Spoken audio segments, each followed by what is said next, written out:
out your hands, let us heal.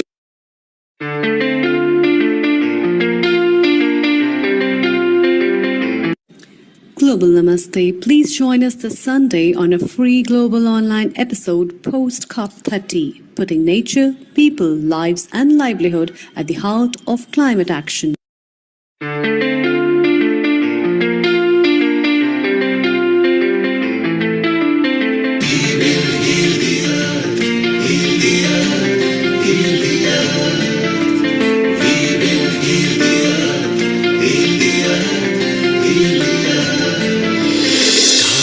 They can tell you stories which are brighter than yesterday. The streets have never been so quiet. The squirrels found a new hideaway. Tomorrow will never be the same. There is so much hope in our hearts. Brick by brick we shall overcome and walk right into a new start. Welcome to the brand new world. Give the children of the Mother Earth. Reach out your hands, let us heal our earth together. Welcome to the brand new world. Give the children of the Mother Earth. Reach out your hands, let us heal.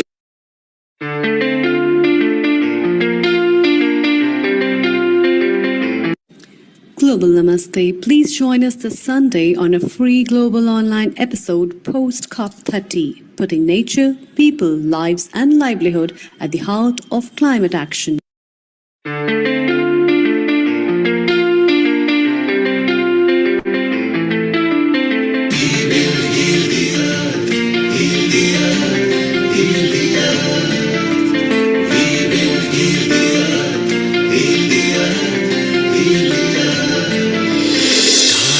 They can tell you stories which are brighter than yesterday. The streets have never been so quiet. The squirrels found a new hideaway. Tomorrow will never be the same. There is so much hope in our hearts.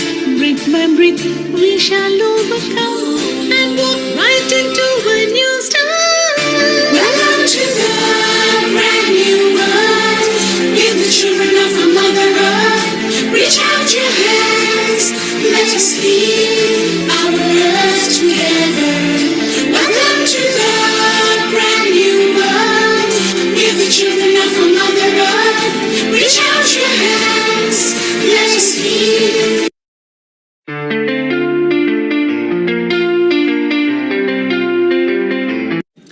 Global Namaste. Please join us this Sunday on a free global online episode Post-COP30, putting nature, people, lives and livelihood at the heart of climate action.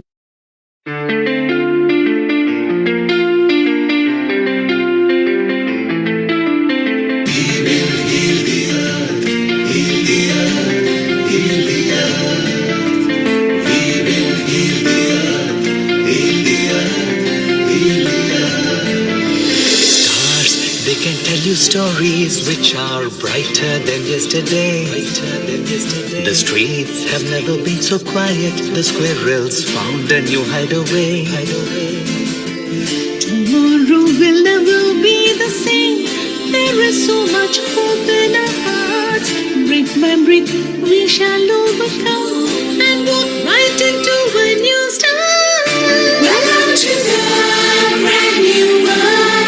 Give the children of the Mother Earth. Reach out your hands, let us heal our earth together.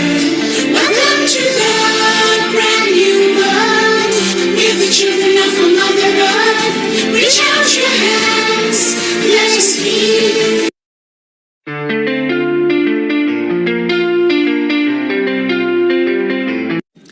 Global Namaste. Please join us this Sunday on a free global online episode Post-COP30, putting nature, people, lives and livelihood at the heart of climate action.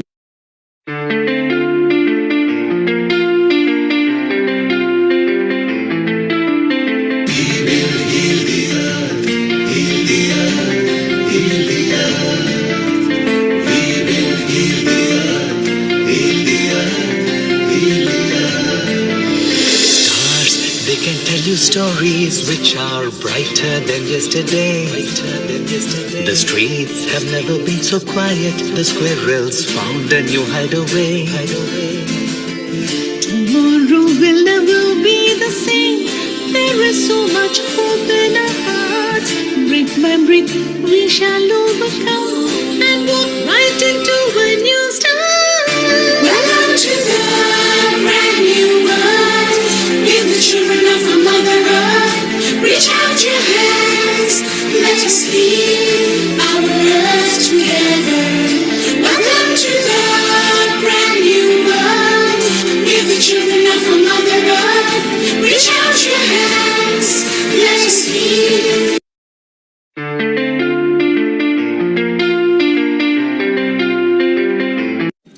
Global Namaste. Please join us this Sunday on a free global online episode Post-COP30, putting nature, people, lives and livelihood at the heart of climate action.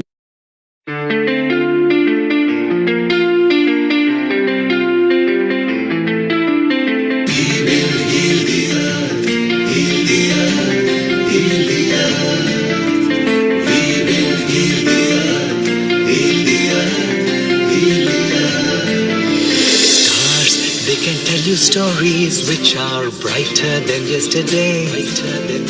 The streets have never been so quiet. The squirrels found a new hideaway. Tomorrow will never be the same. There is so much hope in our hearts. Brick by brick, we shall overcome and walk right into a new start. Welcome to the brand new world. We're the children of a mother earth. Reach out your hands. Let us lead our earth together. Welcome to the brand new world. We're the children of a mother earth. Reach out your hands. Let us lead.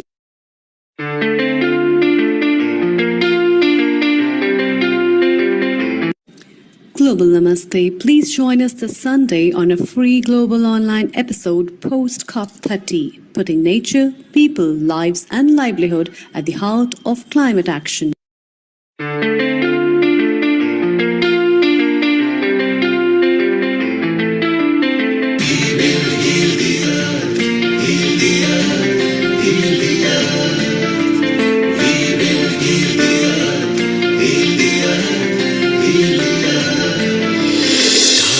They can tell you stories which are brighter than yesterday.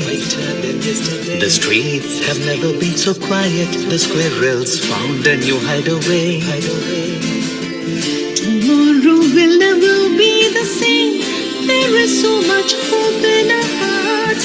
Brick by brick, we shall overcome and walk right into a new start. Welcome to the brand new world. We're the children of a mother earth. Reach out your hands. Let us lead our earth together. Welcome to the brand new world. We're the children of a mother earth. Reach out your hands. Let us lead.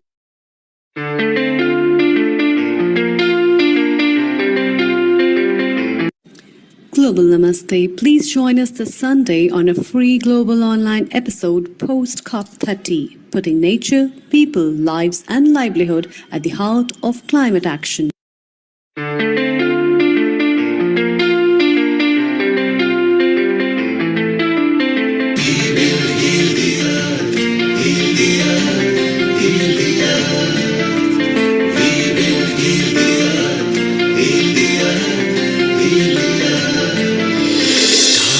They can tell you stories which are brighter than yesterday.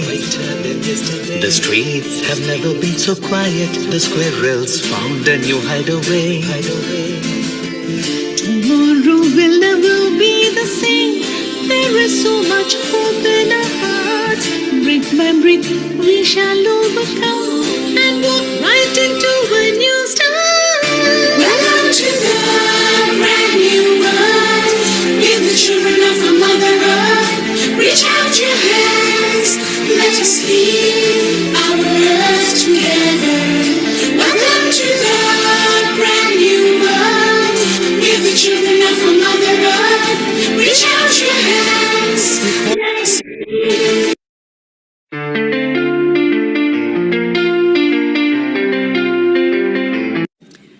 global namaste. Please join us this Sunday on a free global online episode Post-COP30, putting nature, people, lives, and livelihood at the heart of climate action.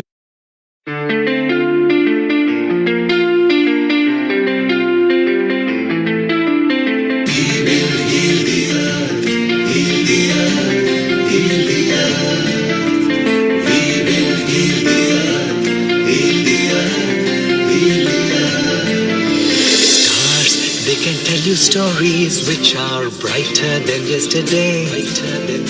The streets have never been so quiet. The squirrels found a new hideaway.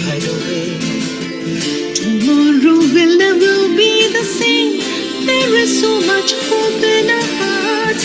Brick by brick, we shall overcome and walk right into a new start. Welcome to the brand new world. We're the children of the Mother Earth. Reach out your hands. Let us lead our earth together. 10, 9, 8, 7, 6, 5, 4, 3, 2, 1. Global Namaste. Good morning, good afternoon, and good evening to all the viewers of Healing Our Earth. I'm your host, Amrita, and I welcome you to this episode of Post-COP30. COP, the Conference of Parties, the 30th conference that was held at Berlin in the Amazon region with 194 countries participating. And what were the updates?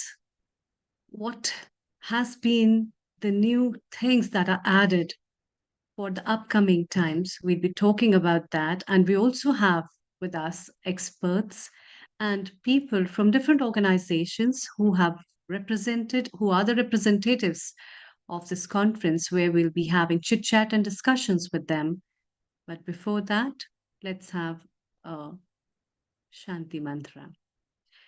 So I'll be chanting Gayatri mantra. You can hold any affirmation of your choice.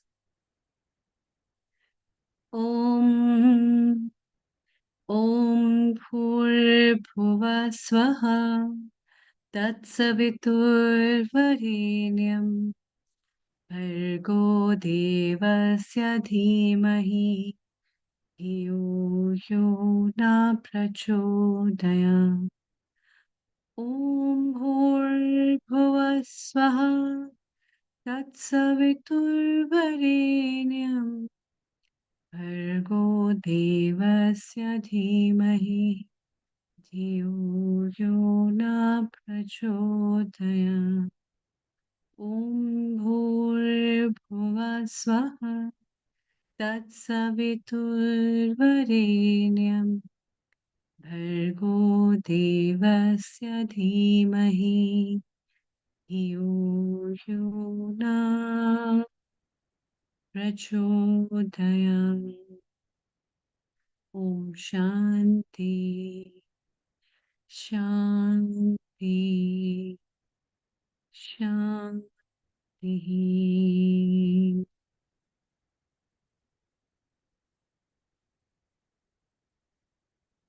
Welcome.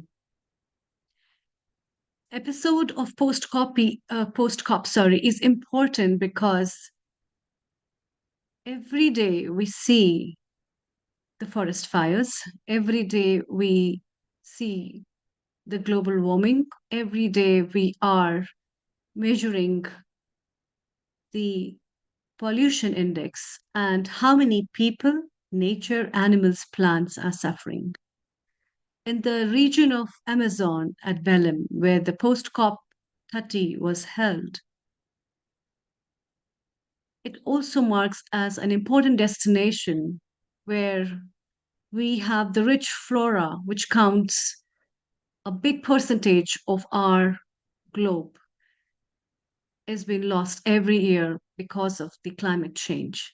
And that's why, to address the issues related with climate and also to talk about what best can be done and what new strategies have been implemented, we are addressing this episode today. And I really warmly welcome our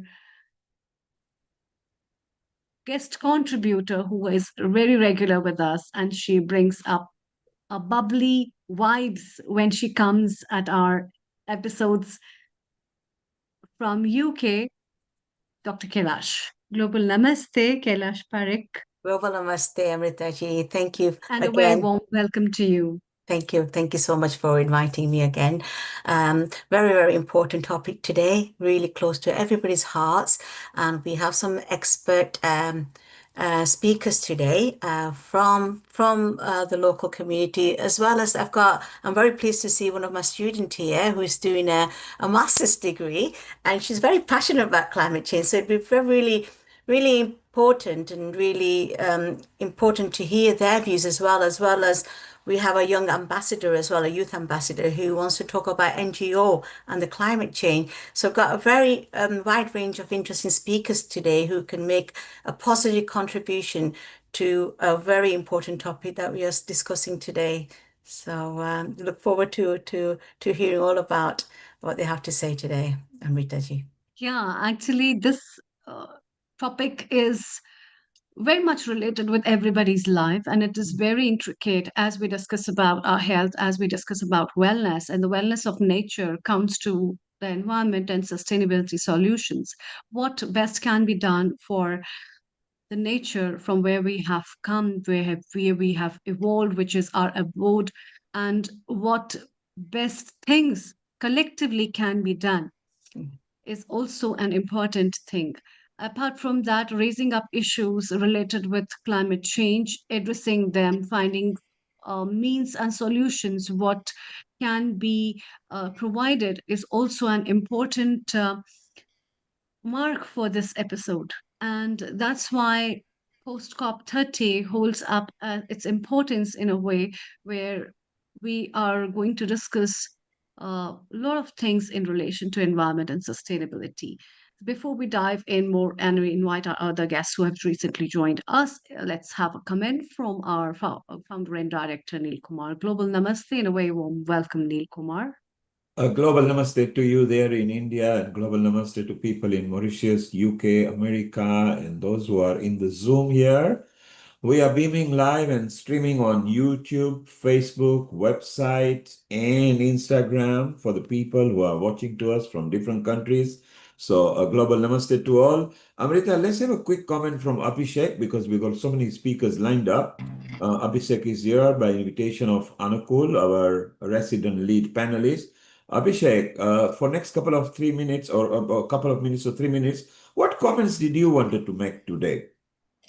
Hi, yeah, this is the first time for me here, so I'm just trying to understand the discussion of topics and stuff like that. But I'm primarily a software engineer and want to contribute more towards the goals here. So it was really interesting to see when Dr. Nicole told me about it. So I was really interested to be a part of this group. So just hoping to learn some new things from here. And Abhishek, you mentioned that you are from IT. Of course, Yeah. you are also involved in AI, and you are going to Yeah. help so many people around the world because you are quite an expert. You're already helping people around. Say hello to Nishit. Shortly, he'll be here in a moment. He's the technical director here at Healing Our Earth. And of course, the climate control and COP are also going to involve AI in a big way in the next conference. So it's so wonderful that computer, AI, everything is merging together. And now we can simulate and forecast weather better. We can stop calamity even better. So that's going to be very useful. Nishit, in case if you are here, if you just pop in and say hello to Abhishek, who you will be talking to maybe in 2-3 weeks' time via Anukul. So it'll be very good. So Amrita, what do you think the role of computer or technology will be in the climate control in a big way from now? Because even the post-COP have decided to involve computers and technology in a big way. Yeah, welcome, Abhishek. I'm really happy that you have joined, as Dr. Nukulji has already mentioned. Yeah, definitely. AI has a very tremendous role, I think, in every part of our lives now. And AI particularly has a prominent role in disaster management, in controlling up the natural disaster, in setting up alarms. And in fact, day before yesterday, we had an earthquake at India, and my mobile and my husband's mobile triggered up with a warning of earthquake. And these kind of small things that AI has given up it can prove to be a very good bliss in saving so many people's life and making people aware about different kind of disasters that will come, and will also help in raising up a lot of methods where we can fight with the climate change and find solutions to that. Thank you. Brilliant. So, Abhishek, you are going to play a big role, not just at healing our earth, but to the humanity as well. Stay around and we'll enjoy some more and maybe involve you at the appropriate times. Let's go to Mauritius here with Brother Vikram from Brahma Kumari, who is going to bring some flair of climate and post-COP comments and whatever he wants to bring. So, Amrita, go ahead, introduce him and over. Thank you. Global Namaste, Om Shanti, Brother Vikram. Om Shanti. Brother Vikram, so you have been at Mauritius and you are working from the organization of Brahma Kumaris. And Brahma Kumaris is one of the biggest organizations who has been pioneers as well as play a very important role for the climate change. And I often also get chance to talk to Sister Jayanti for the environmental issues and other things. But then, particularly at COP, she is a very renowned figure. And therefore, I would also like to know what are initiatives in Mauritius Brahma Kumaris have taken in terms of climate change, and what are the key issues that are addressed at Mauritius from time to time, surrounding by the water from all sides. I can understand there might be tsunamis and earthquakes and a lot of stuff. But as an organization and as your contribution towards it, please throw some light on that. Thank you so much. Om Shanti. So thank you very much, Sister Amrita, and thank you very much for the organization to welcome me in this program. So good morning, good afternoon, good evening, and bonsoir, as we say in Mauritius. Bonjour. So you asked a very pertinent question. Mauritius is a small dot in the Indian Ocean, and we call ourselves small island state. So we are changing this term now. We call ourselves big ocean state because we are surrounded by big oceans. And of course, we have lots of issues that are pertinent to our country. And you have talked about not necessarily tsunamis, but we do have the issue of rising seawater level that is affecting our coastal regions. And it's affecting the economy, affecting the tourism sector, it's affecting the agriculture, it's affecting the society at large. So everything is linked, as you know, in this world. And this is why Mauritius, I was also present at in this year at the United Nations Ocean Conference at Nice, where we talk about issues. But in particular, the Brahma Kumaris want to bring this inside-out approach to solution, to bring to we are trying to talk about solution, but we need to go a bit more in depth to be able to have sustainable solutions. And we do lots of programs. Like physically, we have been doing beach cleanups in Mauritius, and this helped to sensitize people about the effect and the impact of plastic pollution. And we can say that really Mauritius is a small island, but we have lots of plastic coming in. I think everywhere it's like this. We are consuming. So consumerism is an important factor. We want people to be sensitized about, that whatever we are consuming, in a way we have to also let it. So we have to produce waste. So in what ways are we impacting the waste that we're putting in the environment? How can we minimize this? And how can our attitude, how can our spirituality, how can our consciousness help in that? Yeah, so that's a bit about what's happening in Mauritius. And so, as per like the conference that you have addressed at Mauritius in relation to the oceans, what kind of key problems are faced prominently by the Mauritian people? And do they really think about what an initiative, as you mentioned about the plastic and the plastic issues, is there any management that has been done by the government or there are other organizations? And what initiatives have Brahmakumaris taken at your place to fight against all these things? Yeah, so we have to understand that we, Kumaris, is a spiritual organization, and what we can offer is we can offer spaces for people empowerment, we can offer spaces for education, we can offer spaces for understanding, for personal reflection. And so right after my conference, when I came back to Mauritius, I realized that we need to really focus on the youth, on the school children, to be able to make them understand the impact of whatever's happening in the ocean. Because for us, when we talk about the ocean, for us, the ocean is just about, the beach there. This is the ocean for us, but the ocean is much, much more than that. And this is why the UNESCO has come forward with like the 7 principles for ocean literacy.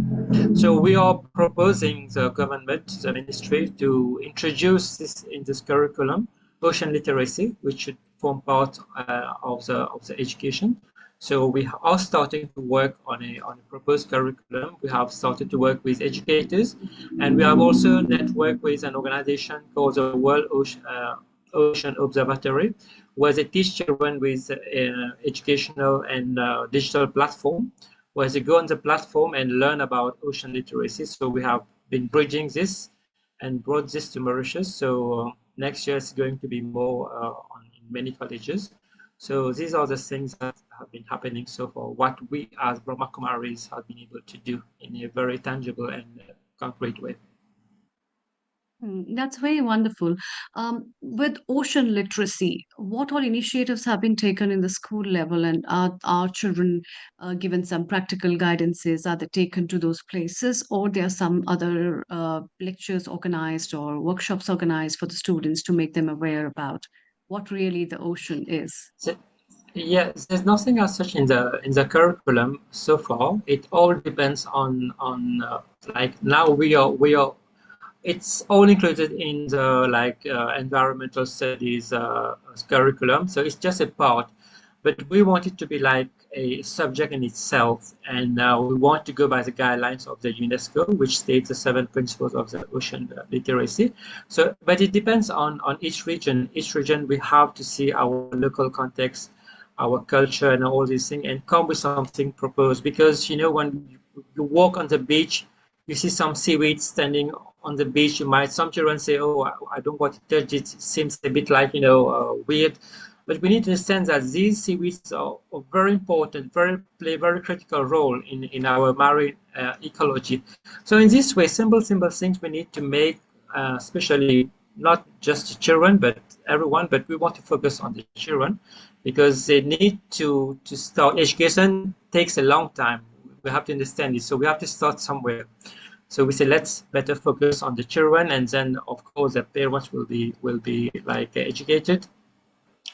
So yeah, so we are trying to this, not yet there, but we are trying to come. We have got a group of educators. We are working like on also with marine environmentalists, and we have also worked with. We have some like people who do the diving, because it's not just about talking.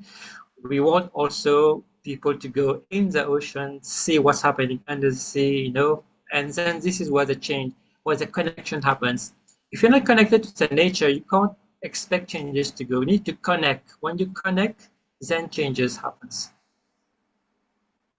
I absolutely agree with this point of yours. Until unless you yourself are not touched with the things, you really don't come to know what it is. And At a lot of places I have also seen, it is also very important for especially training the children to make them understand the worth of Mm. where we are and by the mother nature, the gift that she has given us.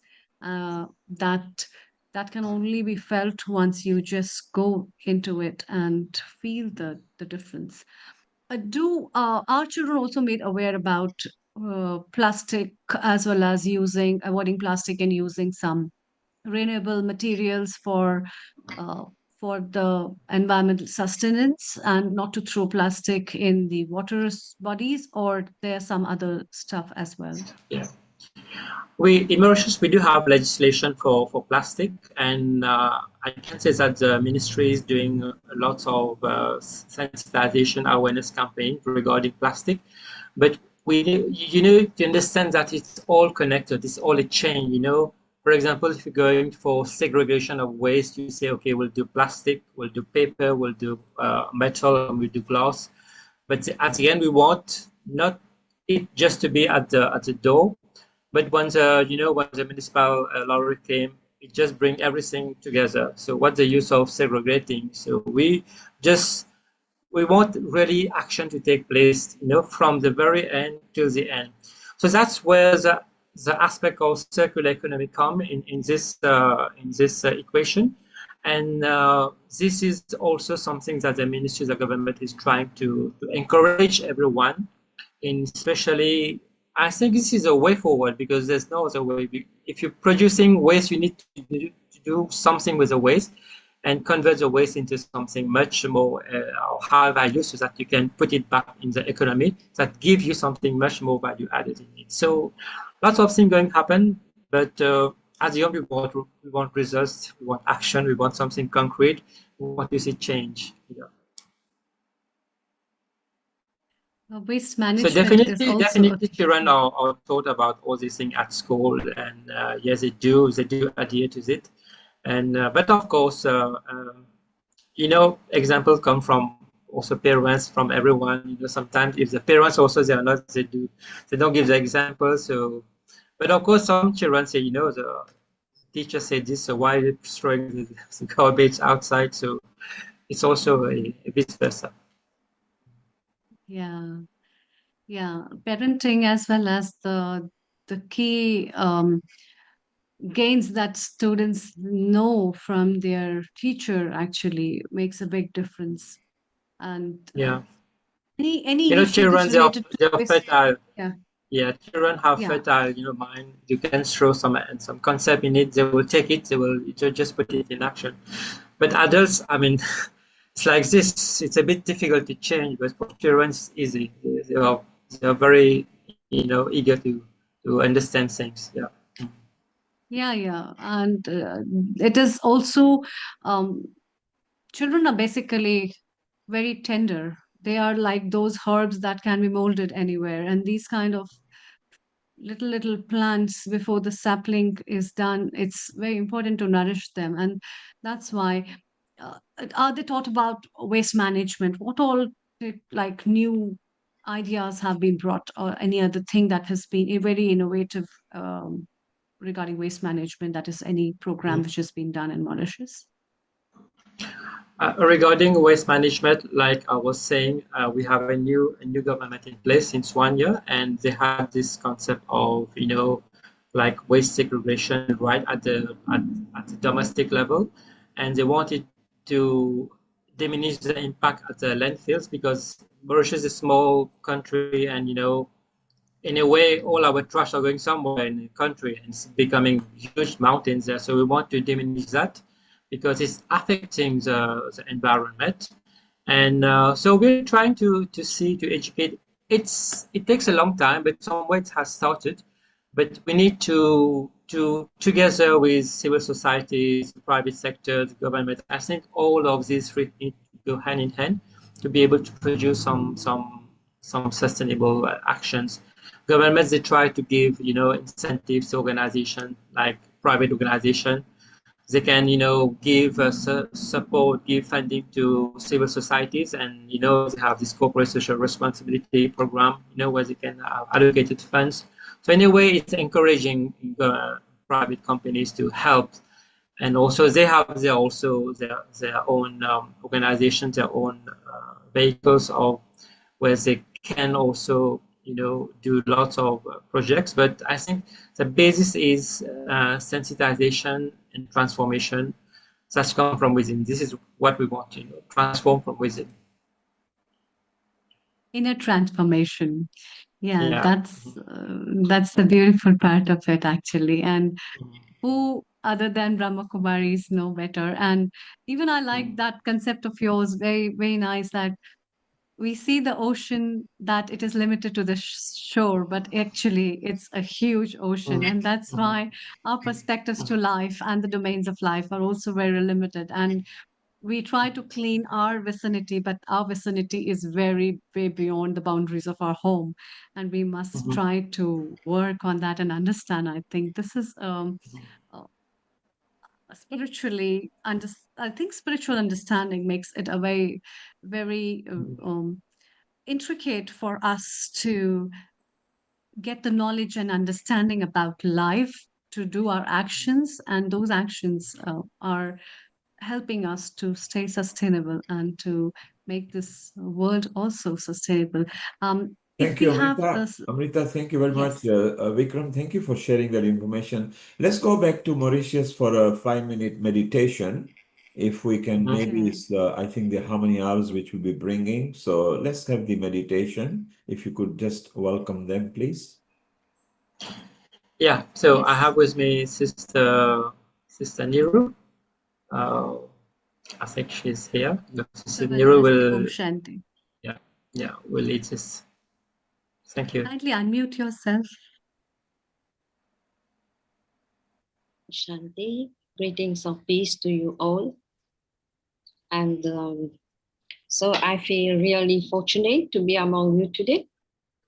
And before starting this meditation, I would like just to share something with you, because this is something practical in my life, which has brought me nearer to the nature, and has made me become friends to the 5 elements. So I just want to share a small experience, then I'll do the meditation, if you don't mind. Yes, It was yes. long. Can I? Okay. Yes, So it please, was please. quite long ago in the year 90s. I was suffering, with hay fever, and I was just contagious with all these plants, everything. All the time, my eyes and nose were running. I couldn't talk to people. I couldn't do anything when I had such a thing happen to me. And especially at the place where I have to work and do my work and meet people and all this. For years, I have been like this. And I have contacted many doctors, everything I did, but it did not stop. It was, so once I just had the idea, maybe it's, I need to do something with nature. Maybe I have done something wrong to the earth, to the plants, to nature. That's why today I am suffering. So from then, early morning, I start getting up at 3:30. I practice my meditation, and I do meditation especially for the plants, for nature, and for 38 minutes I sit in meditation. So I started to ask for forgiveness, because I felt that maybe I did something wrong to the nature. Maybe I have misused them. I have abused on them. That's why today I am suffering. And when I was doing that meditation, after a few days, I found that my nose stopped running, and even my eyes, and I was just dry, can talk, can do whatever I want to do. Then I realized that how our karma is. When we have done something wrong, certainly it will come to us and we will have to bear it. So now I, I feel that it's my duty to ask for forgiveness if ever I do something wrong for the nature, for anyone, and I have that love for them. So even in the while I'll do meditation, I spread that love, that peace. I am more compassionate towards nature and the five elements. And also I feel very lucky because after that we receive a piece of land just in front the ocean.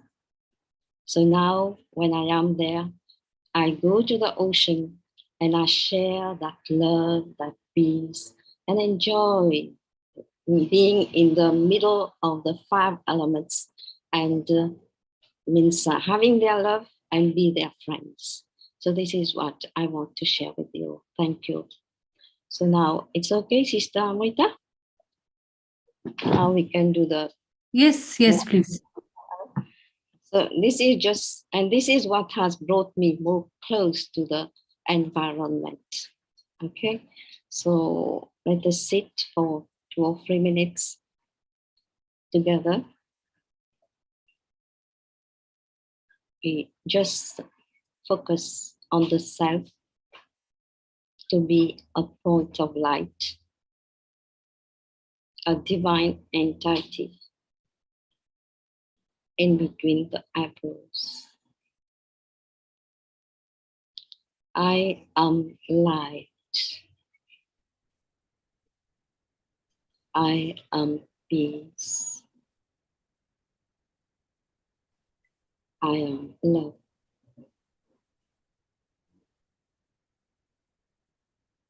My nature is to serve the elements. My nature is to serve the plants,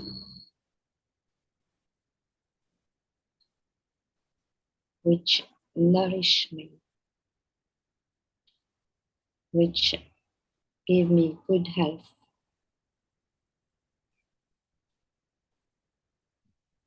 which keeps me light. So I am very grateful. I am very grateful to the five elements.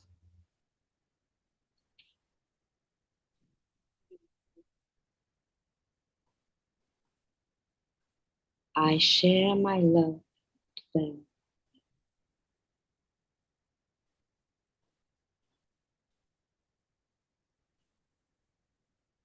And I don't forget that I am the child of the Supreme Father, the Almighty Authority. So now I take the rays of peace, happiness, love, compassion to share with my loving friends, the five elements, plants, the sea, and everyone. I love you, my friends, and I always be with you. I am yours. I wish I could be always yours. So each one of us will have each other and will stay together. Thank you. Om Shanti.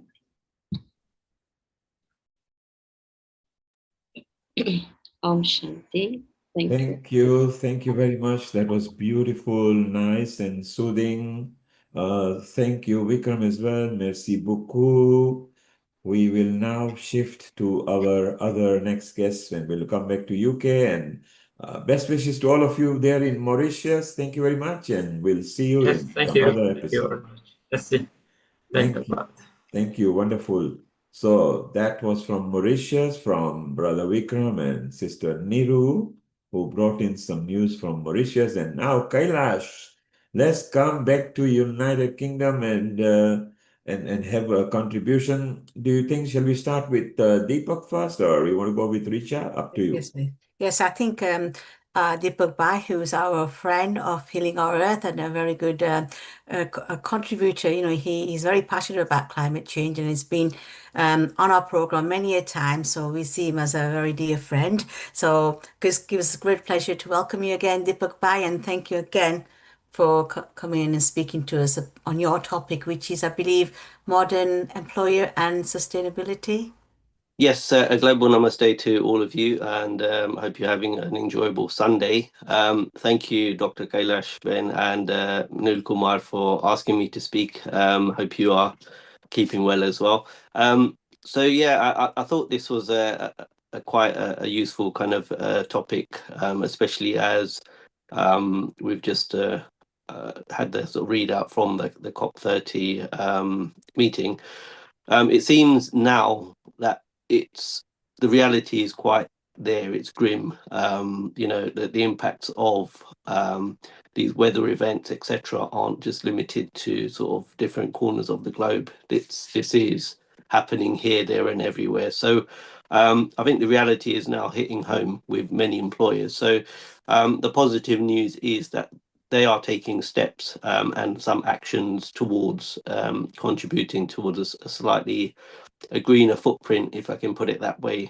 I think sort of the general trends tend to be that the offices, if staff are required to go into the offices, they are now looking at more greener alternatives, whereby the sort of the power that these offices consume, the CO2 that's produced, using more efficient systems, whether that's heating and ventilation, upgrading their insulation, for example, or the installation of solar panels, and possibly reusing water, so recycling rainwater systems.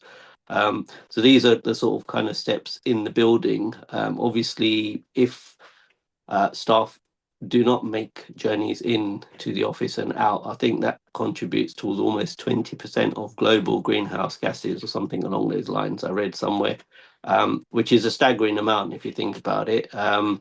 Offices are, or businesses are geared up. They're a lot more resilient to kind of being more agile, I should say, to many issues, and we've seen that with COVID-19. So staff can essentially work from home, which means we can wipe a nice potential, 20 to 25% maybe of global greenhouse gases, which is a massive tick, I think. Obviously, incentives for staff. So if they have to drive in, for example, then businesses do offer tax breaks for purchase of electric vehicles, for example, or carpooling. That's also another initiative which a lot of businesses are trying to encourage. Increasing the cycle storage within the departments or businesses or facilities for showering. So these may sound quite trivial, but actually, if you don't live too far from your office, for example, and you're tempted to drive in, however, you could walk in or run in and have a shower. So that already kind of eliminates those issues. The use of green space as well. So around office environments, often you just see concrete everywhere, don't you? Which is not particularly nice. It's not good for the mind or the well-being. So a lot of offices are now looking to introduce green space, good for well-being, but also trying to encourage local mini ecosystems for insects, butterflies, and so on and so forth. So these hopefully do help kind of not maybe work towards net zero, but help to sort of neutralize some of the nasty impacts of these buildings. Staff can be encouraged to purchase a bike, for example, and being given discounts or sort of a payment system whereby if they can't afford electric vehicle or bike or so on, they can have a payment process where it gets taken out of their wages as well. So these are just some of the initiatives which I've seen in some businesses and departments who are encouraging this type of behavior. So yeah, and globally it seems businesses who are ahead of the curve are investing in greener technology. There's a big shift also now towards AI and the use of massive computers. So clearly with that, the sort of the nasty or the negative side is you've got these massive data centers which are burning energy at a high rate and require cooling and so on. So it's just about trying to keep your head over all of these kind of issues. And yeah, if staff within a business are encouraged, then the impact of that particular business or industry is reduced slightly. We're a long way away still, and some of these concepts are considered, I would say, probably new to many, but you know these things genuinely really should have been adopted a long time ago. But you know we are where we are. We do need to encourage more people. Even sort of the recycling or the waste output for some of these businesses is incredible. So the encouragement of use of recyclable cups, for example, from coffee shops or paper or wooden cutlery, that can have a huge impact as well. So rambling on a little bit, I tried to cover as many of the points as I could. I feel the more people talk about these things, the more likelihood is that these things can get adopted, and encouraging even small teams within a business, even if it's a small business, to maybe have somebody who's sustainable and takes an interest in these types of things. There are incentives by governments to do these types of things. So often people are put off due to sort of the cost implications. But if your business is going to be around for 10 years plus, then obviously it's quite quick to be able to see the offset. And people should talk about the cost savings for these types of energy efficient systems. You're burning a lot of greenhouse gases, etc. If you're using old systems, it seems cheaper to keep your old system in place, but actually you're costing yourselves more money and also causing damage to the environment around you. So yeah, happy to take some questions if there are any. Yeah. Thank you so much, Deepak Bhai, for enlightening us on those great initiatives. And when you were talking about those initiatives, it came to mind, you know, when we were delivered that sessions, the training session on climate change, those are exactly those things that we were talking about, the greener spaces, sharing lifts to work and initiatives like having insulation and all this. So I think it's very much kind of translating that into the offices now. So, well, thank you so much. I was going to invite Chloe, who is our student, a master's degree student. And I know you're very passionate about. Are there any questions for what Deepak Bhai has just said about the initiatives? So hello and global namaste to you all. And like I said, I'm a master's student who's studying journalism at the University of Derby. And my main subject that I'm looking into as part of the journalistic career is looking into natural world issues, including climate change, as well as the wildlife trade and endangered species status. In terms of like, because I'm looking into like things on the climate change right now, especially with when it comes to obviously with like the COP30 as well as like looking into like the views and actions of Donald Trump as well during his second term as president. That's just part of what I'm looking into right now. I'm just unsure what to say in terms of questions. Sorry, because I was trying, I obviously keep track of everything. But Tell us your views anyway, Chloe. Generally, you know, you talked about climate change to me, and just share some of your views, and then we'll move on. Of course, yeah. I'll try and keep as brief as I can. So I just think obviously climate change is definitely a big like issue, like one of the biggest global crises happening in this world. And I know there's a lot of people out there who really do want to make a difference in like reducing the impact for both humanity and the natural world. Because obviously it's not, I mean, not only is the natural world species being affected, but also humanity as well with the wildfires and the floods. I see a lot of the storms going on, like Storm Melissa, the floods going off in all different countries. However, I do get concerned that obviously there are those who do deny the existence of climate change, and social media doesn't always help with the spread of supporting the denial of climate change, and there's like post-truth elements to that. So like when people focus more on the emotional and personal views of climate change, it becomes more hard to believe the actual factual parts of the truth.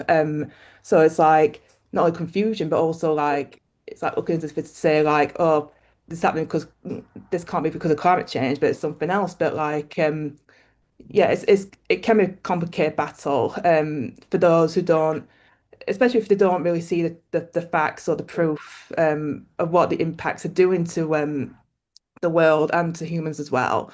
And there are those out there who are doing their best to like combat and reduce the impacts in climate change. So like with like wind farms, like wind turbines. Obviously, there's been concerns about that, but there are projects out there that are helping to like support like reduce the impacts of like certain like bird species like kittiwakes in the English coastlines, and by like creating like these like artificial like nesting like huts in the middle of the seas and stuff like that. Thank you, Chloe. That's brilliant. Thank you for your viewpoints. Yeah. I'm going to move on to our next speaker, Dr.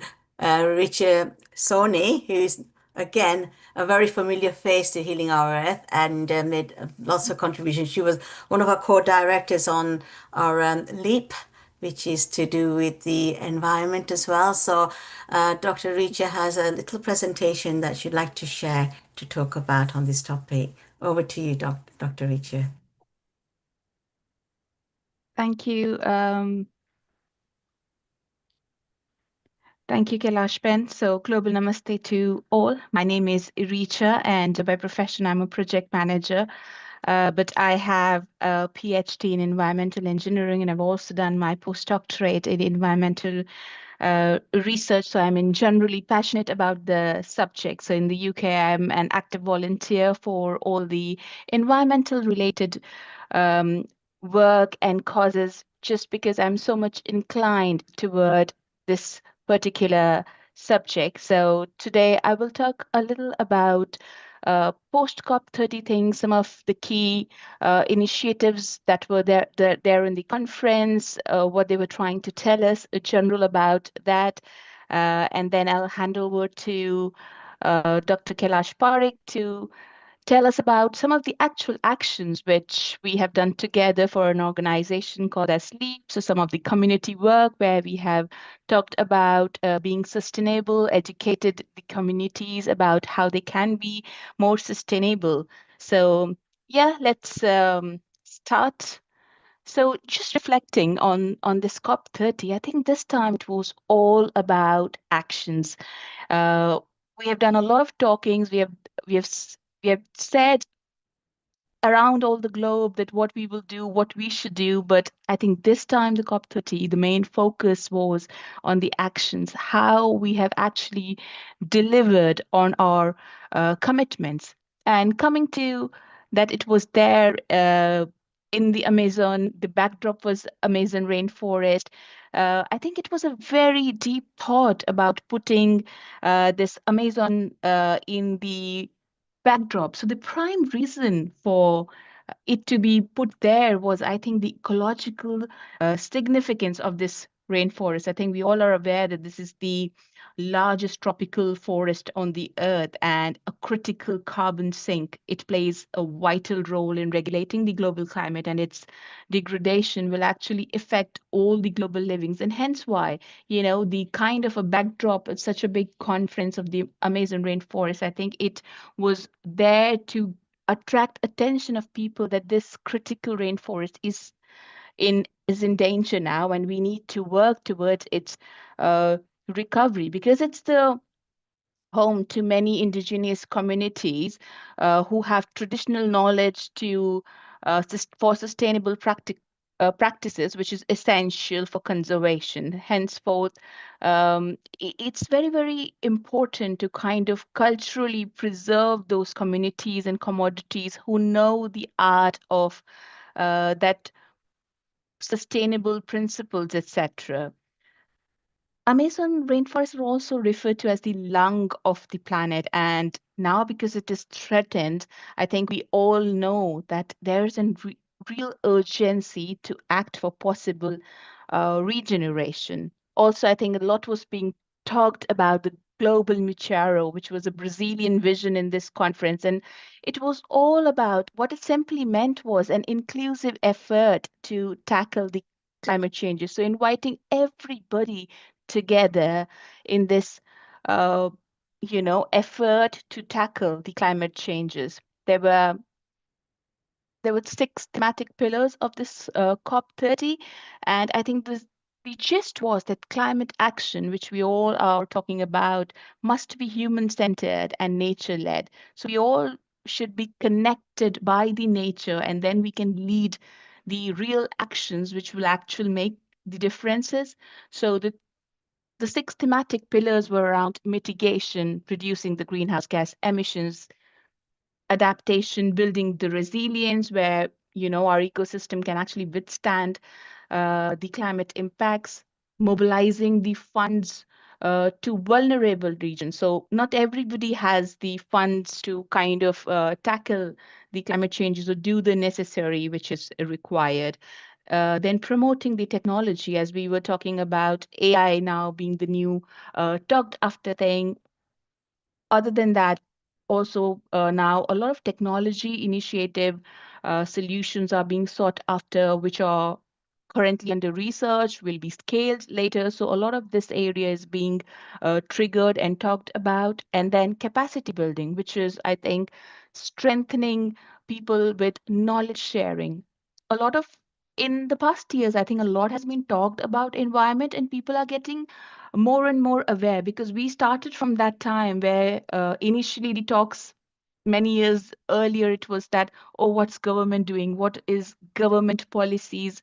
But now I think in all these conferences, and even today, we are talking about individual contributions as well. Governments will do their part, policies will be made, but if on an individual level, on community level, we are not doing our part, I think it's not going to make any difference. So every little step that's going to count will do bigger. So integrating all the efforts together will actually help us to bring things into action.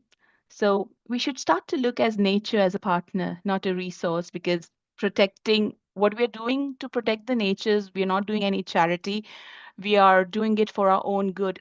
It's very, very important to protect the nature for our own survival. And we should look about people first. So all these climate justice policies, they should all be very inclusive, equitable, where everybody should be made aware of climate literacies, about green jobs, upliftment.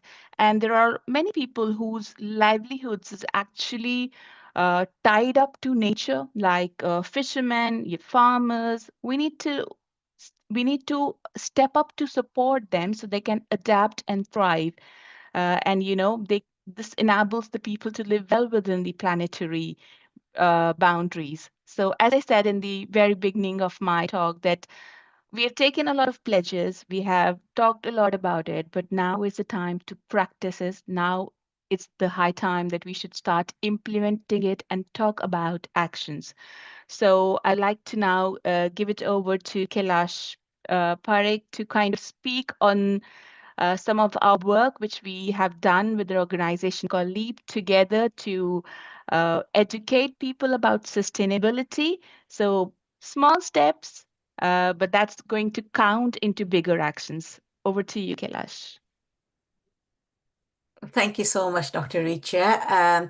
As Dr. Richa said, it's a collective effort and it's partnership. We cannot do it on our own. And at the individual, we can all do our bit, but we also need to come together and raise awareness. So hence, through the LEAP, and I'd like to acknowledge my other a member, who's the founder of LEAP, Dr. Shona Pal, who actually was instrumental in setting this up, and also the support that we had from the Hindu Forum of Britain, who actually supported our work as LEAP.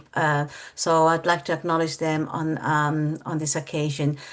So what we did as part of raising the awareness and promoting sustainability, we as LEAP we produced two training modules. One module which Deepak Bhai and many others who joined from the community faith groups, and it was about raising awareness, things like Deepak Bhai already mentioned about how can we become more sustainable in our places of worship. Just looking at even just changing, the plastic plates to using more sustainable.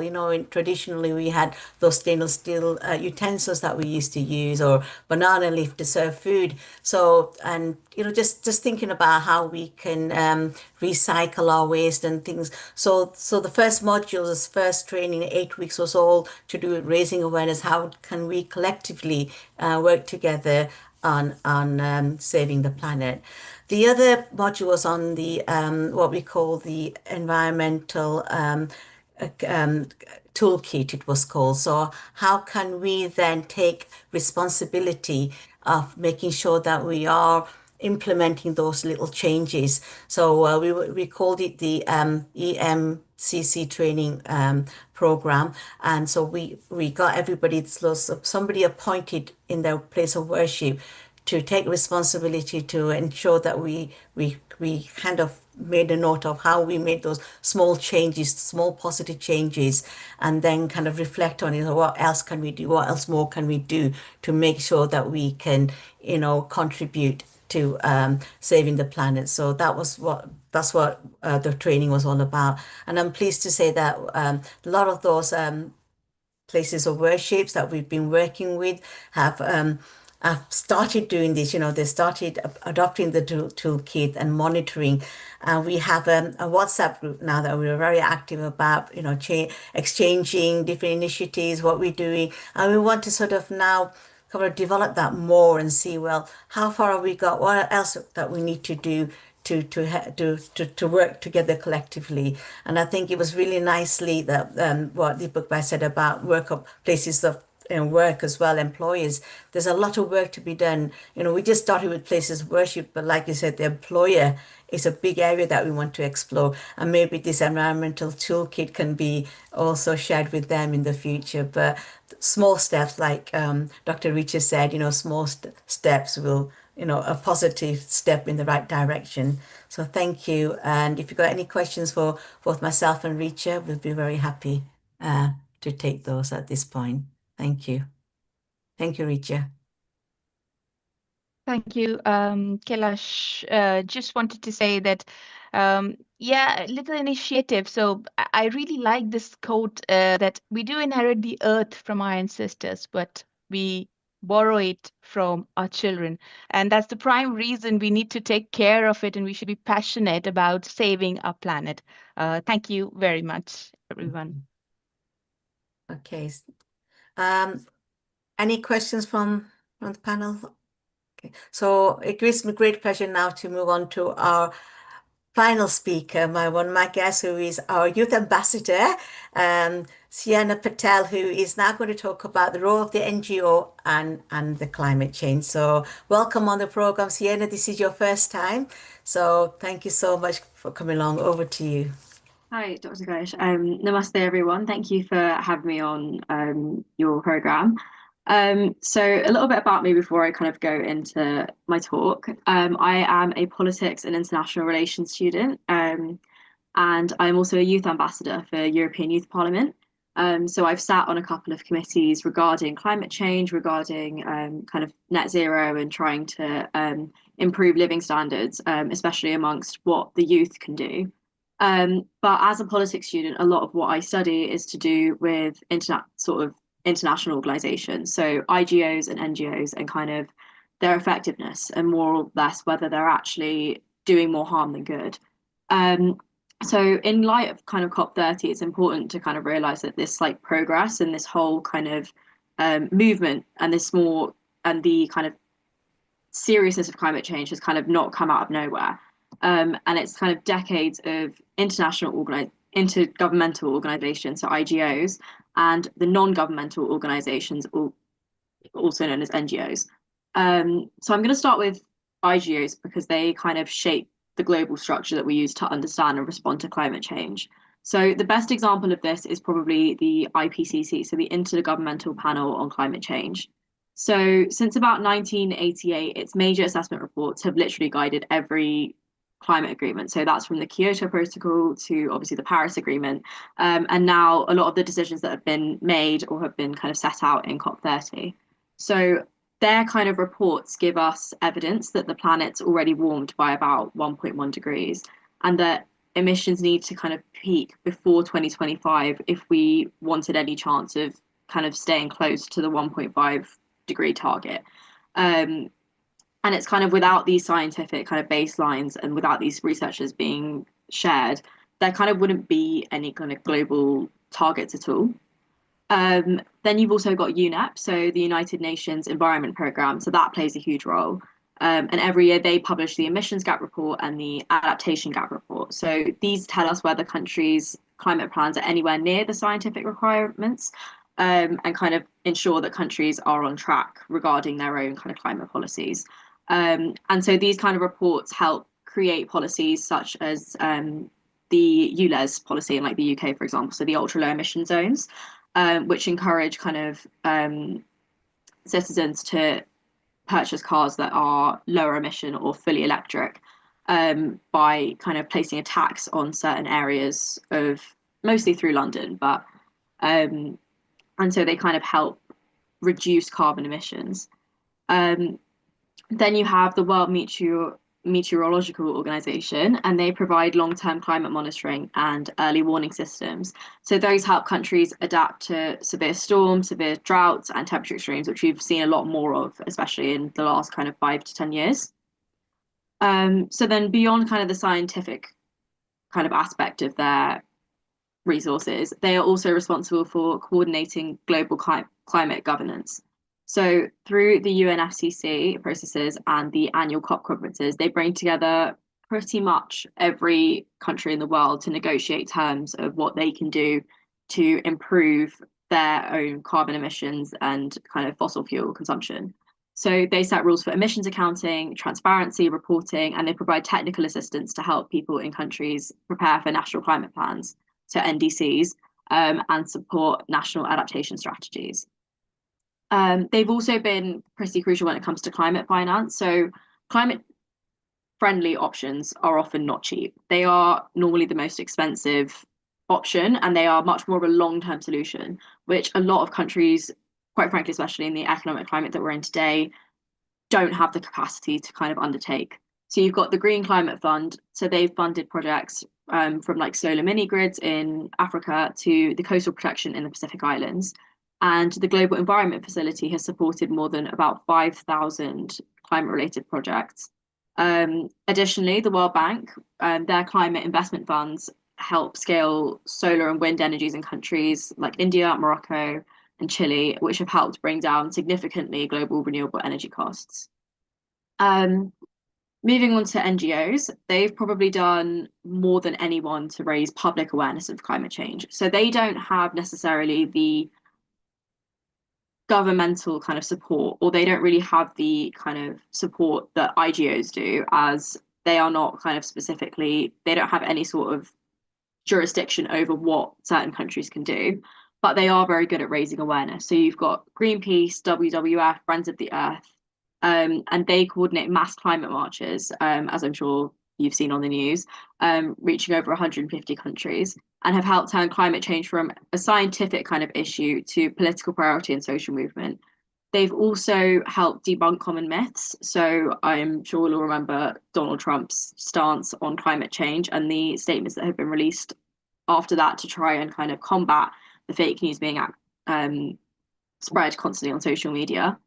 Then you've got youth activists and grassroots networks. So I, for example, am part of My Life, My Say, and also youth councils, as well as European Youth Parliament. And those organisations, whilst they seem very kind of unimportant, actually do hold a lot of power in terms of influencing governmental decisions, because young people know how to use the media.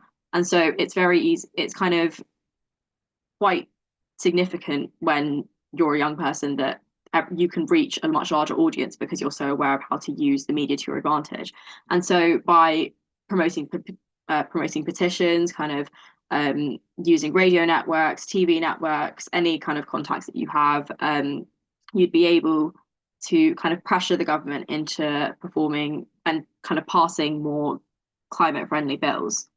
But they've also had, NGOs, for example, have also had a major impact through conservation and nature-based solutions. So Conservation International, the Rainforest Alliance, the Nature Conservancy have protected millions of hectareacres of forests and restored mangroves and wetlands in more than about 30 countries. And these kind of actions, so the implication of mangroves, for example, remove carbon from the atmosphere, and they also shield communities from storms and flooding. I think probably the most significant part of the NGOs' kind of influence has been on legal action, however. So Client Earth Justice and the Centre for International Environmental Law have brought landmark kind of climate cases against governments and corporations. So the Uganda case in the Netherlands forced the government to strengthen their emissions targets. And they've also had other lawsuits that have forced companies to kind of disclose their climate risks and stop misleading the public. Additionally, in kind of when it comes to big corporations, a lot of corporations now have a designated kind of climate change or social change advocate within their company, or an analyst, because they need to make sure that their kind of emissions within kind of the corporate world are green aware and are in line with sustainability targets. And those kind of roles would not have been available without kind of the lobbying of NGOs. NGOs, I think, are probably better than IGOs at doing the work that kind of directly affects communities and having first-hand aid on kind of hand. So like practical action brings renewable energy to rural areas. You've got the Red Cross and the International Rescue Committee, that support kind of disaster relief efforts, climate resilient agriculture and water systems. So that also includes kind of like planting mangroves and reducing carbon emissions. And they help communities kind of adapt to immediate climate impacts. So something that IGOs often can't do at a hands-on level. So with all that in mind, how effective are these organizations?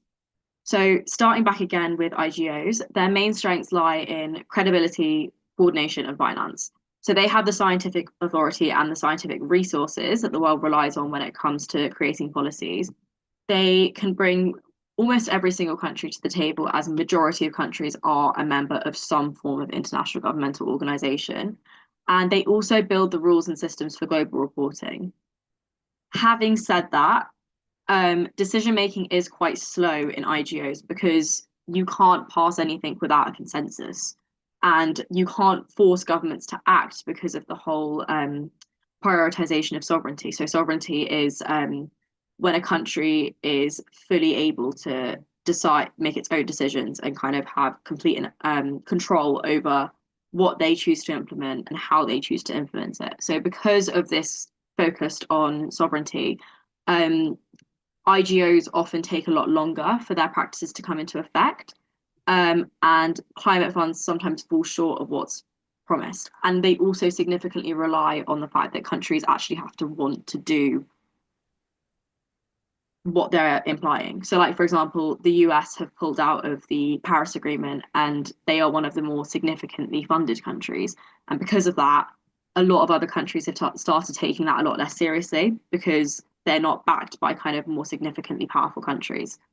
NGOs NGOs, on the other hand, are stronger in that department. So because they're less restricted by politics and they don't really follow any form of consensus, they don't really need a consensus or any form of they don't have to follow as many rules, which means that they're faster and they're a lot more flexible. So they excel at kind of putting public pressure on, innovation, local implementation, and also legal accountability. So because they're able to be a lot more transparent, they're able to kind of reveal a lot more difficult truths that governments try to avoid panic, which then puts pressure on pretty much every organization and corporate kind of organization. But NGOs lack kind of the large scale financial power that obviously international governmental organizations have. So influence does depend widely depending on how much funding they actually have. And they also have no kind of formal role in negotiating treaties. So they're great when it comes to advocacy and for litigation and practical community support, but they actually cannot drive kind of global policy alone. But what's interesting is kind of how they work together. So IGOs create top-down frameworks, so things like climate agreements, funding mechanisms, and scientific guidelines. Whereas NGOs do the opposite. So they provide bottom-up momentum. So they mobilize the public, innovating in communities and holding governments kind of accountable and putting pressure on governments. So IGO brings the kind of billions in funding with obviously time, but NGOs make sure that that money then reaches the people that need it. So it doesn't really, so kind of the hard truth is that it doesn't really stem from either IGOs or NGOs kind of acting by themselves. It comes from the interaction between the two. So like the scientific reports from the IGOs, for example, inform the NGO campaigns. But then the NGO pressure influences the government positions at COP. So a lot of the kind of countries from the G7 or the G20 have a lot more of a radical stance than they would have otherwise without kind of the pressure added from kind of the NGO organizations like Greenpeace or Just Stop Oil. But as we look kind of beyond COP30, this partnership is probably going to matter the most, I think. So the next decade needs to really be about implementation. So these promises and these policies that have been proposed actually need to turn into real emission cuts and kind of actually making sure that these policies that are in place take place. So yeah, without kind of that implementation side, you won't really get anywhere else with kind of improving and kind of stopping climate change from reaching a detrimental point. Thank you, Sienna. You have brought so much information. What I like is that you are a youth ambassador. So if people of your age take this serious, then you will force the previous generation, the current generation, taking climate very seriously, because all the countries this season, all the countries in the world have had different climate. You see people are actually suffering from flu, cold, sore throats. Anybody would know somebody else would be. So it's so nice to know that people of your youth are taking this seriously. I think it's fantastic. And shortly we'll be moving to Netherlands with Purvi, who is another ambassador. She loves climate. She's an entrepreneur. She's also a CEO and founder for Yopla. Amrita, your thoughts on young Sienna here? I think it was her mother who came in the kitchen episode. Again, she was very innovative. So maybe like mom, like daughter, or like daughter, like mom. Over to you, Amrita, and then we move on to Purvi. Yeah, absolutely, Neil Kumar. Sustainable and smart cooking.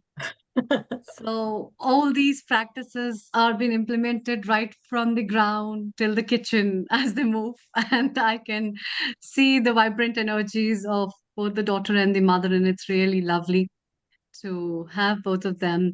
Kailashji, it's really nice to have these guests who are the figure of the future. And before we move to Purvi, your comments about what you have been hearing from Sienna before you take your. Okay. Thank you, everyone, and global namaste. Global namaste. Yeah. Wow, Sienna, you shared quite a lot of things. I also did my Masters of Science in Sustainably, specifically focusing on business strategy. So I agree with everything you said. and specifically mobilizing the youth and then connecting with all those sort of policies and everything.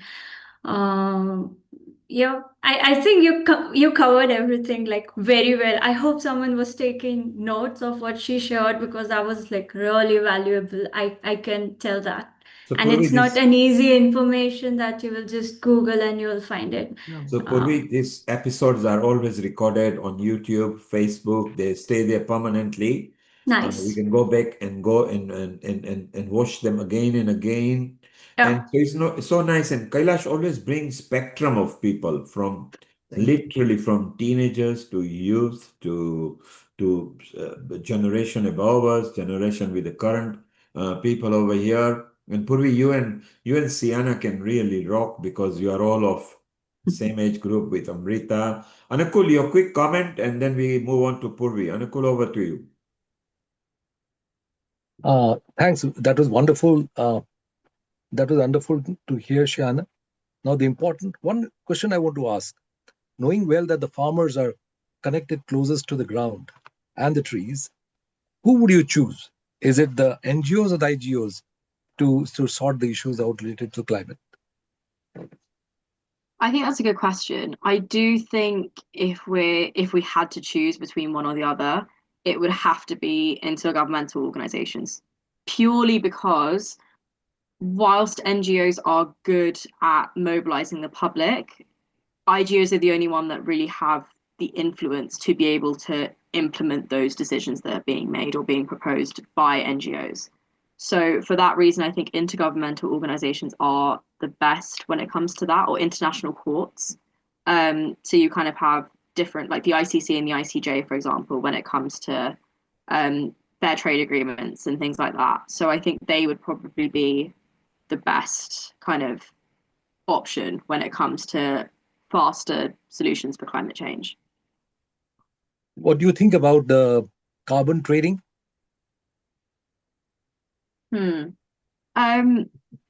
I do think there needs to be limitations. I think as easy and kind of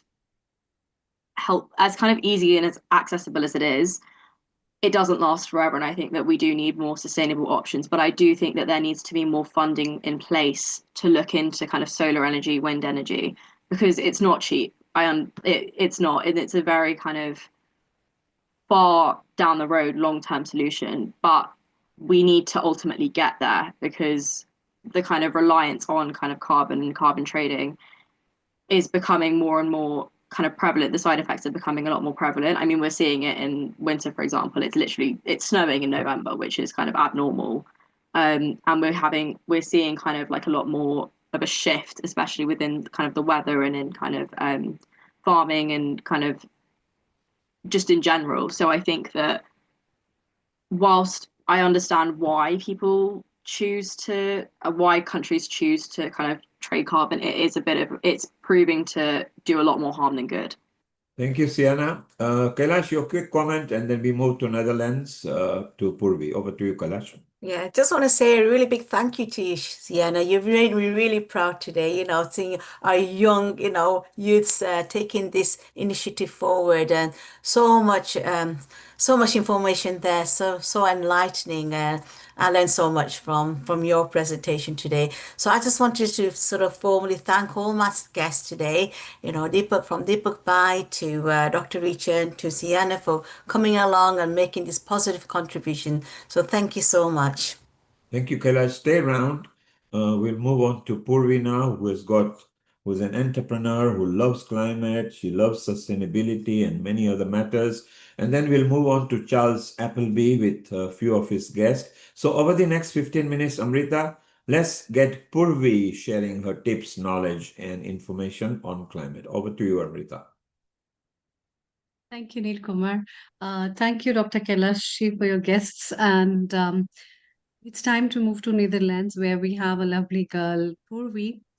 She's an entrepreneur as well as represents Youpla, which talks about carbon footprint and sustainability. So, Purvi, what are we envisioning today with the climate change, and what are the things that you would like to tell our viewers about your organization as well as your message from Keep It Smart and Sustainable KISS. Over to you. Thank you. Thank you, Amrita. Before I say anything, I want all of you to focus on three statements that I'm going to make. See, we're talking a lot about climate change and like the impact of it and so many solutions. Let me put same thing in three ways and let's give it some thought.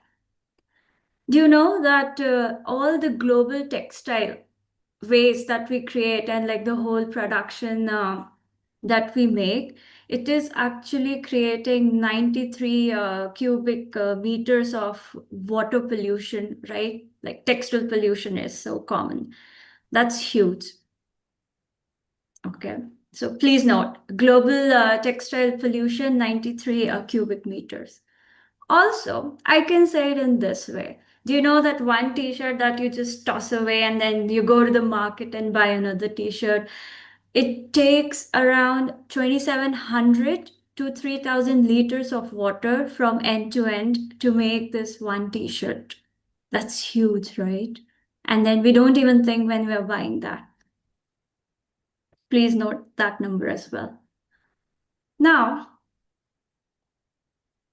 I believe all of us take a nice shower in the morning. And on an average, maybe we take 5 to 10 minutes or 15 minutes. But imagine if you're in the shower for 1 hour and the shower is running continuously. That's the amount of water that is wasted for one t-shirt that you're gonna throw away or to make that one t-shirt out of it. Now, I would like you to raise your hand or just comment 1, 2, 3. Which statement do you think make more sense? Which is more relatable?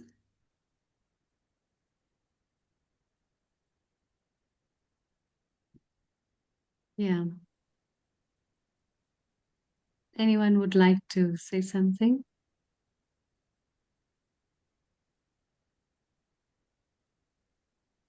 What's your take on that, Purvi? Tell us. So what do you think, Dr. Amrita? Like, which one do you think was like more relatable and understandable to you? Well, I am really surprised because all the three statements have got a very close connection to sustainability, and nobody would have ever wondered. And on one part, we talk about so many people don't even have clothes to wear, and the other part we talk about there's so many clothes that we just throw. And the third concept of that, which you have put forward as a light, is how much of energy and sustainability is related with one textile composition. And we never think about all these things which are the inputs of what is one single output. But the aspect of that output in terms of fashion and trends and terms of our looks is only the consideration that we make, but we really don't think about all these things. And I think this is an important part of literacy. And this will help us to understand not only just our needs to be very simple and to understand how important it is to make decisions in a proper way when it comes to your lifestyle and buying and working, but in other terms, it is also conserving your environment and it is working towards your sustainability. That's Yeah. really very beautiful concept. Over to Yeah, you. that is correct. But on that, what I wanted to highlight was how do you tell the story? So yes, we have come away that we have a solution. Then second part is we put the data and numbers to it. Now the third part is how do we put the story? So you see, at one part when you just give a global number, like look, this much liters of water is wasted, it doesn't really connect with the people, right? But the minute you say like, you know, you're taking 40 minutes of shower in the morning and that's equivalent to the amount of water that is wasted the next time you go to Zara to buy one t-shirt, and then you will think every morning, you will think. And today I actually want to instill that mindset because all of us are working so hard, all of us has amazing ideas, and I think all of us are informed well enough. So I don't want to add like more information or technical knowledge on this forum. I just want to help you envision or make your stories in a way that helps mobilize the people, that helps connect to the emotions of the people, and ultimately bring change. And I tell you why it's important. COP30 has failed to do so, unfortunately. If you would have been following with the latest news and everything, you know the pushback of the treaty with respect to the fossil fuels and carbon credits, which we recently discussed. In fact, that's actually also was one of the major topics, like why carbon credits got pushed so much ahead and the core things was pushed so much down, specifically, you know, for countries like Indonesia. It doesn't make sense if West countries start buying carbon credits from them like at cheaper prices, or even from India, because you're then undermining your things. It's easy, you know, you can sell your carbon credits for cheap. It's very cheap price for the Europe, but are you actually doing anything good? Are you mobilizing people? Are you really saving that water and that forest? In fact, I don't know how many of you know that, but before COP30 initiated in Brazil, Brazil actually approved one of the mining projects. It's so you see, it really failed to tell the story, and that's not what I'm saying. That's what scientists are saying, and that's actually in the open letter to the COP30, which says that we have clear scientific target. We agree. We have clear data. Okay, done. What was missing? Why are we not able to connect with the people? Where is that money?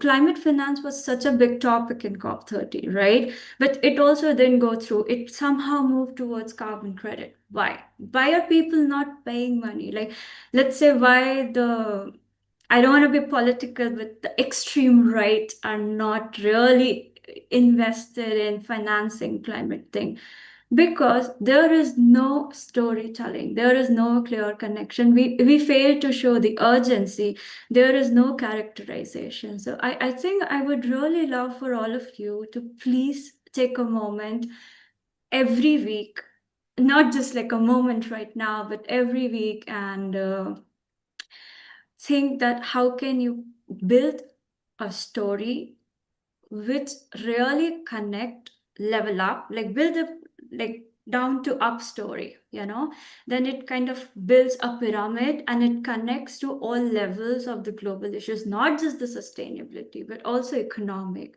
social side, and just see all the impacts around it. And if you need certain references on that, you can think of a concept as a triple bottom line, or you can think of a concept on circular economy, that okay, just very simple example. Why you think that metal recycling is getting so big? Because there is like a direct storyline towards it, right? That okay, there is a money involved. You get your money back. Mining is getting more expensive. Resources are getting limited, so on and so forth. And you're able to like imagine like a child is working there, or let's say the unprivileged workers are working there, and you think, okay, this can work, it will save money, it will save people, and then yeah, we can make an impact also. But for a lot of things, let's say I also remember we spoke about this religious pushing of sustainability, and I can give you an example from my case. So I and my parents visit temples in Rajasthan every year. So it was 4 years back then, and I was not that keen of visiting temple. Let's say as a kid, you're always like, no, I don't want to go here. I don't want to go there. So I was just staying outside the temple, and I saw everyone was using a lot of plastic bags to like put flowers and prasad and all those kind of things. That's very emotional. And I went to them and I said, why are you using plastic? No, no, no. Girl, it has to be very pure. It has to be like posh, and like you can't touch it. It has to be pristine. I'm like, but you know, plastic is bad for the environment. We don't understand such things. Like you can't like mobilize village people like that. Like this city girl, what she's talking, she doesn't know. She lives in Europe and she's just telling us what to do. And what I started doing is I started picking trash myself. like one by one. I took a big thing. Then actually I did it with my mom. So we had like 3 big trash bags. And then what we started doing is we started taking that big trash bags with us so that people can see, like, oh my God, it is that much of trash. And then they were like, oh, that's the impact. And then I was showing, like, look, this is the amount of plastic that is going in the same place where cows are grazing, because, right outside the temple, cows are eating a lot of these scrapes, and along with that, the plastic thing. And what happened, this is 4 5 years back, okay? This year my parents visited that temple again. You won't believe, plastic is banned in that temple. People don't like using plastic. It has totally become a plastic free place. And then trustee noticed it, and trustee also were like, remembered, like, this is the reason that happened. So stories matter, and sometimes it doesn't even need any money or any efforts. I hope it just validates what I'm also trying to say with my little example, and it makes a lot of sense to what I'm saying. Thank you so much. If you have any questions, feel free. And just on a last note about me, I'm a chartered accountant from India. Then I did my Masters of Science in Sustainability from the Netherlands. I represented my university at Netherlands level for sustainability movements. And I also do consultancy, finance and sustainability consultancy, around business modeling and all those kind of issues, like to really, I take them from 0 to 1. I have worked with over 100 food companies in the Netherlands, and last year I was awarded as top 50 under 35 impact makers of the Netherlands in the food industry. So thank you. Thank you. That's lovely, Purvi. I think definitely stories make a difference, and these stories are those parts of our lives that we can correlate and connect with the nature. We can correlate and connect with our lives. Otherwise, there are two aspects. One is just, which is, I would say, it's a virtual reality, and the other is the reality, which people see on the screen, which people see in the conferences, which people see in the webinars. But what is the reality is something different. And the real stories of what comes to our way makes a real meaning of Yeah. this. I know, Your- and Amrita your- had so much discussions on it for over last 3 4 years. Yes. Yeah, I'm really glad um, we could make it, and I'm really happy for you, Pla, and keep it smart and sustainable. Before we move to Charles Appleby in UK, Dr. Anukul, your comments, and Dr. Lakshmiji, your comments quickly. Yes. I over think it to was you. such a pleasure listening to Purvi because her thoughts are absolutely accurate. And I wondered, I wished all of us are exactly like her to be able to take straight how. At the same time, I just had one small issue, not about this thing particular, is the concept of democracy. We all have the right to do various things, but we are often influenced by things from outside to do and behave in a certain way. And that's where I wanted to say IGO between IGO and NGOs. NGOs are closer to the farmers, and they understand the land and the trees and the plants much more than the people who are guys like me sitting in a chair and trying to wonder what the gardens and greens and trees would be like. And then we implement orders and say this is how the governments are going to act. It does not necessarily work out that way. I have only learned over time that if I have to learn something and want to know about trees, plants, and crops, I better go to the farmer and ask him, how would you understand this? So that's my overall conclusion for this. But great work, Purvi. Thank you very much. Thank you very much, Anukul. And I totally agree with you, because Amrita knows I was also involved in one impact project in India where I worked with over 2,500 indigenous farmers from Chhattisgarh MP region. And what you say totally makes sense, because I actually first went to IGO, then went to NGO, and then ultimately I learned, everyone is stupid. What farmer is telling that how to test this soil organic, I need not go to a lab. I would trust this farmer for the word. So Absolutely. yeah. Absolutely. Thank you. Yeah. Thank you. Thank you so much. Thank you. Yeah, Dr. Lakshmi, your comments, please. Namaste to all of you. Global namaste. Yeah. Very well done. Netherlands. You're from Netherlands, Purvi. Good job.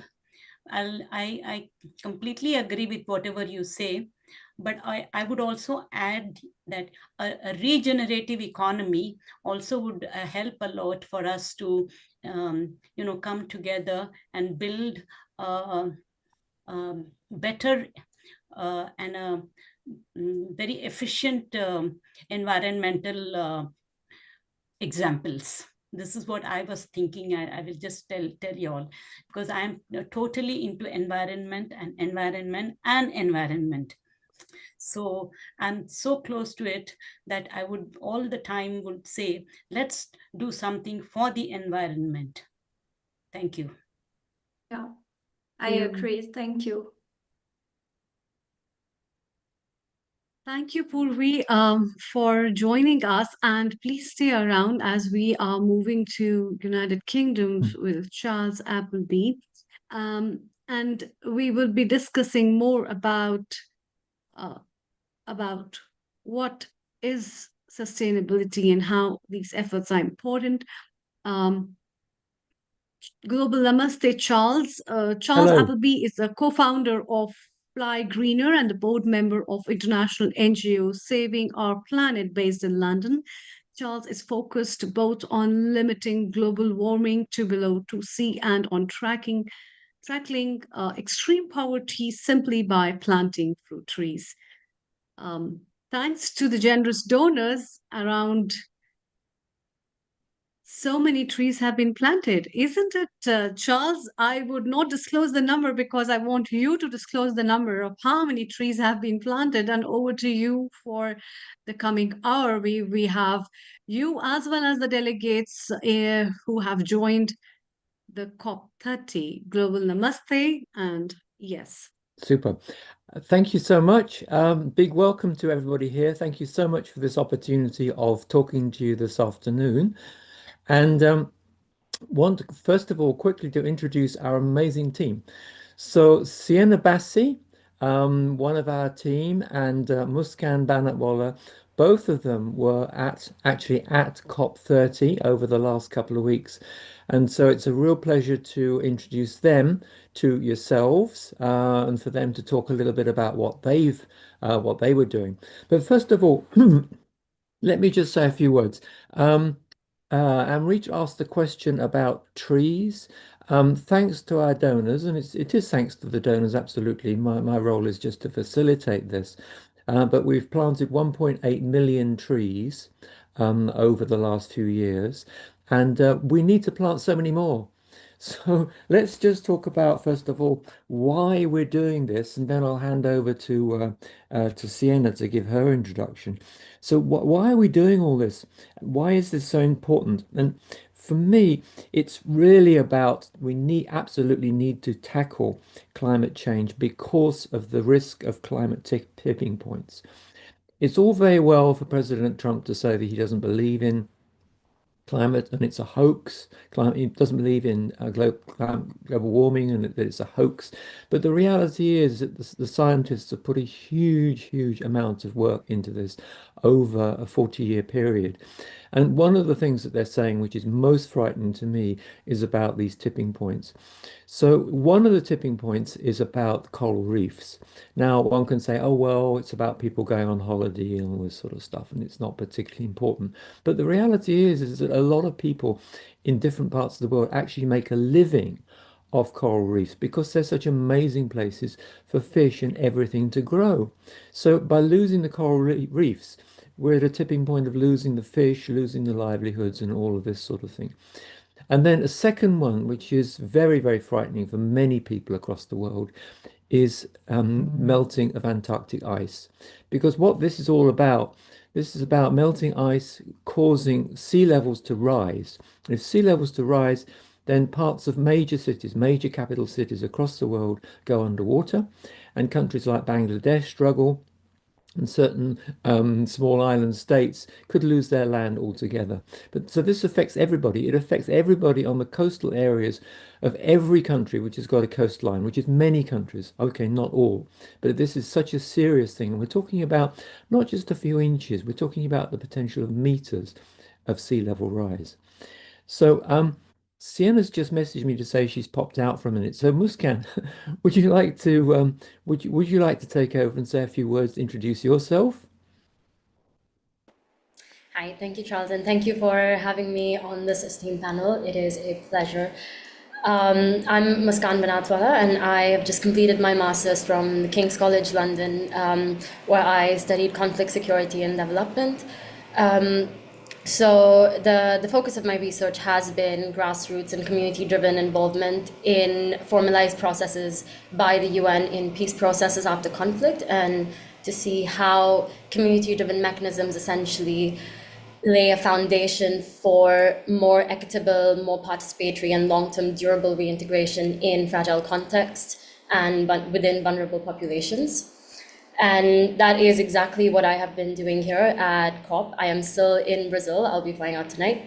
And it has been such an experience, such a pleasure talking to people from all over the world, and not just all over the world, but the people that have been living the realities of the climate crisis. Living in the UK and earlier in the Netherlands, I've been quite detached from the realities, and I haven't felt them myself until I came back here. And it's been really, really eye-opening to talk to Indigenous people, to talk to local populations, to talk to the most vulnerable and the most affected people of climate change, to really understand the gap that exists between policy, between the negotiations, between diplomacy, and the ground realities of what's actually happening, and what all of you guys have been talking about today. Okay, thank you so much. Would someone be able to put is Sienna back live with us here now? Is she on Yes, I'm screen? here. Sorry, my Wi-Fi is being a little tricky, but here I am Okay. now. Would someone like to put her on screen so we can talk to her properly?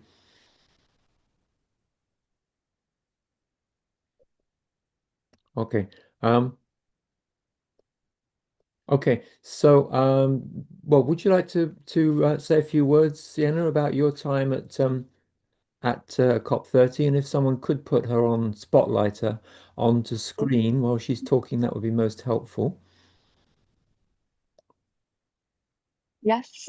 So okay, I cut out a little bit with the Wi-Fi, but I will give you who I am and my time at COP, like If you can in a few spotlight words. Sienna, please. Perfect. Thank you. Sienna, over to Brilliant. you. Cool. Hi, I'm Sienna. I was in COP30 the week before this one. So the week of ambition, the week of all the buzz, everybody coming together and getting excited for decisions to be made. I've been working with Charles in IHV and with No CO2 on our tree planting projects for about a year now. And it's been a really, really exciting and important space to work in. I am an engineering student. I'm at university right now. And I'm most interested in the energy sector, so sort of energy efficiency, clean energy generation, things like this. So I was following a lot of the negotiation tracks on just transition. And on the energy days, I tried to follow all of the funds that came out. The exciting thing about COP is while a lot more can be done and needs to be done, a lot of outcomes have happened. So we've clearly come a long way since the Paris Agreement, from being predicted to a 4-degree rise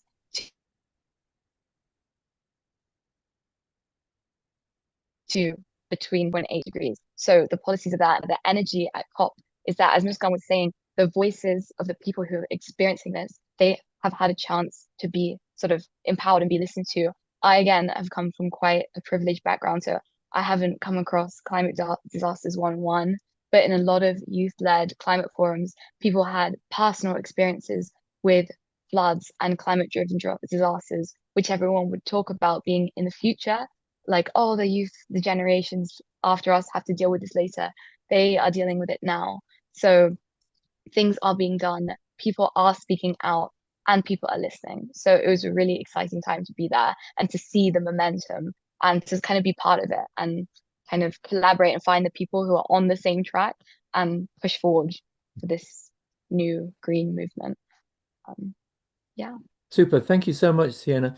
So I'm going to say a few words now about the outcome of COP30, so as everyone's aware. And then after that, let's go back to Muskan to tell us more about her experience of particularly of the last few days in Brazil during the negotiations.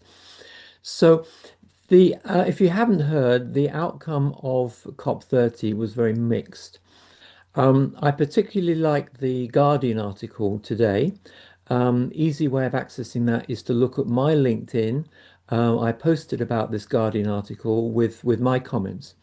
So a lot of comments came through this morning, first thing, which were really very negative. And I thought, oh my goodness, what's happened here? This is really, really bad. And then I started to read some other comments which were more balanced. And with all of these things, it's very important, I think, to look at things with different views. So there's a negative view that not very much happened. In fact, someone said nothing happened at all. It was a waste of time. On the other hand, other people were saying, well, some things were achieved. It's small progress. But for me, as I've been saying at the beginning of this 2 weeks, I believe it's vitally important to engage everybody in this process of tackling climate change because clearly world leaders, for whatever reason, some of them are basically they've got handcuffs on them from the fossil fuel industry, which is stopping them doing what they need. And so I particularly want to congratulate the last two speakers, Sienna Patel and the other speaker that we had here from the Netherlands, talking about what she was doing in the Netherlands and her projects, Purvi Sankla. For me, it's so critically important that we have many, many people understanding the subject as well as Sienna Patel did, taking action like Purvi was doing.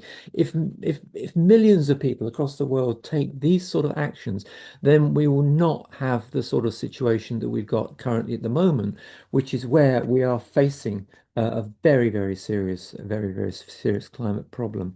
So overall, the summary really is that not enough has been done at COP30 to stave off climate breakdown. A roadmap to halting deforestation. I mean, we're in Brazil, which is the focus of billions of trees in the Amazon rainforest. Not even in Brazil could a roadmap to halting deforestation be agreed, and it was dropped from the final agreement. And that only a voluntary agreement was achieved to even begin discussions on a roadmap to the phase out of fossil fuels. But this is something we can all do. We can all take action. We can all take action on fossil fuels. Do you really need to use fossil fuels? Do you need to travel by air? If you do need to travel by air, then we ourselves as Fly Greener, what Fly Greener is all about, it does what it says. It's making it really easy to fly greener. If you have to fly, then you can remove your CO2 emissions and hence you can fly greener. So we need people to take action on this. And the team that we had with Sienna and Muskan at COP30 was actually a great success. So the reports I got back here in London from what they were doing is that overall our two delegates found strong support for our aims, which is to plant more fruit trees, to build mental resilience and youth leadership with young people, and to provide trauma relief following disasters. So on all of those areas, our team achieved great progress. So look, over to Muskan. Muskan, tell us a bit more about what you found, what was actually going on here. Thank you. Thank you, Charles. So yeah, I think this has been is something all of us have been talking about, and I think everyone realizes this now more than ever. But for change to happen, we need to have the people that are affected by it to tell us what needs to be done. And I just wanna preface this a little bit with the UN system and the UNFCCC system and how it actually functions. So at COP3, say nearly 30 years ago now, the Kyoto Protocol was proposed to target emissions from industrialized countries, and these agreements essentially paved way for carbon markets, allowing countries and corporations to trade, essentially pollution credits instead of actually cutting down emissions. And the US at the time had signed it, but they never ratified it, and Canada later withdrew from it. And what I'm trying to say here is that what came out of COP3 all the way back then was not just climate justice, but a system that allowed the global north to maintain its power and its profit while still exporting the consequences. And that's something that we see even now. We always call upon the Philippines, for example, for being the biggest polluter of waste management. But at the end of the day, it's a source of their livelihood. And it is a way that just like countries are under debt for development, countries are now under debt for climate loans, and which essentially should have been grant-based loans. And these are the kinds of realizations and the kinds of dialogues that have come out of the last week of COP and the COP of implementation, essentially the week of implementation. And I wouldn't say that it's all pessimistic and it's all bad. There has been some really incredible civil society engagement, civil society work that has been put in, and a lot of pressure that has been put onto the governments to essentially lead to the decisions that and the resolutions that we have today at the conclusion of COP. And one of the things that stood out was a constant battle between trying to implement the BAM, the Billion Action Mechanism. And this is a mechanism, essentially one of the largest, most comprehensive civil society engagements that advocate for a just transition, and a transition that is embedded in indigenous governance, in protecting forests, lands, diversity, improving accountability, and channeling climate finance directly to indigenous communities, something that we've been lacking for so long, because as we all know, climate financing is something that seldom reaches the people that actually need that financing. And this ensures that the Paris Agreement and the NDC updates benefit and involve indigenous people. And so it's shown a very strong support from the civil society in the inclusion of climate transition. Somebody mentioned in the comments earlier, I think it was Chloe, she said the fossil fuel phase out didn't make it to the final resolution. Unfortunately, it didn't. While it does mention it, and while it does show that it's been tokenized to be mentioned within the final resolution, we don't have a mandate, we don't have a deadline, and we don't have a comprehensive mechanism to phase out these fossil fuels.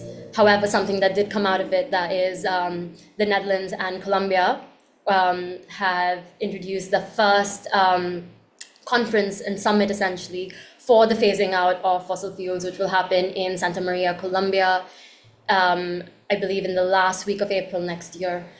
And that is something that was a win. So what I'm trying to say essentially is it wasn't all bad and it wasn't all good. I think the UN system at the end of the day has worked exactly in the way that it is supposed to work and the way that it was required to work always. However, now we've gained momentum on indigenous involvement and local involvement, and essentially the voices of those that are most vulnerable to climate change. And so a couple of the quick questions and the overarching questions of COP essentially were, can Brazil finally take action to protect the rainforests? And well, let's highlight the TFFF, the Tropical Forest Forever Facility, that proposed a 125 billion endowment SAL fund dedicated to protection of forests. And about 20% of these funds are going to go directly to indigenous communities, which has been a historic shift. And it also focuses on long-term revenue generation through short-term pledging. And it provides global financing structures to keep these forests standing, not just for reforestation after loss, but to protect the ones that still exist. Something else that has been in conversation, has been in debate, is can these unstoppable increases in CO2 emission be halted? While COP30 produced one of the strongest transitional languages ever agreed, and that's something that has been reflected in the conclusions yesterday, where we stated the need to transition away from fossil fuels in a just, orderly, and equitable manner.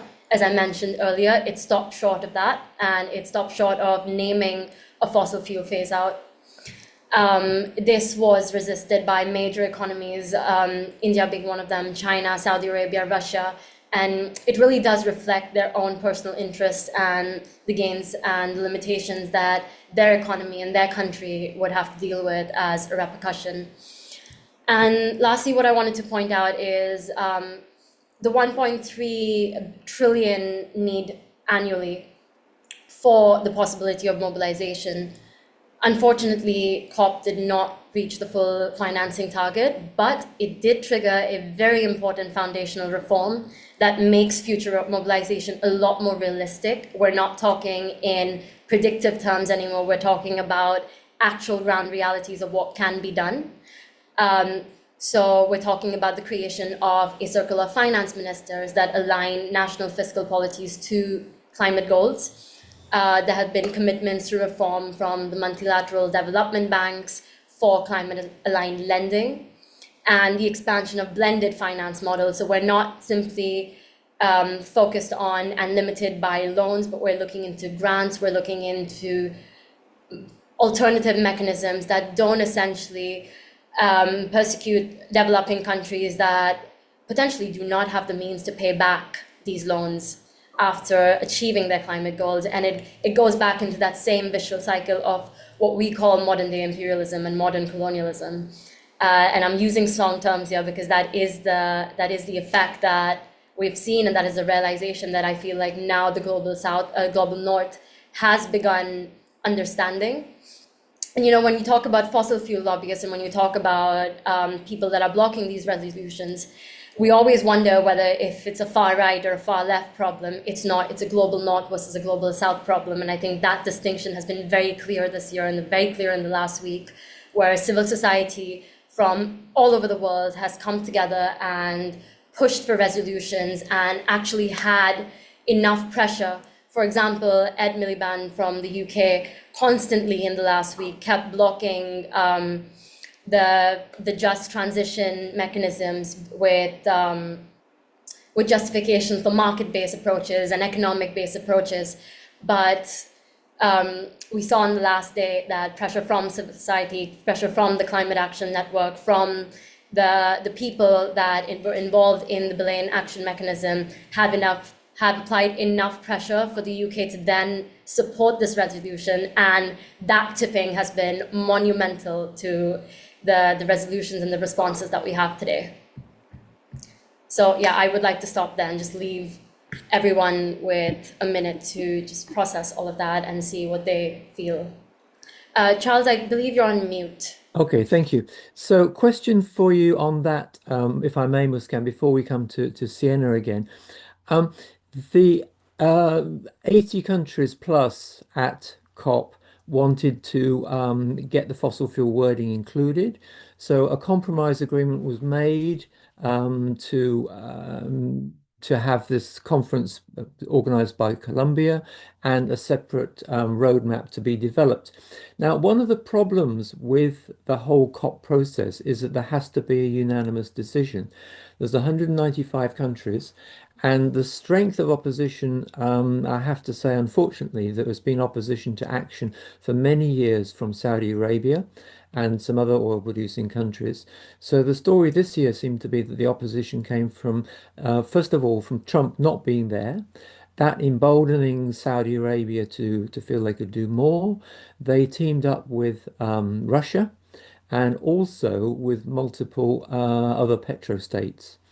So do you feel, with what's going on here, Muskan, do you feel that we're heading for a potential separation with the COP process, maybe agreeing that decisions don't have to be unanimous, and being a sort of more of a coalition of the willing, something like what happens in international trade agreements and with the EU, where these trading blocks, in whatever form they are, they agree a purpose, they agree action, they agree benefits to the members, and they have walls built against non-members, so non-members have to pay more. So do you think we're sort of finally approaching that stage in things, Muskan? I think when we talk about a coalition of the willing, those that are most willing are countries in the global south, the countries that are most affected by climate catastrophes, that feel the effects more than anyone. I've been here for the last week and it's been hot, it's been raining every day, it's been humid. And yesterday I spoke to someone, a local here, and it doesn't rain every day. Yes, we're near the equator and we're 100 miles from the equator, but it's not supposed to rain every day. And yeah, so when we go back to the coalition of the willing, the problem with that is that the countries that are more willing are the ones that have the least power. And when you talk about having countries that are blocked out and pay more, there's really very little that can be done when the power and the money and the resources are in the countries that essentially benefit from not having these coalitions. And unfortunately, that is just how the world works. I think we've seen it with Trump pulling out. It really didn't. It's one day he woke up and he said, I'm not going to do this. And there was nothing anybody could have done about it. So I unfortunately, I'm not very optimistic on how well something like that could work. And this also comes from the very fundamental issue with carbon financing is that when you talk about carbon financing and you talk about the adoption of climate financing, a lot of the larger players step back from it simply because it's not a profitability mechanism. So at the end of the day, what we realize is that if you can't make money off of it and you can't have diplomatic power out of it, it will very seldom make it to the decision-making table. And if we really want impact, then we have to go to the people that can create the impact. And unfortunately, the UN system has been functioning and been facilitating in the way that the people that can make the impact are least willing and have the least, so to say, they have the least will to make that impact because it doesn't physically and doesn't outright affect them. Wow, okay. A lot to think about there, Muskan, thank you. So let's go quickly over to Sienna. Sienna, over to you.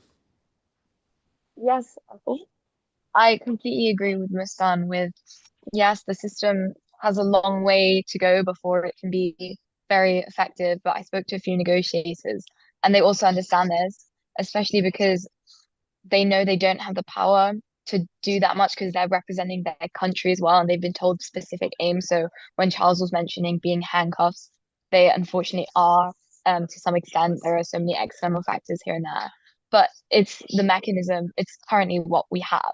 So in any way, we have to utilize it. And again, the people need to be at the center of the decision, as Muskan said.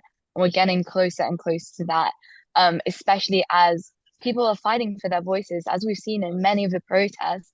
People who deserve to be in the room to make decisions about their own land, they are asking for the right to do that, which I think is what should, this was supposed to be the COP of the people. So people are trying to reclaim where they live. And one of the Brazilian youth negotiators, some people are making decisions completely about your life without regard to who you are, what your ideals are, how you live. They have no idea about you, but they're making decisions over your land. So that's how the UNFCCC can feel sometimes. But now they're trying to include Indigenous people, Indigenous knowledge, like to be ingrained in the heart of all decisions. And also, Muskan also mentioned, like in Philippines, that they have, like, for example, a lot of waste, but that fuels the economy. And the thing is, we cannot like ignore that all of these issues are interconnected to climate change. We can't just fix climate change. Oh, everything else, we'll just have to deal with it. everything has to be intertwined. And a big thing here at COP was health, the link between health and climate change.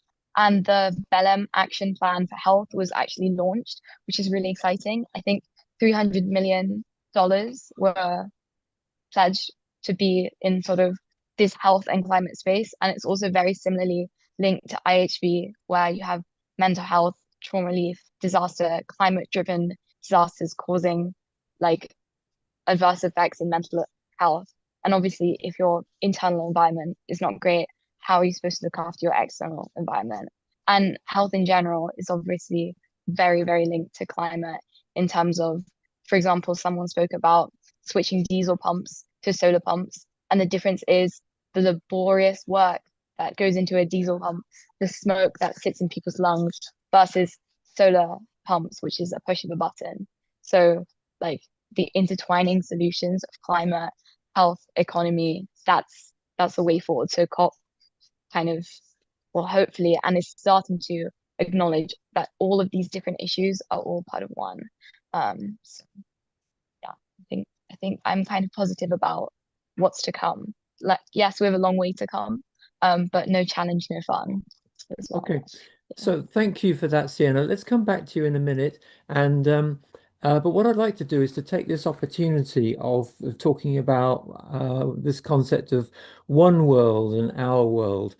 I mean, the answers that Muskan in particular has been talking about really are highlighting the complexity, the global north versus global south issues. There's a lot of things here that really people are quite disconnected from. So I really want to take the opportunity here of highlighting that this is one world. We have one world. We're all part of this, and if we want, we can take action to do something about all this stuff. Okay, no one here is a global leader, but everyone can do something. Everyone can influence what's actually going on. So I'd highlight that with our Fly Greener, our tree planting, that we're an NGO.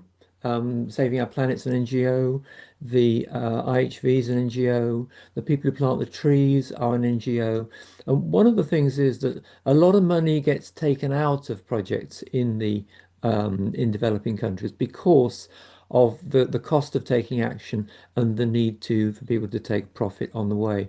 So we're not doing that here with Fly Greener. The money is going through to the people who need it, who are in extreme poverty.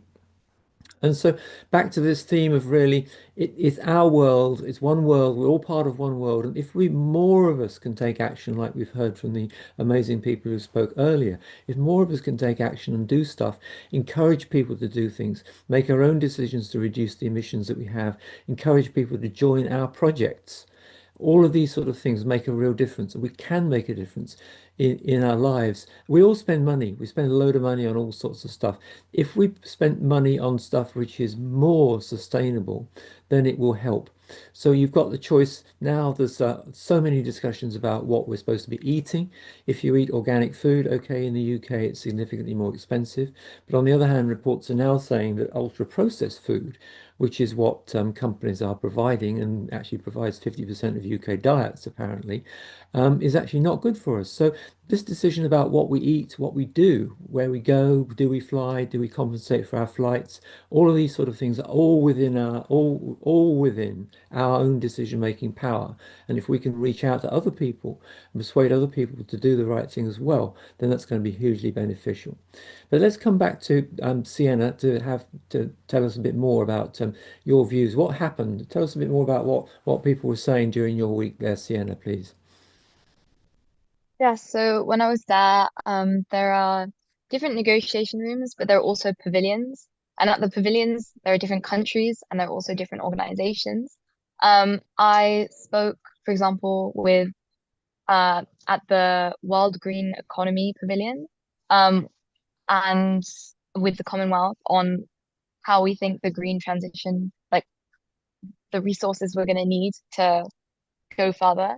And one of the main things they actually brought up was empowering youth and empowering younger people to kind of go into this space of like from the beginning of any career of everything, sustainability can be at the heart of it. And that's how it should be. People don't need to go into separate sort of green careers, but in everything they do, like we need to show people that having sustainability at the heart of it is the key. So they talked a lot about spreading out education programs and financing opportunities for younger people to get into the space.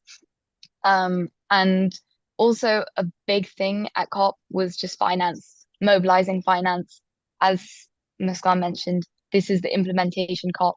So I was in a lot of the negotiations where people literally, like some of the parties, for example, India, they raised their plaque and they just said, why are we still talking about this? Why are we still in informal dialogue? We should be at the next stage by now. We know this is important. We need to mobilize our finance and we need to know how and where it's going to come from. So a lot of the talk is, can we stop talking about this, please? Let's make some action, which was actually very exciting to hear. Obviously, COP is a space for talks to go on.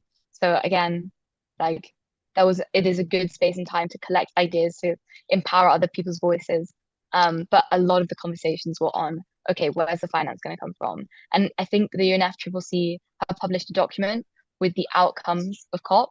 And there's actually the stats, the numbers, the financial pledges that have come out for each sector. So it's really exciting that even though not enough money is there, some money is being put down, which is pretty good. I don't know if you've seen, but there was the mitigation plan, which was about to be adopted, but then Colombia said, we don't want to be in this because it doesn't align with the science targets. We want that in there. Otherwise, how can we agree to this when it's just not up to standard? So it's excellent that Muskan highlighted they've now got a fossil phase out conference themselves. So people are pushing for more, they're demanding more. It might not be happening unanimously, with everybody, but at every single level, people can make a difference. And there are people fighting to make that difference. And it's not just we should do it. For some people, it is survival. And that was highlighted at COP, especially because there were the recent climatic disasters in Jamaica, and people from Jamaica were there saying, we've lost a third of our GDP and we're not getting reparations and we need to do something about it. And if we don't keep 1.5 alive, this is survival. This is not just, this would be ideal. It is impacting people's lives. So there is the momentum, there is the movement, there needs to be more, but we're moving the conversation from a conversation to action, which is really exciting.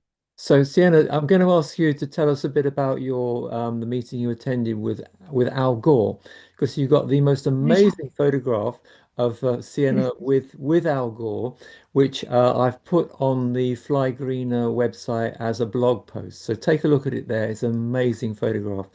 But what I like about Al Gore is that he was a politician who, back in 2006, put climate change on the agenda of the world for everybody with the film An Inconvenient Truth, which is a documentary which loads of people bought, including myself. But without the sort of social media and all this sort of stuff at the time, what actually happened is that you watched the film and you thought, oh my goodness, this is bad. This is really bad. But it wasn't really a follow-up in the way that there would be now. And so you sort of went off and got a cup of tea or something and you thought, well, you gradually forgot about it and it sort of subsided in your mind rather than rising to the top as an action that we should all be taking. But I really like the comment that Al Gore made just last week to say that he felt that we were past peak Trump. So peak Trump is now over.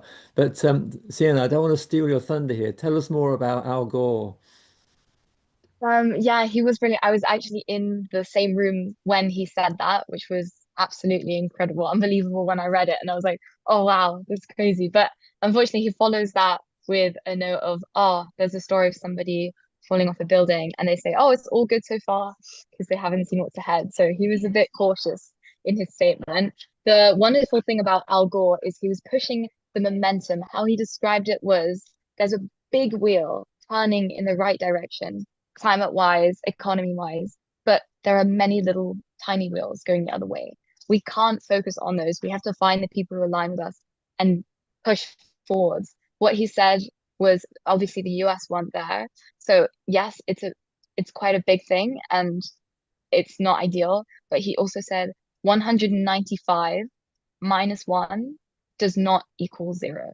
one country has pulled out. Everybody else is here, they're fighting for difference, and everybody's voices should be and are equal. So we have to keep pushing with what we have, because what's the point otherwise? We can't just be like, oh, one's out, or we might as well give up, you know. But there's so much going on. We would really miss out on the opportunity to get involved and be part of the right side of history. Yeah, so The it's really cool. 195 minus one, I think, is such an important comment, Sienna, in the context of this week, because with the negotiations over the last 2 or 3 days getting so rough, I think I felt there was a real possibility that some other countries might drop out. So anyway, we're past that point. It won't happen for another 11 months maybe. So back over to Muskan. Muskan, you were there during the week. You were there during the fire and everything. Climate-wise, putting the fire to one side, what else came out of this for you? So you had some great discussions with people who were really interested in our offer, which is the offer of the trees, the youth leadership, the mental resilience, all of this. Tell us a bit more about that, if you would. So I think one of the best things that has come out of this is that we've managed to create a very lasting and a very strong connection, which started off by Sienna and then further taken away with me, was with the Commonwealth. And the Commonwealth has been a strategic partner of IHV UK, along with Rotary UK. And so those were two partnerships that we cemented here in Brazil to increase our impact. So with the Commonwealth, they have been incredibly keen to have our programs embedded within their offices for the wellness of their employees and the wellness of their people, so they can continue doing the work that they do while we facilitate them through the work that we do. When it comes to the Rotary, it is a massive global network of change makers, of very, very dedicated people to not just climate change and not just peace building, but for human values. And one thing that has come out very strongly is that the COP this year was about human values and protecting human rights, because the climate crisis is not a climate problem, it's a human rights problem. And these are realizations and these are connections that I managed to build and get a chance to see up close, because there's so many more people that think exactly the way we do. And it's really important to bring all of us together in one room. So that is on the organizational standpoint. When it comes to countries, I had the chance to talk to a lot of presidencies from the African Union and from other African countries. Two very outstanding ones were Sierra Leone and Ghana, where the need for reforestation, the need for youth mental health, youth resilience, and youth leadership has been monumental and paramount to their NDCs and their contributions and their plans for what they would like to do as countries. Ghana and Sierra Leone both have been very, very keen to expand our climate action projects and also include a wing of youth mental health and youth leadership embedded within these reforestation projects. So the idea is that we're no longer just talking about reforestation and alternative livelihoods and reduction of poverty, but we're also bringing in an aspect of youth mental health and youth involvement and participation within these frameworks that essentially work in tandem with each other. And there's only the only way we can reach a solution is to reach a holistic solution, because as Sienna pointed out earlier, this is an interconnected problem. I don't think it is viable for us to work in silos anymore. You can't address climate change by only addressing climate change without looking at human rights, without looking at poverty, without looking at indigenous involvement, without looking at mental health, without looking at all of these factors that just come in together so seamlessly. And yeah, those are the kind of relationships that I have managed to build this week. And I think more than anything, it was an honor to be able to do this and to be able to connect and bridge all of these solutions and bring it all to one place. And I think that's also the power of COP. yes, there are a lot of issues and a lot of levels of functionality within COP, but it provides a platform for these discussions to happen, and a platform to bring together people that are actually really, really involved and care about the climate and care about human rights. So yeah, that is the work that we've been doing. Super. And you say that with such a strong smile, Muskan. Thank you so much. So, Amrita, I'm sure people may want to have some questions. So just before people do that, let me build on what Muskan was saying here. Um, our organizations, very open to and be very pleased to have people in whatever capacity joining us. We've got loads of potential roles here.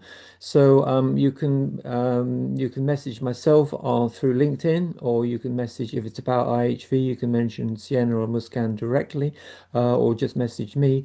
But say we've got a range of roles, volunteers, got some paid roles, all sorts of things for people who are interested in taking action and doing more with this. It'd be great to hear from people. And the other point about this is that volunteering with our organization really develops people. Um, we've got some great mentors in our organization, and that's a key part to bring people forward to achieve their potential in life. I was with Muskan when she asked a very high-powered Texan at a conference in London. She and I both discussed it, and I said, "Yeah, you've really got to ask this guy for a job," which was a lot of fun for her. Yeah, she's not going to be working in Texas for the moment, but give it time. Okay, so over to Amrita, if you'd like to invite people to put forward questions or whatever, we'd be pleased to hear from you. Thank you. So Anukul, go ahead. You've got comments to make. Thank you. Sure. I did have, it was a real breath of fresh air hearing Muskan and Sienna today, and particularly with Charles' support, and also listening to Purvi in the past.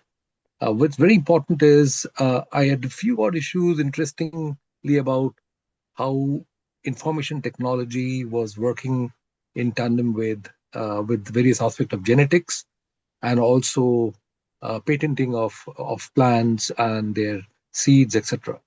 So that's one thing that I was wondering where things are right now.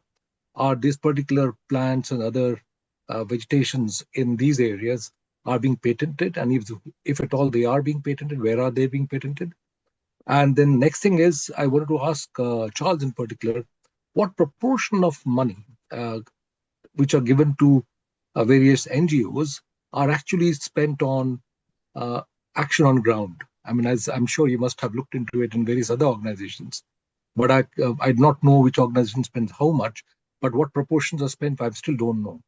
Number thing is, what do you think of the role of economics versus financing? I'm talking of economics as a tool of understanding how the world work, as opposed to financing at local levels. Okay, I don't know if anybody else has got anything to add about genetics, but what's very important in these countries. So I'm familiar with tree planting both in Brazil and in Madagascar. It's really, really important to plant local indigenous trees in all of these areas. I don't know myself about the genetic aspect of trees. Generally, things to do with things that are patented cost a lot more and hence are a problem. So, anybody else got anything to add on this? I think I can add just a few words, and I don't know how comprehensive I will be, but I will try. Um, so one of the biggest bioeconomy challenges I think that came out of COP was that, so first of all, COP launched a bioeconomy challenge, which is a global multi-stakeholder platform that allows individuals to scale sustainable investments into nature-based bioeconomies. And this not only includes biomaterials, but also bio-input and biotechnology. So that's the tandem I think Anupur was mentioning about IT and genetics as a strategic pathway for decarbonization, nature restoration, and inclusive growth. And it includes governments, civil society, businesses, academia, and it's a balance to essentially build with equity.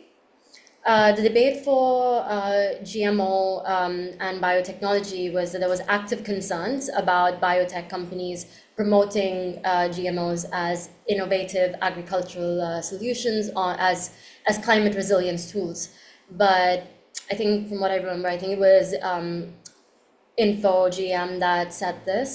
They said that they mentioned that COP30 they discussed at COP30 they discussed genetically modified yeast for biofuel production, and this raises a lot of ethical and ecological concerns, especially in relation to deforestation. These players essentially frame biotech as a climate solution. But then at the same time, civil society has raised some very important counterpoints about the environment and the social risks that would be attached to this. Moreover, I think the COP30 gave a very strong voice to Indigenous people, and I think the role of the Berlin Action Mechanism now also includes this recognition of traditional knowledge systems.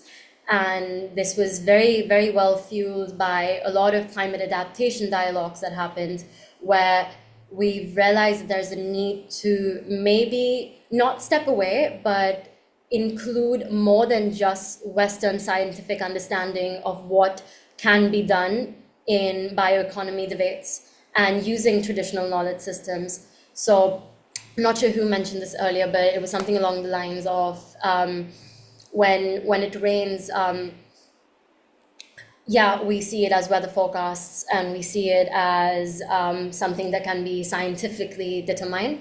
But when you talk to Indigenous people, they understand when it's going to rain through the movement of ants, to the weather, to the temperature of the winds, to the speed of the winds. And it actually allows them to predict rainfall for the next year. And so, of course, there's some value to that. And I think Western academia and academia in general often seems to ignore those systems because they're not the most empirically sound. But empirically sound systems are just one way of seeing the environment and one way of seeing any form of scientific production and scientific predictions. And I think that's something that has been very strongly understood and advocated for this year in COP. Okay. I hope I answered the question. Thank you. Anukul, you asked a couple of questions about the economics of this. I think that's very, very important. I mean, I spent 3 years working with my business partner on a tree planting project in Brazil. So it was a $20 million project. The impact would have been huge, but the complexity of it just meant that it didn't happen. And it's partly to do with Brazil rules. It was to do with a time when there had been other projects where it meant that companies who got involved had what was perceived as some reputational damage. And just the complexity of the finance meant that it was really difficult to happen. I was really pleased to find the opportunity of working with a new tree planter with this project in Madagascar, because that essentially does a similar thing. It's very, very similar, except that instead of needing $20 million, you can start with £20. Now, what does your £20 do? Your £20 does not fully grow the trees and the whole works, okay? What it does, the £20 covers planting 50 trees in a nursery. So the 50 trees come out of the nursery as saplings. So that includes also a 2-for-1 fund match that we do to make it even better, right? Okay, but realistically, the real impact is driven by the people in the community who take the trees, who plant the trees, and who benefit from the value of the fruit. So the value of the fruit over 20, 30 years is worth 30 times your £20 donation. So £20 donation plants the 50 trees, they remove a ton of CO2 every year, plus that's what the fruit from the trees is worth $600 to the £600 to the farmers who are planting the trees. So the economic benefit of that is huge. But as Muskan said earlier, there's a part of this which is really missing, and which is the economics part of this, in order to give businesses some people some profit out of this activity, which is what the carbon credits is really about. and hence the importance, if possible, to add that dimension to future versions of this so that we can offer something which is even more attractive to investors and not just to donors. So the package at the moment we've got is very, very attractive to donors and people interested to really make a difference to their air travel, to removing their CO2, to helping tackle poverty from people who are in extreme poverty currently. Okay, so before we move on to the next question, Sienna, would you like to contribute to anything? Just on GMO, like obviously there's controversy, but it does have the power, obviously, to feed the world. Like our production rates, we need to meet it. And I think in India, like we tripled production and halved the price a while ago with the Green Revolution. So there is promise in that, obviously. But as Muskan also said, there is the danger of people using that kind of branding and greenwashing in those positions. So I actually met some fossil fuel, not fossil fuel, but like fertilizer company people at COP. And I was like, I wonder what they're doing here. So it's a bit, they can kind of spin the narrative sometimes and go the wrong way. Like if the intention is not to feed the planet, but it's just profit, let's stick more chemicals in here. It gets a bit dangerous, but there is potential to use it for good. Okay. Back over to Thank you. back over to our host. Thank you, Charles. Thank you. Wonderful contribution from you and the two wonderful ladies that you brought who gave us a lot of report from the COP30 itself. We'll shortly be going to South Africa at Healing Our Earth. We try to cover every continent in each episode. We started with India, went to Indian Ocean, Mauritius, then came back to UK, and we'll shortly be going to South Africa. I want to ask a question to each one of you in a simple format. Charles, you, Muskan, and Sienna. There are many aspects of weather and ozone layer and trees and climate control and etc. that we are worried about. Mentioning just these three, which is the top priority that worries you? So water, we are running out of fresh water to drink. Air quality is becoming very poor in many countries. And trees, we are losing lots and lots of trees. So just concentrating on these three, which is the which is the one that is worrying you the most? Charles, first to you, and then Muskan, then Sienna. Okay, I think we have to tackle all of these. There are experts in each of them. I don't understand air quality myself, so I wouldn't pretend to get involved in that. For each of these things, there's other people who do, and I think it's really important that they do their bit. And if they do their bit, then it will benefit us all. For me, apart from the trees, which absolutely we need 1 trillion more trees at least, right? Absolutely. But I would highlight water as the big issue. My business partner Rob has done a lot of work on the link between trees and water, and it's trees that basically cause the air, the water vapor to cause rain across wide areas of the Amazon. And with the Amazon drying out, it's water that's critical, but water is critical everywhere. We had a very dry summer in the summer this year in the UK, and everyone looks again at the problems with it. And now, in the winter, now being the UK, of course, we've got people who are flooded out. But anyway, handing back over to who's next. Thank you, Muskan. And your priority, or what's really worrying you of these three aspects only? There are many other issues. Which one would you give a priority to? I think that's a very difficult question that you raise. It's very, very difficult to pick one or the other because at the end of the day, they all have one combined purpose: is to sustain life. And I think my biggest focus through this week, and even in the kind of research that I do, is the sustenance of life and the sustenance of dignity. And if I have to choose, I would have to say water, because water has the ability in whatever way to affect the air quality. It has the ability to get trees growing, the mortality of saplings, and we're made out of water. It engulfs us, and it would only make sense to go back to the root causes, which I think this COP has really, really emphasized on. addressing not just the symptoms of climate change, but the root causes of climate change. And I think water does remain central to that at the end of the day. Thank you, Muskan. And Sienna, over to you. Which of these three, there are many aspects, but which of these three worries you and becomes your priority if you are in charge of the world climate control? Yeah, so I fully agree with Muskan of we can't treat these separately because they are so interconnected. And for that reason, I would say trees, because as Charles mentioned, trees has a direct influence on the hydrosphere and air quality itself. Both of them, like trees can determine that. So if we plant more trees, obviously both the quality of water and air will get better. Why the separate issues of air quality, like for example, doesn't worry me as much is that there are excellent examples of how far we have come. For example, in Beijing, the air pollution used to be awful.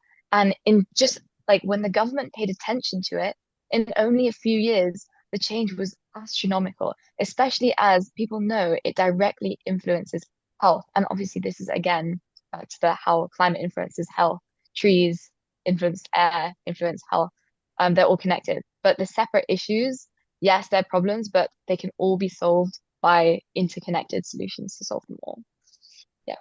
Thank you very much. Wonderful. Anakul will ask you a bit later on that. Amrita will ask you later. Let's go to South Africa at the moment, and we'll still keep on discussing because we've got open session. Concentrate on air as well. We can live without water for 3 weeks. We can live without food for 3 weeks. We can't live without oxygen or air for more than 3 minutes generally. So it is very worrying factor. Everything is very important. But isn't it fearful that almost each one of these things are shortly going to be depleted? So we better take it seriously. And the young one like you, Muskan and Siana, go for it. You are the ambassadors for the future. Charles, keep on planting as many trees as you can because trees are also very important. Anakul, your comment before we move to South Africa.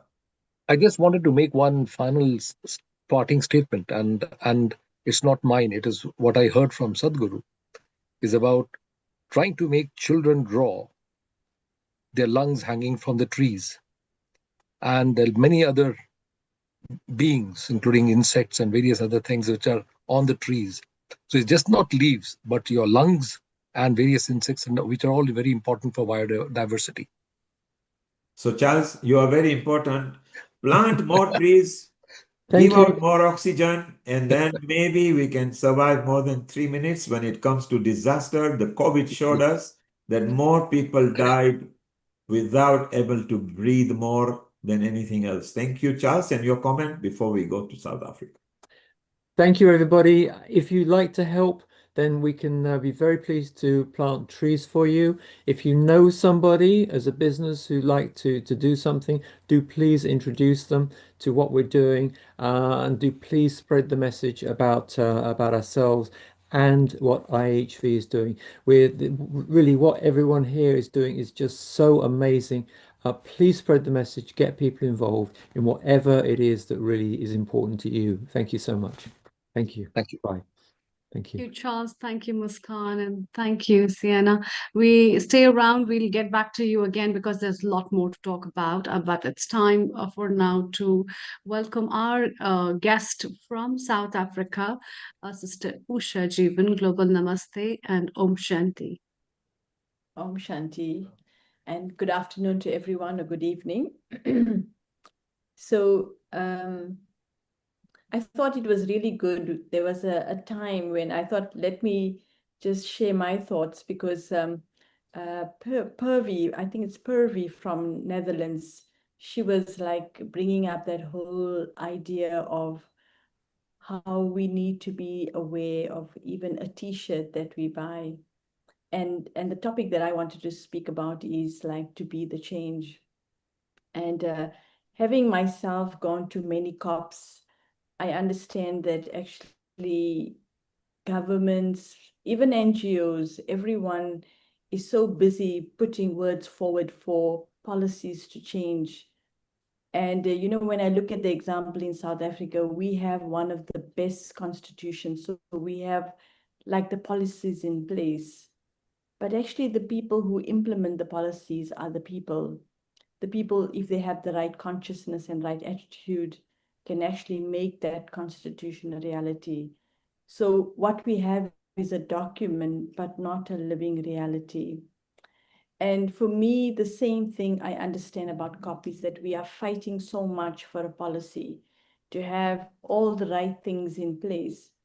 But actually, the people who are to implement that, the people who have the right heart and the right feeling, hasn't actually shifted and changed. And so, for example, from a t-shirt that I wear, or being vegan, or having a meat-free Monday, all these kind of things, which means personal sacrifice, personal transition, are we as individuals ready to make that kind of change for the sake of the planet? And I think this is something what can only happen when we actually build capacity of the individual. I want to share a very simplistic story that really reminds me of a man who was reading his newspaper, and his little boy was really becoming a bit impatient. He wanted his father's attention. And so as the father was reading the paper, on the side that the father was looking, there was a picture of the world map, and his son was quite little. So the father thought, if he tears this part of the newspaper up and he asks his son to, put the map of the world together, it would take him a long time because the child has not seen the world map. But in 2 ticks, the child put the map together, and the father said, "How did you do it?" And the son said that on the other side of the world map was a man. I put the man together and the earth came together. And so for me, our message really is that in terms of all of us, we have a big responsibility on actually fixing our own consciousness, whether we understand how it is to be generous, how it is to be caring, how it's to be considerate. Because when we think about how we use the planet, whether it's the air we breathe, whether it's the food we eat, whether it's the clothes we wear, all of these are decisions we're making that is either helping our planet or destroying it. Because the state of the planet didn't become because of policies. It's because of man's attitudes and man's awareness. So actually, it's a big thing about shifting consciousness. If the consciousness of people don't change and they don't feel they have enough, then this greed is constantly going to put us in a position. It's a power struggle, it's greed, it's actually all sorts of things, blaming. No one is tolerant enough to listen to another. So the spiritual dimension, which is actually something that the Brahma Kumaris really focus on, is really about making sure that when people are happy inside, when people are content from inside and they stop becoming victims, wanting others to change, and they bring the change within themselves, we would actually become, each one would become a leader for transformation. We don't need to have people who make policies to be leaders, but individuals become leaders when they shift consciousness. And so I feel that this is really a very important element, and it needs to have emphasis. In South Africa, we see that because faith is a very important angle. In South Africa, you can talk about God quite easily. And so we have within South Africa faith organizations that get together, and we try and make sure that all faith organizations are eco-friendly. We call them places of worship which are green. And so to make sure that if you go into your place of worship, that your place of worship is actually living with the awareness of the environment.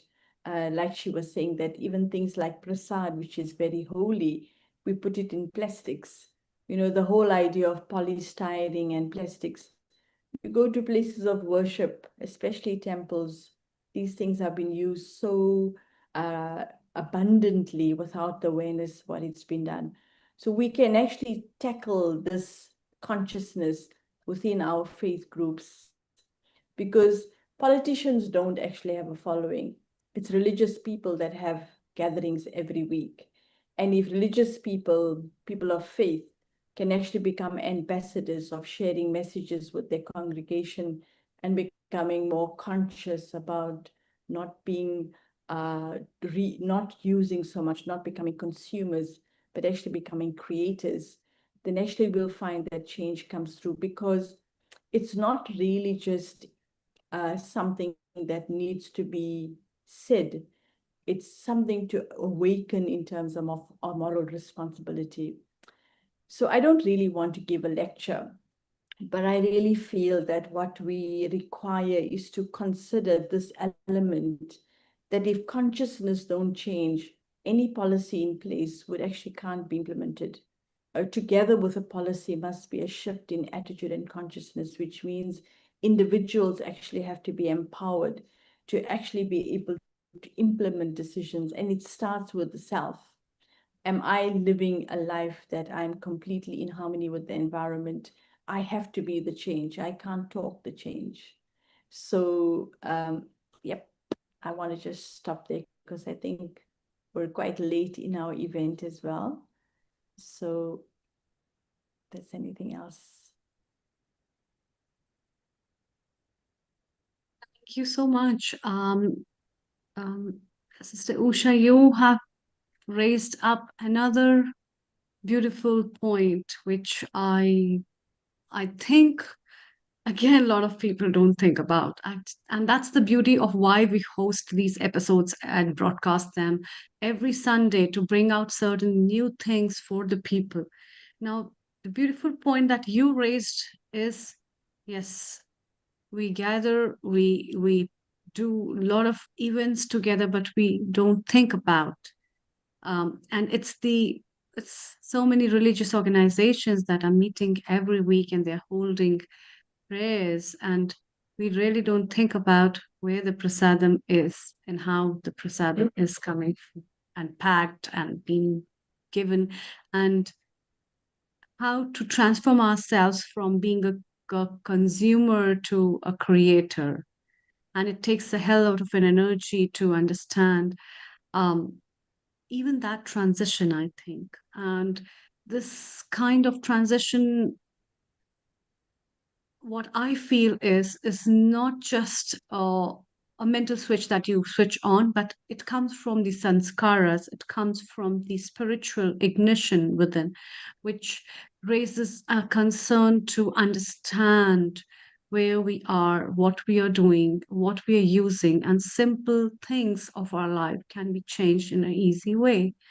And yeah, I really appreciate what all efforts your organization as Faith is doing, because these small efforts that we put forward in every society, and I think if in each society, wherever we are holding these meetings, we go to the temples, we offer prayers, we just be aware about what we are consuming and what we are delivering, and how can we make a small change in that.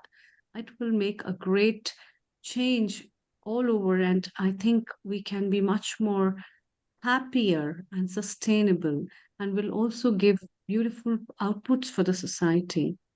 So I also wanted to ask you, what kind of suggestions do you give to the people? What kind of options can you propose to the people, as the organization in South Africa is already doing certain things? What all things are the initiatives that the organization has taken in South Africa?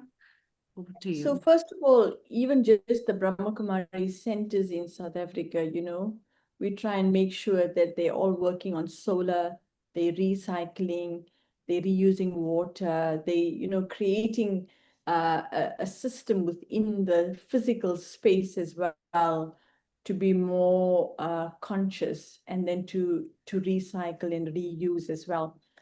But the thing that is important is that any spiritual environment can actually become a place of sharing information. So when people come regularly to your center or to your temple, they're listening to the leader of that religious group. And if the religious person who is been the guru, for example, if they share and create the correct consciousness, then actually what one will find is that it'll bring the whole moral responsibility within the people. So one is to show and tell, but the other is also to use our scriptures, to use our philosophy to actually be creative. So for example, Brahma Kumaris is, when you think about word Brahma, it comes from Lord Brahma, who's the creator. But if I just go to the organization and be a follower, instead of thinking I am Master Brahma as well, then actually that self-respect brings back responsibility. And so I feel the empowerment that religious organizations can do is to stop making people into followers, but actually to bring about this idea that we are change makers. And I think this is not just about using plastic. It's about stop waiting for somebody else to make the change. Like, for example, if policy don't change, so we're going to just carry on saying the governments don't want to do anything. But what is NGOs doing? There are people on the ground planting trees, all these different things people have shared. There are very practical things. Now, why I'm saying this about faith organizations, that because faith organizations already have a constituency, they have a community. If faith leaders can be brought into a role to actually allow the transformation to take through the faith organization to start using, instead of just NGOs, all faith-based organizations can actually become active in actually doing these kind of things, then what you would find is that people, when they come into the community, they share and they talk. And actually that's where you're doing a lot of campaigning, you're doing a lot of different things, So we need to look at these faith bodies as actually, they call it eco-congregations, as places of where we can let new ideas come up. We can use them, like we having a conversation, and I think all of us on this group are already converted. Now, who is going to be able to listen to these ideas and then implement them? How do we bring that awareness forward, that every time you buy a new t-shirt, this is what you're doing. Every time you stand in the bath, in the shower for more than 3 minutes, you actually, to teach things like how to have a shower where you put it on, wet yourself, switch the shower off, soap yourself, and then rinse yourself out. We have to talk about these things. Even if we share about things like being vegetarian, it's a very big shift in actually what's happening to water. So there are spiritual principles that actually needs, because many Hindus could actually be vegetarian, but they don't choose to be vegetarian. And you go to any climate conference, any vegetarians there? And we're fighting, we're creating policies, but we don't live any of those things. So I feel that it actually has to go down much deeper, because the kind of problems our earth in, it needs a drastic step. And drastic step means that we all have to become activists, not just become passive in having the information. And I don't think it's this group that needs the converting. I think this group is already doing a lot. What we need to think about, how do we get this information down to the places where people gather, where people are, and share this kind of information so that people can actually put it into practice.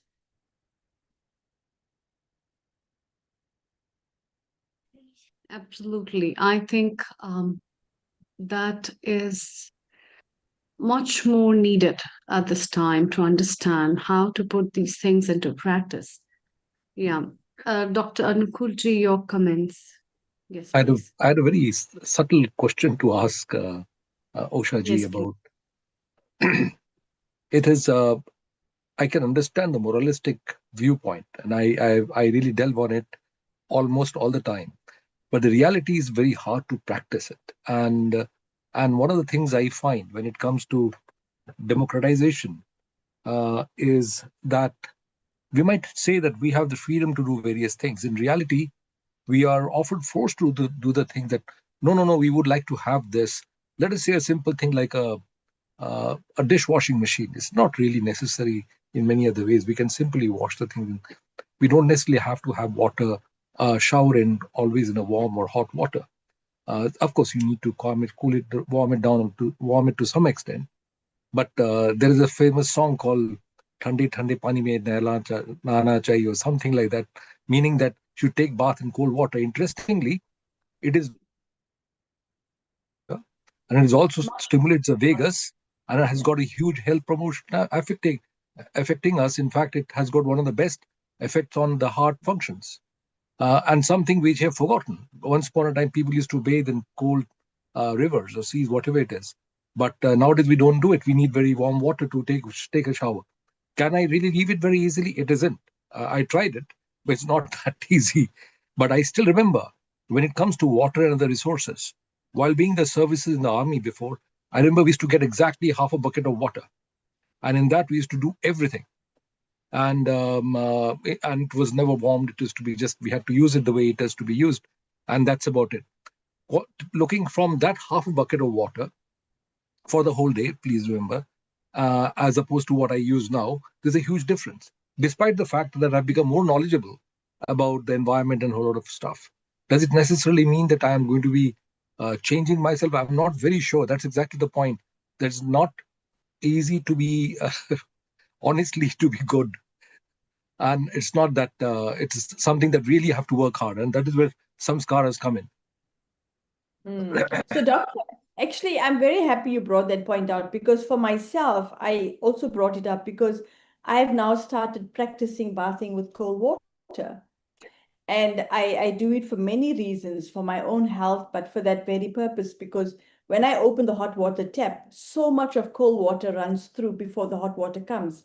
So if I need a hot bath because it's cold, I fill the water in a bucket and I use that to flush my toilet.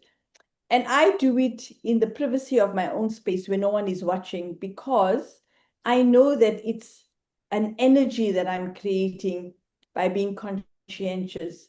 And so that's what I feel, that as activists and people who have this, when we make a big change inside of ourselves, that it actually has a vibrational impact. You know, they say if you want to change anything, you teach 100 monkeys a new idea, and then the rest will learn by the example. So sometimes I think for the critical mass, we don't need a huge amount of people, but we need sincere people who walk the talk. I'm completely convinced that actually it needs a lot more. Like you look at Bhagat Singh, Mahatma Gandhi, we can put those people on our hands. But Bhagat Singh renounced a worldly life because he knew that if he was going to fight for his country, he couldn't have a wife and a family. Mahatma Gandhi, you can see what he did, and it's a very close affiliation that we have with South Africa. And Mahatma Gandhi's daughter, Ela Gandhi, is here, and I have many lovely conversations with her. Based on up to today, she is already in her 80s, but she still fasts on a Friday because that's what they did when Mahatma Ji was there.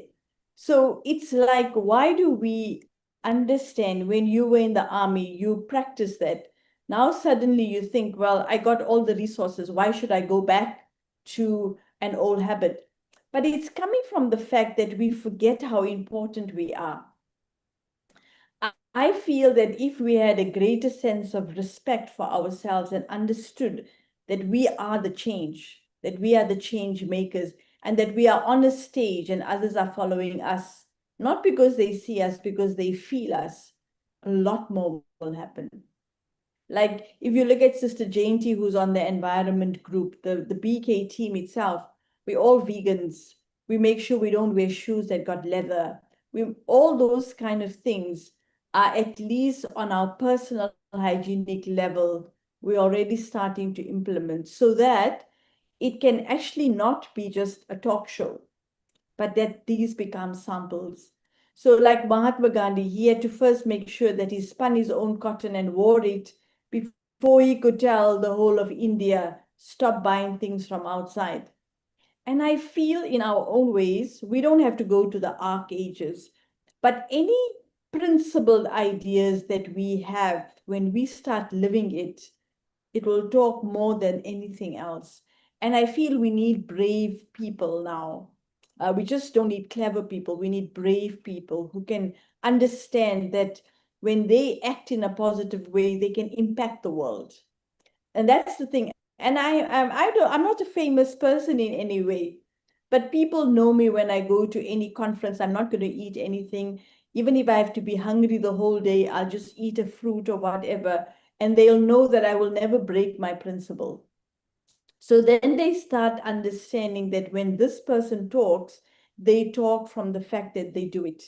And I think that's what is required, because this is where the spirituality and perhaps my spiritual practice helps me a lot. Because when you wake up and you are quiet with yourself, you're getting better control over your own thinking and your own thoughts. And so then what you understand, you can implement.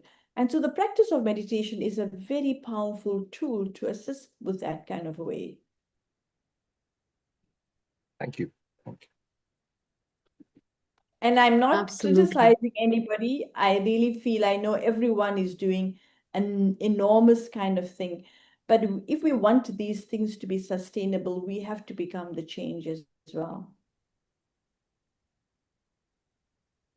Absolutely. Very right. In fact, and I think when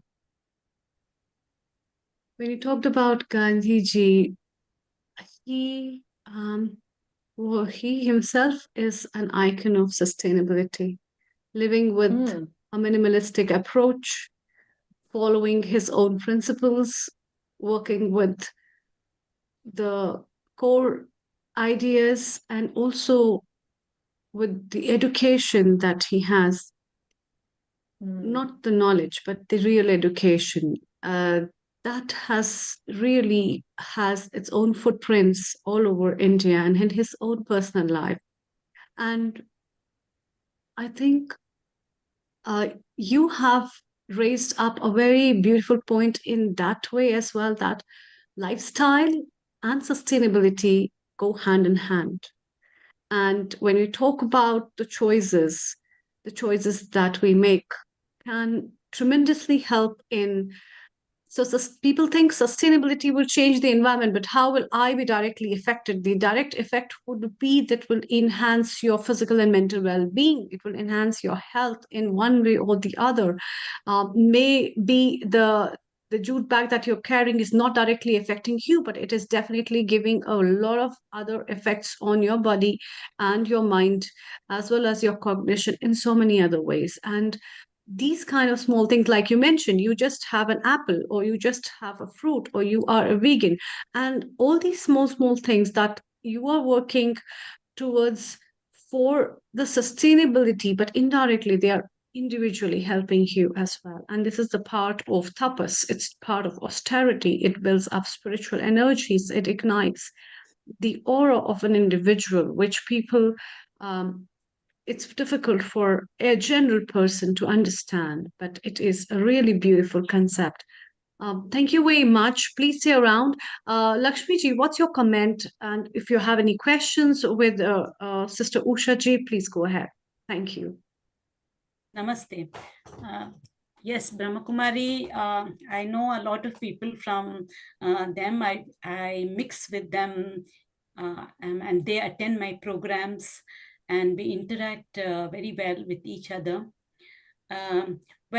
So I feel that simplicity is very important in life. Being simple really helps you to gel with a variety of people. At the same time, I'm sorry for my throat, it's not very good today. So it does help us to mingle with a variety of people and be at a level where you can be accepted by all. That is very important. So I have been a professor for a long time, and then I have been in the Hindu Forum of Europe also for a pretty long time, and all the way my experiences have been always very, very welcome and positive.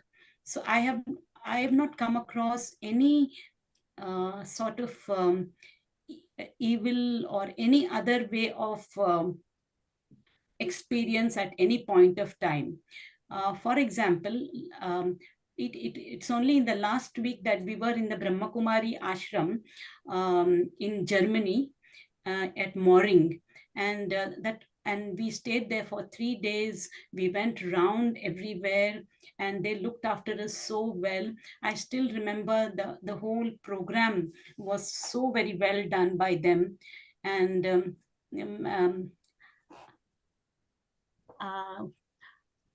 Usha ji, I would like to tell you that it was so nice to, mix with the people from Germany, Brahma Kumaris. And I appreciate your way of, taking everything in a very beautiful way. Thank you. Thank you, Dr. Lakshmi. Wonderful contribution. Stay around because shortly we'll be going with you and Swamini, and we'll discuss some ideas and your knowledge and tips on climate control. Ushaji, you are there in South Africa, and I think for more than 30 years or so, you've been practicing Raja Yoga. You mentioned very simple thing that before hot water comes, there is a cold water which we let run. So it's so simple. Sister Usha mentioned that she collects that. She can use it. In her case, she was going to use it in the washroom. You can put it in the garden, in the plants, wherever you feel like. If we all learn everywhere on the earth that whilst water comes from the tap, and anything that comes from the tap, we keep on letting it run. If we can be gentle about it, we can maybe wash our teeth by using the toothbrush and trickle of water as opposed to a few liters coming out. It's just common sense, and we need to wake up now because we are only 40, 50 years at the rate we are going before we run out of fresh water. And South Africa is one of the countries which is actually discussing about water. They might have to buy water on the earth 30, 40 years from now. But Sister Usha, while you are here, let's take a break from this climate control and everything. Let's have a short meditation from you and bring calmness in people's mind. While we've got you here and a senior is the person you are at the director level there in South Africa. Let's have a nice 5 minutes meditation from you before we continue on the journey of climate control and its outcome. Over to you, Sister Usha. Sure. Thank you. So I'm going to invite each of you to sit up straight on your chairs because you've been sitting for a long time as well. And it's really important that when our spine is straight and erect, our feet flat on the ground. And like you see, I have behind me a little point of light. So you can actually use my image. I think I've been spotlighted. So you can use this image here just to focus your attention, because the kind of meditation that we teach is open-eyed meditation. And so allowing the body to relax, I use my thoughts to draw my attention away from my feet, my legs, my hands, my arms, my stomach, and I bring my attention to the center of my forehead. I see myself as a living being of light energy between the eyes.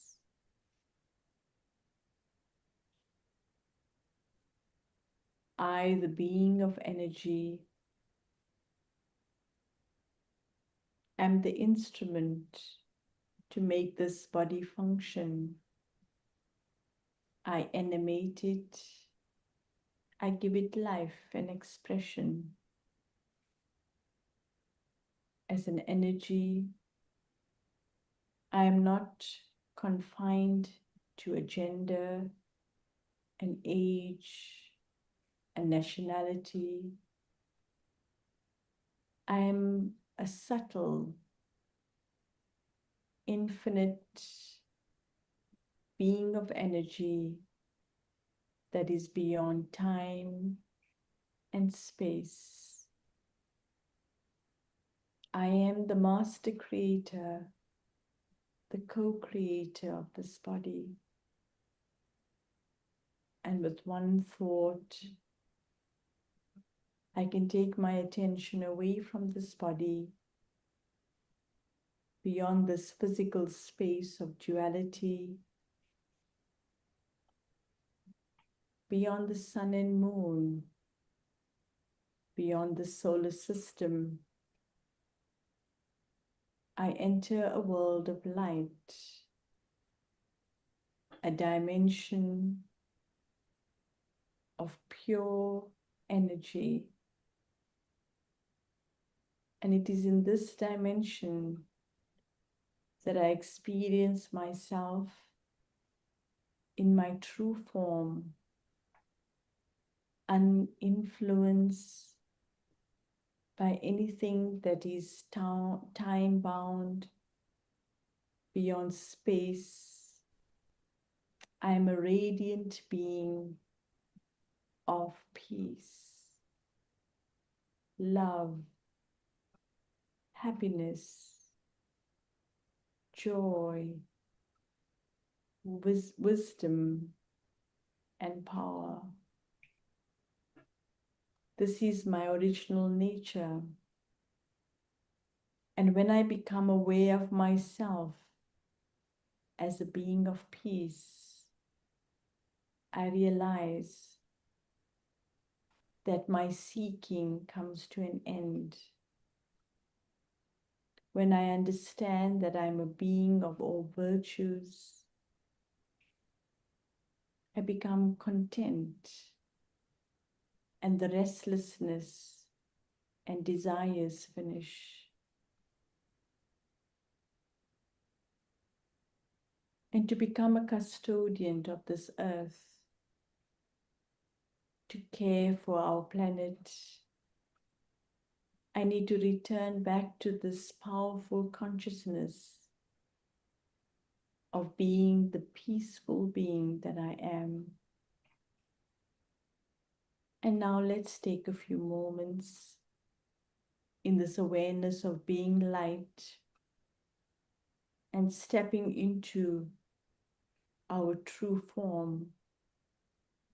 Let us send vibrations of peace to our earth and all its inhabitants to wake up from the illusion of being a body and trying to fulfill the desires of endless needs, endless desires.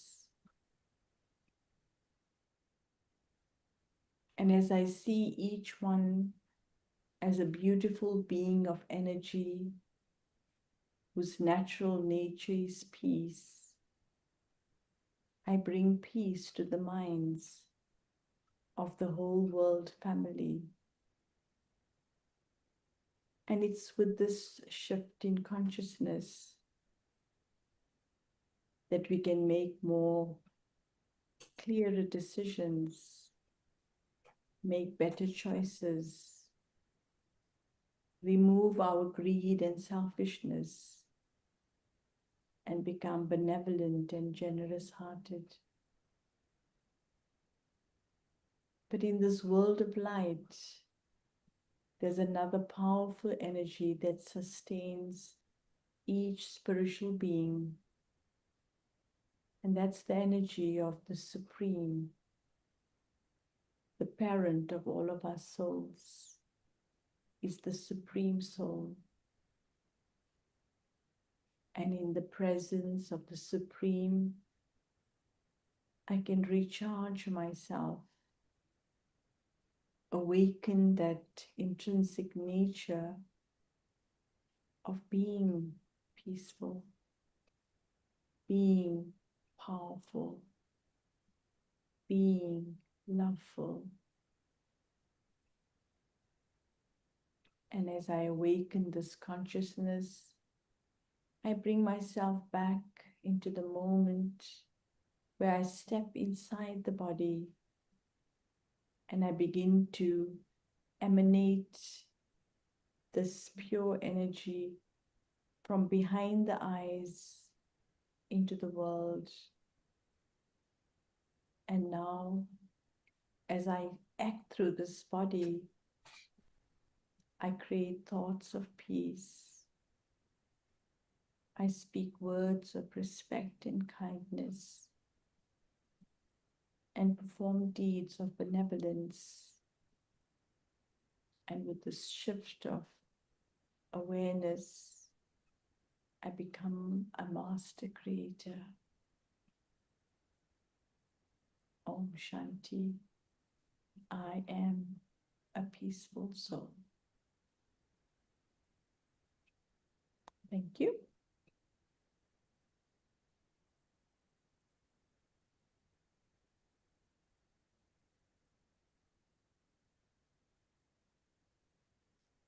That is just so peaceful and so good.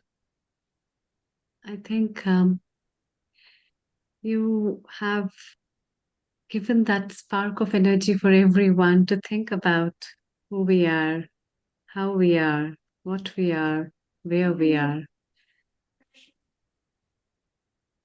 Thank you. Let's have our comments from our founder and director, Neil Kumar, and then we take up the comments further. Over to you, Neil Kumar. Thank you. Thank you, Dr. Amrita. There in India, shortly you will be coming to midnight time there, and South Africa, which is only 2 hours ahead of us, I think, which is coming to evening supper time, I think. So, Sister Usha, I asked question to each of our panelists earlier. There are many climate issues that are going on the earth at the moment. The three that I pointed out was trees, depletion of trees, running out of water, or the air quality. Suddenly, if the whole world is suffering from air, and we saw what happened in the pandemic, vast majority of the death were from grasping of air, of course, through to COVID. Of these three climate issues, which one worries you the most?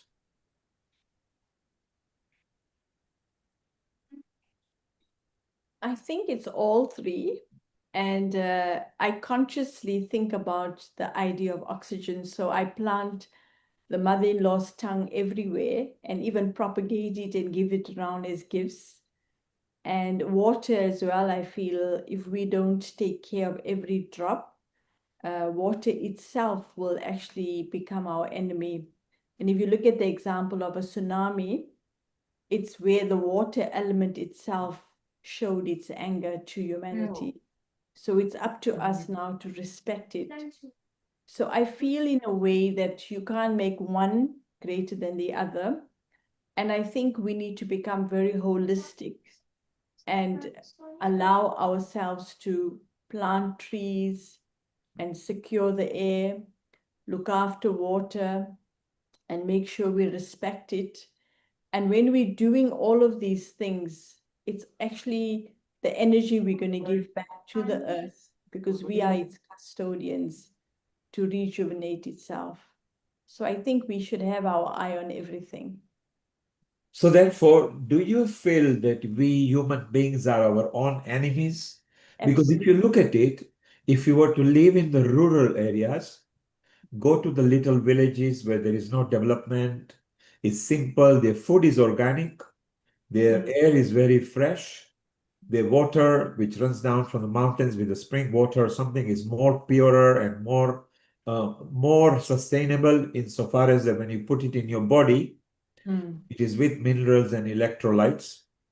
Isn't it amazing that those people are more healthier and happier than the people who feel that they are urbanized? Your comment, please.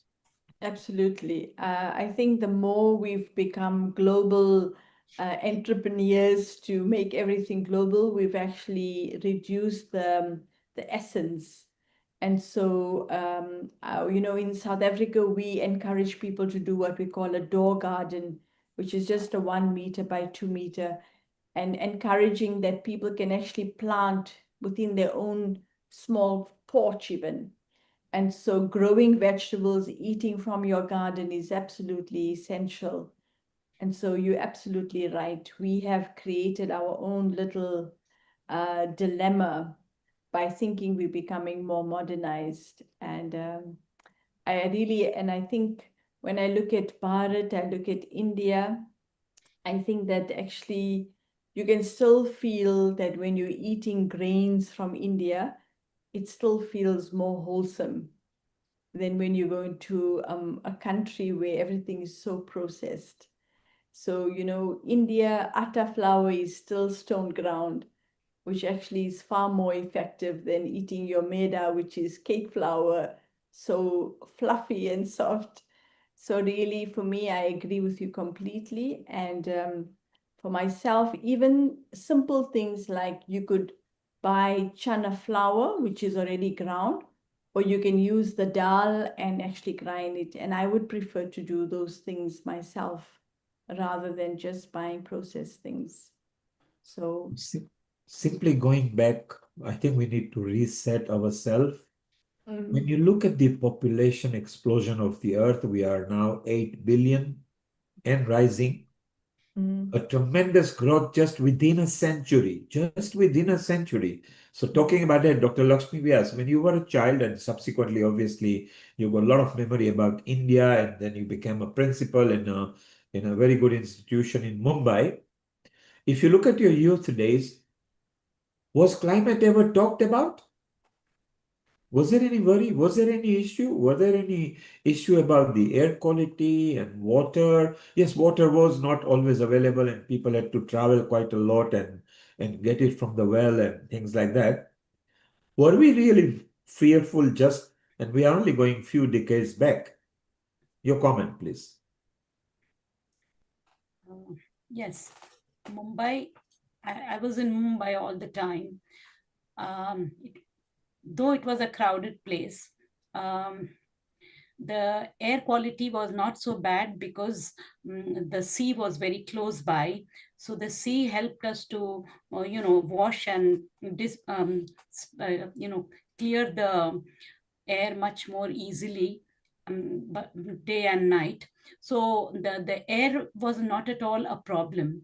And I don't remember, we getting cold or any sickness or anything like that at any point of time. Maybe children used to get sick because of whatever, not because of the weather, but because of their daily habits or whatever. But generally, sickness was not heard about. I don't remember having fallen sick at any point of time.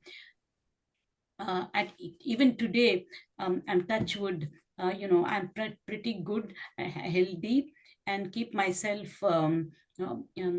very, very vegetarian, and eating very, very, quality stuff. So it's very important that how you live is I do meditation. I used to do for yoga. Then I did I go for walking. So all this helps me to maintain myself and keep myself okay, fit. So that's the habit. What you are saying, the choice is ours, whether we want to live sustainably, healthily, yes, spiritually, and holistically. Sister Usha did mention that earlier, and she's referring to our choices. Let's invite, because we got Swamini Sudananda Foria from Italy, who I think you know, Lakshmiji. Yes, You yes. know her. So Sudaji. let's take her comment because she's in Italy. And again, Italy is a wonderful country. It has got some very nice touristic places as well. What are your thoughts, Swamini? What are your thoughts that just literally in last 50 years, suddenly we are worried about climate, we are worried about air, we are worried about ozone layer, just literally in last 50 years? You can unmute yourself and let's have your comments. Namaste to everybody. Thank you for inviting me to this, for sharing this discussion and reflection. Yes, of course, because in the changing is very, very fast. No, also globalization is running very fast. So and climate changing and lifestyle is has changed a lot. So I think we have to come back. I perfectly agree with what has been said, talked to from Usha ji and all the other, and Lakshmi ji too. And because I think we have to come back to our ancient habits, roots habit, because our tradition, for example, Sanatana Dharma and many other aspects rooted in Bharata Mata teaches us what is important to live a harmonic and harmonious life.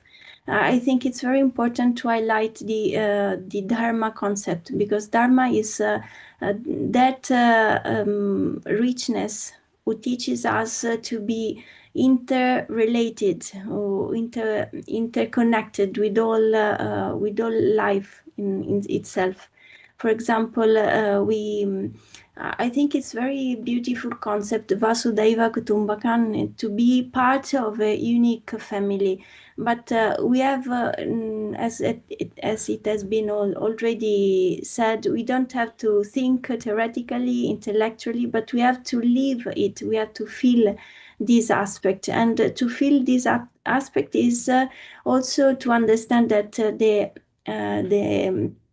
unhealthy society we are created is also the unhealthy way of life for ourselves, because we are composed by the five elements, as well as the nature. The words are composed too: air, ether, air, fire, water. So if these elements are damaged, all our life also is at risk, is dangerous. So I think it's very important I would like to share with you three main aspects. It is one is the word hridaya, the Sanskrit word for heart. And hridaya is composed by three, I think, very beautiful virtues that is very also inspiring, because hri is humility. We have to rediscover humility towards our beings, to our sister and brother, also different faith, different political, and also different from us. And da is compassion, daya is compassion, no? to rediscover the capacity to feel, to listen to the other. So the empathy, it could seem to be rhetoric, but I think it's not so too easy to be empathy, to feel empathy toward the others. And another aspect is like yama is like self-control. So as has been said, we have to change ourselves to be the change what we have that we want to be to see. In the world, for quote Gandhiji. And I would like also to highlight another aspect is mitratva, so the friendship. So to rediscover the attitude to friendship and to be a real friend with nature, with the living beings. And in Shukla Yajurveda, we can read Mitra Swaha Chakshu Saha Sarvan Bhutani Samiche. I watch at all beings with the eyes of a friend. And in the Mahabharata too, who is always friend of every beings, he really knows Dharma. So this kind of friendship leads to the maturity of ahimsa. And another very beautiful verse recites, Sarvata Sarvada Sarva Bhutanam Anavirodaha, absence of hostility towards all living beings in every way and in every times. To realize and to be the change that we have also to to discipline our mind, to be controlled, and to live in our life dana dharma aparigraha, not to want more than we need. And so I think I'm not saying nothing new, because also Shaji already said very beautiful this concept, because we have to change our habits daily, and not we have to live what we believe in. So thank you very much. Thank you, Swamini. So it's so amazing. Yes, you love the Sanatan Dharma and the Indian knowledge system. It's a series that we are launching from 7th December, where we are preserving the past. So all the good habits of the past we are going to preserve and shaping for the better future. So it will be nice that we are resetting everywhere. And so the shocking news is that just 100 years back, we were about 2 billion on the earth. And 100 years from there on, so 1925 to 2025, we are 8.5 billion people on the earth. So just within a century, 4.3 times. That's shocking. If the same thing happens within next century, then definitely it's unsustainable. And we don't have that much land, habitable land. For that, water doesn't count, deserts doesn't count, mountains don't count. How are we going to sustain? So this is a point to seriously take in. Anakul, you remember in your youth days, you are from Kolkata area. So few decades back, Kolkata was one place where even God was scared to land, because there was never a space to land. It was full of people and rickshaws and things, so he didn't know where to put his chariot. So he would skip Kolkata and maybe go to Mussoorie or Mount Abu, where he can land easily. What do you think? Was it still scary then? Not at all. It was certainly not as scary then, but I can assure you it is much worse now. There's almost no place to walk around, and you feel totally different. You just don't feel it. The old charm is completely gone, and I hope something is done about it sooner or later. And you're quite correct that we have been very much enemies as humans. We've been enemies of our own selves. There is no organism, no living animal in this world other than humans who have been doing this mass killing for each other. And all animals, they eat, they do whatever they need to do, and then they don't do anything. But we are the only people. The instance we have eaten, we have to have our mind to work on how to destroy the other guy or maybe do something else. I do not know how it is, but the fundamental purpose why we have this kind of intellectual growth is to be able to understand and realize our own self, which is the fundamental basis of our dharmic traditions. That is to understand the nature of our own self, how we are connected to the whole universe. There's a very nice term called Nadhanya. Nadhanya. Have you heard of it? I'm not very sure. There is a word in Hindi word called Nathanya. There's a beautiful song which comes. Nathanya but basically it's a 9 Navagraha, and that along with the sun and all these together gave the energy to the plants, and that energy is ultimately imbibed as consciousness within our own body, and that body and the microbiomes takes it over, digests, and is actually a word which was coined by some people. There's a Hebrew word also, Nathania, but Nathania has come from the word of this 9, the Navagraha, and the Dhan, that is the grains from the earth.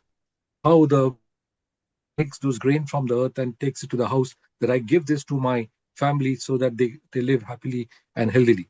So this connect of the universe, of the cosmic power within us is something that we have to realize. Being better than the other animals. But the other animals can do whatever they need to do. We as humans have the ability to do that.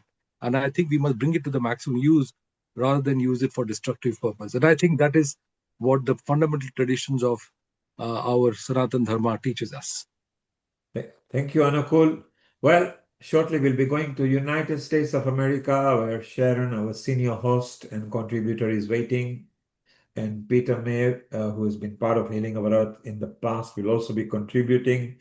Sister Usha, thank you very much for bringing that meditation touch to our today's episode and bringing information from South Africa and your thoughts. Simple tricks like saving water, just being mindful of the things.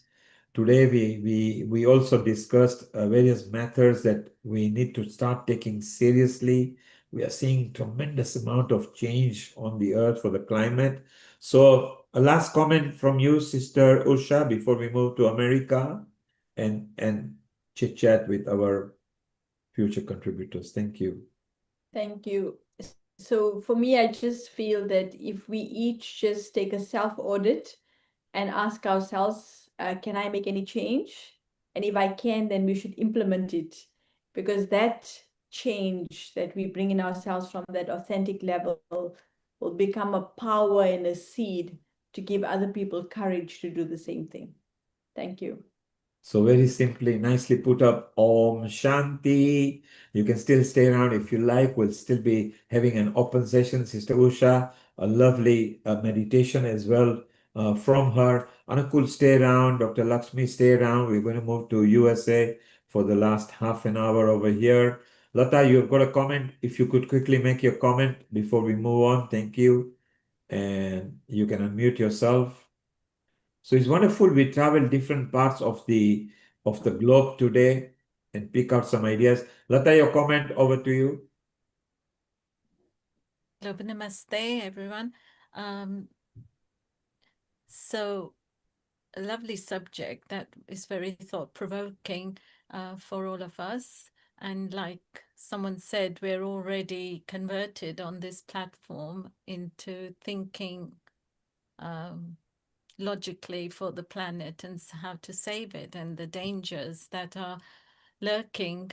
But I'd just like to pose the question to Sister Usha and what's her name? Swami Suthanandan and Lakshmi and whoever, Amrita. How are we going to actually, are we actually going and reaching out to the employers and employees? Because that's where the problem seems to be at the root of our society. So much competitiveness is taught to us. And so all these little changes are not going to matter to these guys. And so we really need to reach out to these employers and employees and the university students. How are we going to do that? Through religion, through spiritual teachings, through reaching out to the universities, reaching out to the commercial organizations, because we know the government's not going to do anything. It's viable to go to these ones. So it would be nice if we could think of strategies to implement to reach out to these different bodies and maybe put our heads together to do that. And I think Sister Usha, your and the Brahma Kumaris have got a great opportunity to do just that. And, I think, yeah, how do you feel about that? Thank you. So Anukul, we discussed this in great details earlier with Deepak and Muskan and them lot, that IGO, NGO, the company and outflow. If you could just give it in a conclusion over there, and then we move on. Thank you. We have to fundamentally change our attitude towards about everything that we have. First of all, making our life very, very simple. The more simplistic the life we lead, the better it is always. It is in every way simple. Then you can focus on much other things in a greater way. And then the lesser you have, the better it is. Still remember my single small bag with it, and I didn't have to bother about carrying anything more. And what you call, we have to clearly distinguish between what is a need and what is want. I might want numerous other things, this and that, and a whole lot of stuff. If only I can follow what I essentially need for my survival, I think I'll be quite happy by myself. And I've also stayed in small villages in India, and I found them that a single room and one part separated for the animal. We were 7, 8 of us living along with the cows and everything all around. And we never felt anything wrong anywhere. We were perfectly fine, happily living over there, get up in the morning, go in the fields with the other farmers. Of course, I was not there. I was there in that family for about 2, 3 weeks. But it was fantastic. There was no fight, no conflict, nothing. Everything used to be quiet. People were tired, we were to sleep. It was an amazing world. I don't know. I mean, compare that to what we do over here with life of abundance. And we are all the time chasing one thing or the other. Thank you, Anukul. And Lata wanted to know, yes, companies are involved. They're inviting companies to be part of it. I think what will be very nice is that in the education establishment, climate should now be a subject on its own. Complete subject on its own. Within that, environment should be there, and people need to learn to take it serious. I mean, we used to learn in geography about clouds and things. I think we need to bring climate in the education in a big way. Sharon, global namaste to you. We have been discussing about post-COP30 and what were the outcomes. We had some young ones here bringing so much information. So it was beautiful. Dr. Lakshmi wanted to share about the harmony in environment, and Dr. and Swamini Sukhananda also mentioned about the similar thing, the way they've learned from the Sanatan way of life as well. So, Sharon, 2 billion population 100 years back and over 8.5 billion now.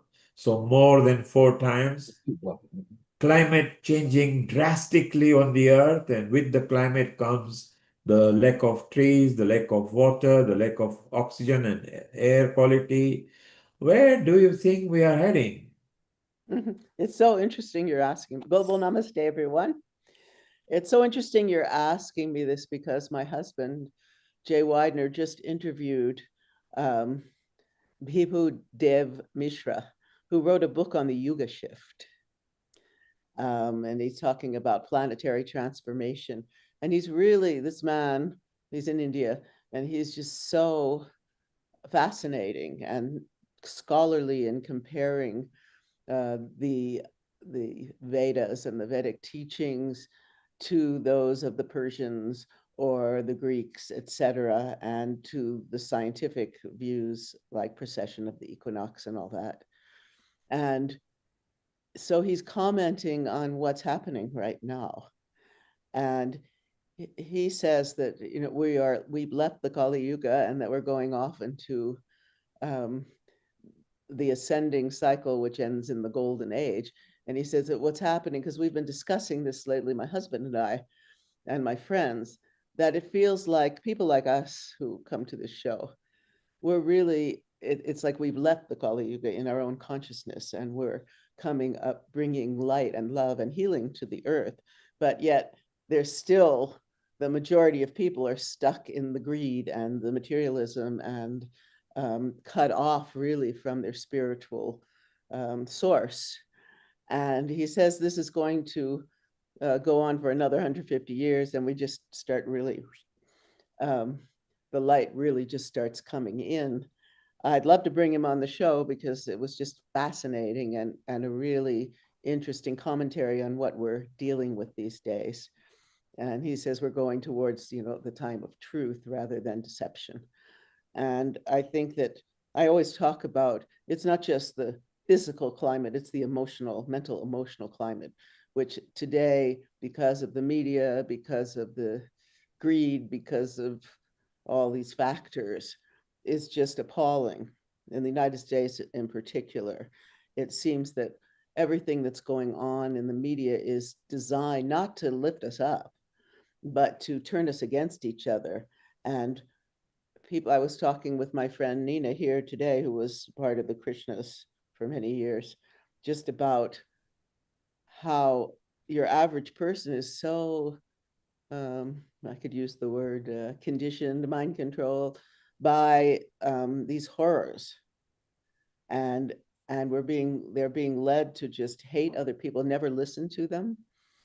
And so all that we just need to bring, and we're doing it on the show, bring a higher perspective, a higher frequency vibration on every level, on our words, on our actions, on our music, on our dance, all of that, and reach these people from our own experiences and our own love and compassion.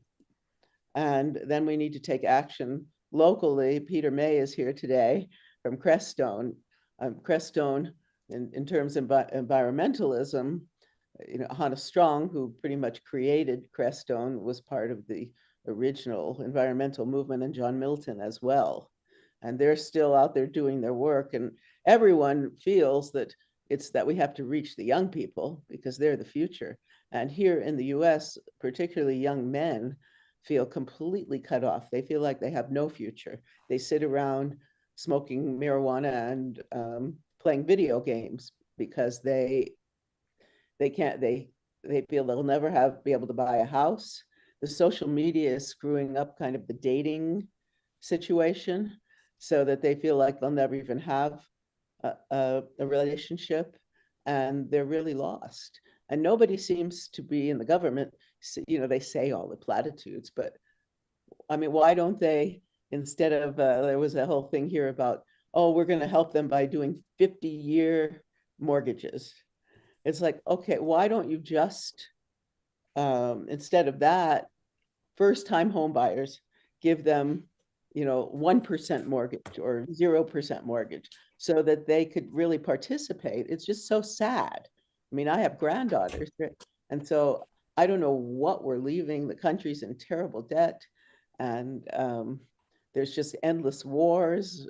Is that part of the human condition, or can we really rise above that and really see each other for the amazing human beings that we are? But anyway, Sharon, yes. Sharon, you are talking about restoring faith and trust so the youth of today can feel they've got something to live forward to. And one of the things that we are going to talk today with Peter, as soon as he makes his video landscape. Peter, if you can make your video landscape just like how Sharon's is. Today we are going to talk about watershed restoration. What is a watershed restoration? Peter, yes, and Peter is here as well. I know Peter has been here on Healing Our Earth many times, and he loves soil as well. So Peter, if you can landscape your video, please. So it will be just like how Sharon is. If you flip your camera, that's it. You are landscape now, and now if you can turn it, you are lopsided. Yes, perfect. Don't touch it. Don't touch it. It's perfect. There you are, Peter May from USA. Sharon, introduce him. And let's talk for the next 10 minutes about restoring watershed. Oh, let me introduce Peter. Well, let's start with this. Peter is a Grammy Award-winning musician. He is a really extraordinary and loving, spiritually aligned and way beyond a person who is the kind of leader of the meditation, etc. Group that I'm a part of. A great teacher. He's an alchemist. He makes elixirs for healing. And he has these amazing projects in Crestone that he's going to tell you about for restoring on many levels the land in the valley here. Hi, Peter. Hi, Sharon. Nice to see you. Nice to see you, everyone. And yeah, I guess we'll just start. Yeah, Sharon and I have been working together for quite a few years now, and we meet weekly to regenerate and revitalize and re-energize each other in all of our projects. And as you know, Sharon's doing amazing film and music projects, and we just feed off of each other here, so it's very good. We have that kind of support. I guess the main thing to talk about today with restoring the watershed is it's kind of like an odyssey of my own personal self of getting clues along the way in my life. When we made that CD with Paul Winter in 2006 through 2007, I didn't realize that that soundtrack was actually going to be the soundtrack for the Restoring the Watershed project. Yeah. And that just came to me in the last week or two because many of the songs are water-based. When we made it at North Crestone Lake, which is at 12,000 feet, we actually recorded it there. We had John Correa of Apache ancestry singing a Witchy Taito, which is a water spirit song. I recorded the beaver at Paul's house in Connecticut. And basically to do that, we were featuring 3 different animals on the CD. And Paul asked me, which one should we do? And I said, well, the ones that were almost basically run into extinction. And that was North American beaver, North American bison, and then the crane. The crane's more of an indicator. So all of those animals have voices on the CD. And Paul asked me, would you please go get the beaver, because we have the bison, which we had done earlier, and we had the crane. And so I walked over to his pond in Connecticut, and I said, hey, beaver, would you like to be on our CD? And within 10 minutes, it had come over almost to my feet and slapped its tail on the water. And if you'd like, this is open to everyone. This is on YouTube. If you look up Paul Winter Consort and the word Crestone, that CD is there. And what the kind of like the underlying message here is that nature is willing to partner to help us solve and cure and heal the mistakes we have made. And we have already seen it here. In this country, the beaver was once in between 40 million and 60 million or something a lot. And it turns out they were very valued for their fur, and that's actually what built the United States economy early on. But they're also the keystone species of the wetlands. And when you took them away, it looks like the whole areas, especially in the West, they became dehydrated. And that's one thing about water and water and how water can certainly grow our crops and provide for a safer place to live in wildfire country. But the next thing that we are learning is that it's so tied to what we call the entire system health. And when we speak of a watershed, we're not just speaking of the land, we're speaking of the hydrological cycle, which includes the air. And the air is something we share from state to state, from country to country, around the world. And there are organisms, such as mycelium and mushrooms, such as conifer trees, that play a huge role in this whole system that we're just starting to become aware of. And, we have above, in the air, but we also have below. And one of the most fascinating things now is that we're able to study the effects of when we put a well into the ground, that it creates what's called a cone of dryness because we're utilizing that water. And that can be seen, if it's not too extreme, it might not make a big difference. But in this valley, we have so many farmers, and we have people trying to pay back water debt from years ago, that it seems to be making a difference. And so a colleague in Iowa is now starting to study the effects of beaver and how they could create cones of wetness. And that wetness can then help to restore the levels of the aquifers. And as we get into this, I'll invite you to also consider the ecology of spirits, let's say, and how spirits can live, or the microorganisms can live all the way up to the macroorganisms, and they can really affect where we live, such as the mycelium or the bacteria, but also even beyond that, into the quantum, and how the protons and neutrons and electrons and the pressures, the electrical current, the electromagnetic fields seem to be interacting or not interacting depending on how much disruption or impairment has occurred in that particular region. And so this is very fascinating to me because it's just starting to gel now how we could actually create these and support these cones of wetness coming back. That can then translate into communicating with the aquifer itself and then foster a relationship with the atmosphere. Because many of our areas of drought are due to the fact, in my opinion, from this theory, is that it's not interacting with the atmosphere like it once did and like it could. And so some of the magic of this, in a sense, the magic of music, let's say, and the magic of mushrooms, is that we know from Paul Stamets and from our own concerts and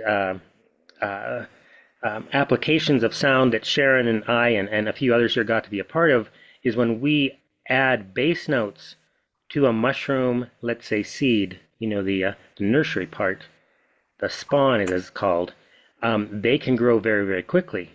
And the interesting thing is, sure, we could eat those mushrooms when they fruit, but they're also then sending messages through their sesquiterpenes to form the thunderstorms, the thunderstorm clouds, which then brings the rain. And so it's providing us a mechanism for utilizing sound and our connection and an invitation to nature to partner. Because think about it, if there was a being, and whatever you want to call it, a tree or a mushroom or us, and we said, hey, we do need water to live. Would you please send some, whoever they might be? And they might say, oh, of course we could, but we have to get that communication up. And so I'm summing this up to say that we're bringing the idea of conductivity, of how, on some of the environmental platforms, they say we're all connected. We are all connected. The pioneers, that's their motto. And I want to celebrate that, and then also encourage us now to think of it, yes, we are connected, and now let's increase our conductivity. Because the conductivity is what's going to help each of us communicate more effectively to each other, with each other, and then with each of the other organisms. And we may not be able to use English, but our intention does go with our words. And so sometimes it is easier to use the music. And sometimes it is easier to use vibration or vibrational patterns and have that openness. And what we are seeing is that the mushrooms, yes, they are coming back and responding. That when we made the dams in the creeks, we are starting to get a rehydration of the landscape, changing the conductivity and thus the electromagnetic field, which can then allow more moisture to fall. And additionally, it starts to create habitat for endangered fish. So it's really important that we celebrate each little victory. And a man just came to visit a friend of a friend that, I had tea with him the other day, and I told him basically exactly what I'm sharing with you. And he goes, wow, I want to tell you something. I said, what's that? He said, you are giving me hope. You are giving me hope, because many of us these days, and I think this is what we're talking about, this is what we just said, in terms of playing video games and smoking, pot and things, because we don't know where to go, is to get that communication and experience back with nature. And then once nature gives you what you need, and you know how you supported it, that begins to restore the hope. And then not just the hope, but the actuality and integration that we're part of nature, and that we can help each other evolve and then evolve even further and further and further. So it's a very interesting time. We have lots of technological opportunities, let's say, and we certainly use those when we need to. And at the same time, we want to make sure that we're going direct with nature as much as we can. And the other aspect is that we are starting to use fire. And this is another aspect of this that I think will speak to this group because of the nature of this group. I'm a firefighter. I've been a firefighter since 1993. And it's just been recently, in the last several years because I grew up in the Great Lakes region, and there is a tribe, a Council of Three Fires tribe called on Walpole Island, and they burn on a regular basis. And because they burn, they have every endangered species in abundance of southern Michigan and Ontario. And I always wondered, how did they do that? And so I got to do it. We burned in Iowa, we burned in Michigan, we burned here. And basically, there were two of us that are experienced meditators. And what we were doing, and we didn't know it at first, but then we started to put it together, we are meditating as we are burning. And what happens is that our field, and perhaps it's a theta state generated field, electromagnetic field of our bodies, then qualifies the ash of the fire, and that can then awaken plants that have not been there. And in some cases, like Iowa, plants came back they hadn't seen in over 100 years. We did it in Michigan for my sister with the monarch butterflies and the milkweed. We've done it here in Crestone with the blue iris, which is a wetland species. And we are getting ready now to burn on the refuge here where there's so many elk they don't have enough to eat, and so they eat all the beavers' food. And so we want to burn for the elk to get their browse back, and then the willows and cottonwoods can start growing again on the creeks, and then the beavers can start making habitat for the endangered fish. So there's all these little pieces that sometimes become big pieces when we put them together, and it does take our interaction and our sensitivity and our ability to adapt and really listen and be still, and then also take that in and then change our actions if possible. And so we are going to be starting to invite people to come to our programs, whether it's restoring the streams or restoring with fire. And we're calling it restore. Restore your land, restore your soul. Give yourself some hope, because nature is still there, and in many places it's not that far gone. And that's what we're surprised to see is we burned last November, and the grasses from the wetland came back within just a few months. And so we're working on bringing the beavers back because we have none. And we also know that when we bring back the keystone, which is the beaver, we'll also see other species come back as well.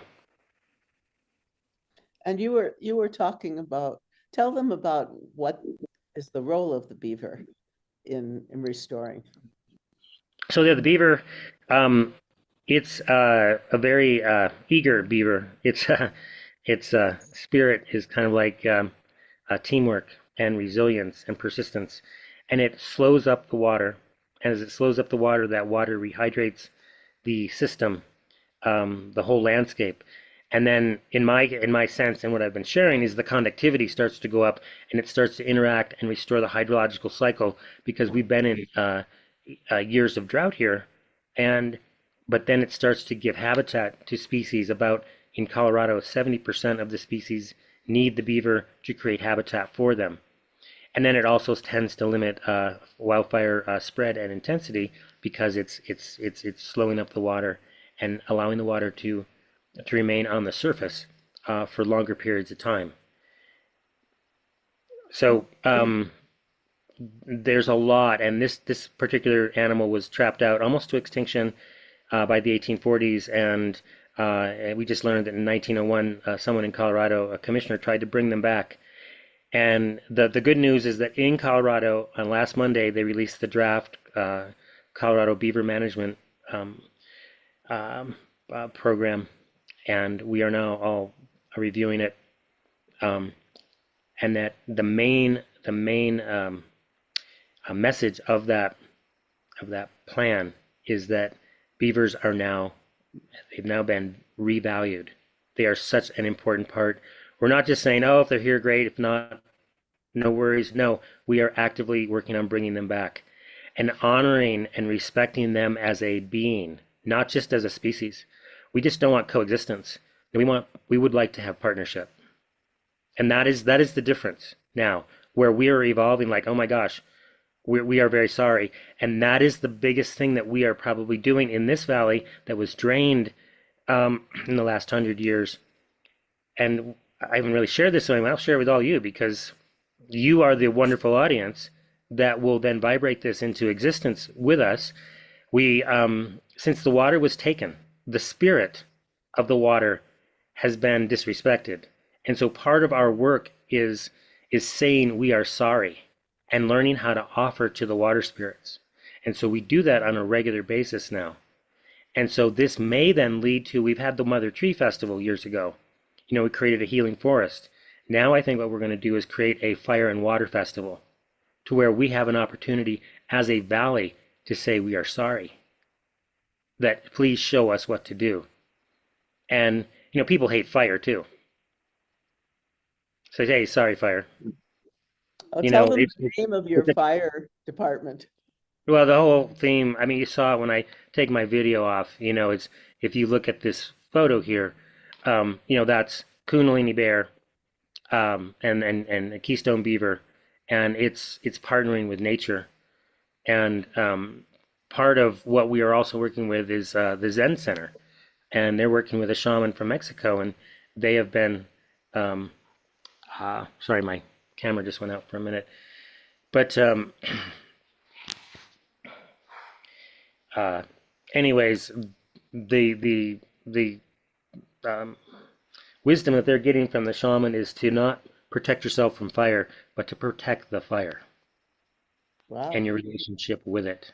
This is where we are going, because if there's something that you really don't like, you know, that's kind of like your enemy. Maybe get to know it more. Maybe get to know it. And fire is certainly that, and fire can be so life-giving. We're already showing it. I mean, I've hesitated for years because this is all really well known, but it's not really well known outside of certain circles. So now we are celebrating that. And so for the next herb conference I go to next summer, there's a plant or a number of plants here that they come out in abundance. Uh-oh.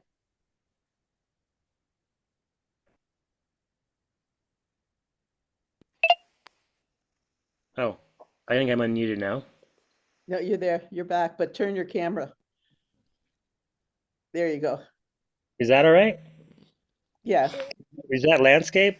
No, that's not landscape, but It's probably okay. I'm yeah. sorry, my phone is doing crazy tricks. Anyways, that whole point was if something's really threatening you, see if you could become friends and allies with it. In this sense, it's fire. So many people are afraid of fire. And we're getting ready to burn this winter. We are getting enough moisture where we can, and when we burn, we're going to go into that meditative state. We're going to teach people how to burn for restoration because of their presence, and they qualify the ash. This is alchemy on an ecological level, on a landscape scale.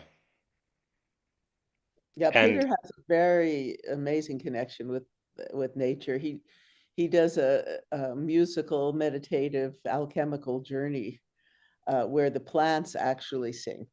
So describe that a bit. yeah, I have a device called the Damanhur Music of the Plants device, and it's from Italy, from the Damanhur people.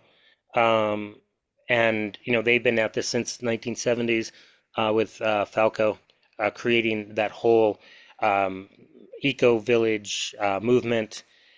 And I was introduced, and when I was introduced to this machine, and it basically uses a Wheatstone bridge and a synthesizer to measure the electrical conductivity of the plant. Here's that word again, conductivity, right? And then in the right circumstances, it will then play, and it will play in real time to me. And we've done so many numerous concerts. And for this group, I want to share a few things. When I heard that sound come out of the machine the first time, I heard it and I went, you know, I've heard this before, but it wasn't with a machine. And up here, about 10,000 feet on a solstice, I played my trumpet for an hour or two, and what came back was the mountains and the plants responding to me. And it sounded just like what came through the machine. And what can happen in concerts when you really get that connection, and it seems like everybody is on board, is the plants will start singing without even the machines in areas where they usually don't. They are welcomed. And, you know, whether a portal is open or a sound portal, if that happens, usually the field, it's like a miracle happening. And we acknowledge it. Because oftentimes, especially in the healing forests, we feed the trees. We're feeding them for them. And what they did is they turned that energy back to us. and allowed their field to encompass our field, and it allows for very rapid healing. People with full body pain, and I guess this is the time to share about, if we have a minute, right? When you get to, and again, I apologize for the camera here.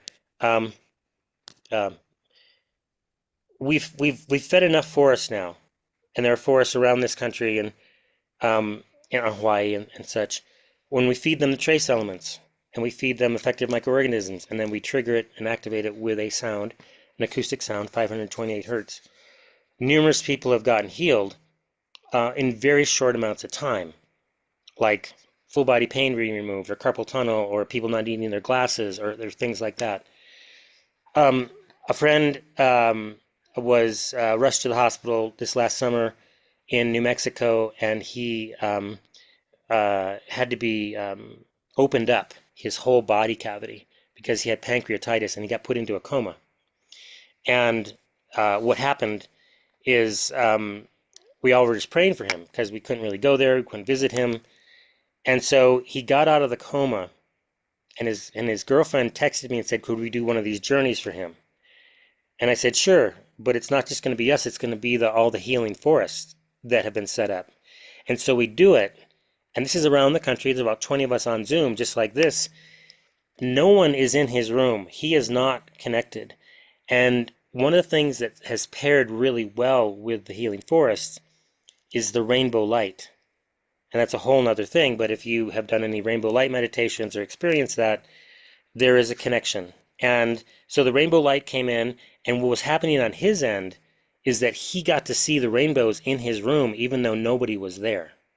And that's the power of the forest, and that's the power of us, tapping into the divine, obviously. And so he experienced this. The next day he went home. And the doctors called him a walking miracle. I just got to see him in Hawaii, and it's just, he goes, and he's still, I'm offering a class these days, and he got to share a little bit about it. And it's just like he is accessing his other bodies. And that's what allowed this whole thing. Was it one thing? No. Was it all of it? Yes. Obviously, it was all of it. It's partnering with nature, and it's then connecting with our own gifts, and then sharing those gifts, and trusting. Like, it just seems like we're pretending. Well, that pretending really worked. And now we know we're not pretending. We know we are conducting from field to field to field. Because what moves faster than the speed of light? The speed of space. And that's where the fields exist. Just like right now. Just Also, like right now. You've been very aware of the activity of the sun that's going on now. Yeah. And how is that affecting us? We had these aurora We had the borealis. northern lights. We had the northern lights here. We live at 8,000 feet approximately. We had the red and the green of the northern lights. That usually doesn't happen. And that is concerning, because it means that the electromagnetic field of the earth is getting weakened. And it can really cause people physical issues with their own fields. And sometimes the field gets so strong, our field of the planet, of the earth, goes so low, it goes negative. And it's not really going negative. And I'll share this with y'all, because I love sharing secrets these days. We want to learn to build our field ourselves, from our practices, from our meditations, from our chanting, from all of our practices. And that's what we're doing. We know we're doing that now. We know it works. But because when the earth field diminishes, it never really goes to zero, because you don't want your field to go to zero, because then you're dead. Okay? And so when the sun does its solar flaring, I just mentioned this to someone the other day because this was happening. What if we learn how to plug into and utilize and ground into the field of the sun? Because when the field goes negative, there's still a field. It's just not the field we're used to. Can we adapt to the sun?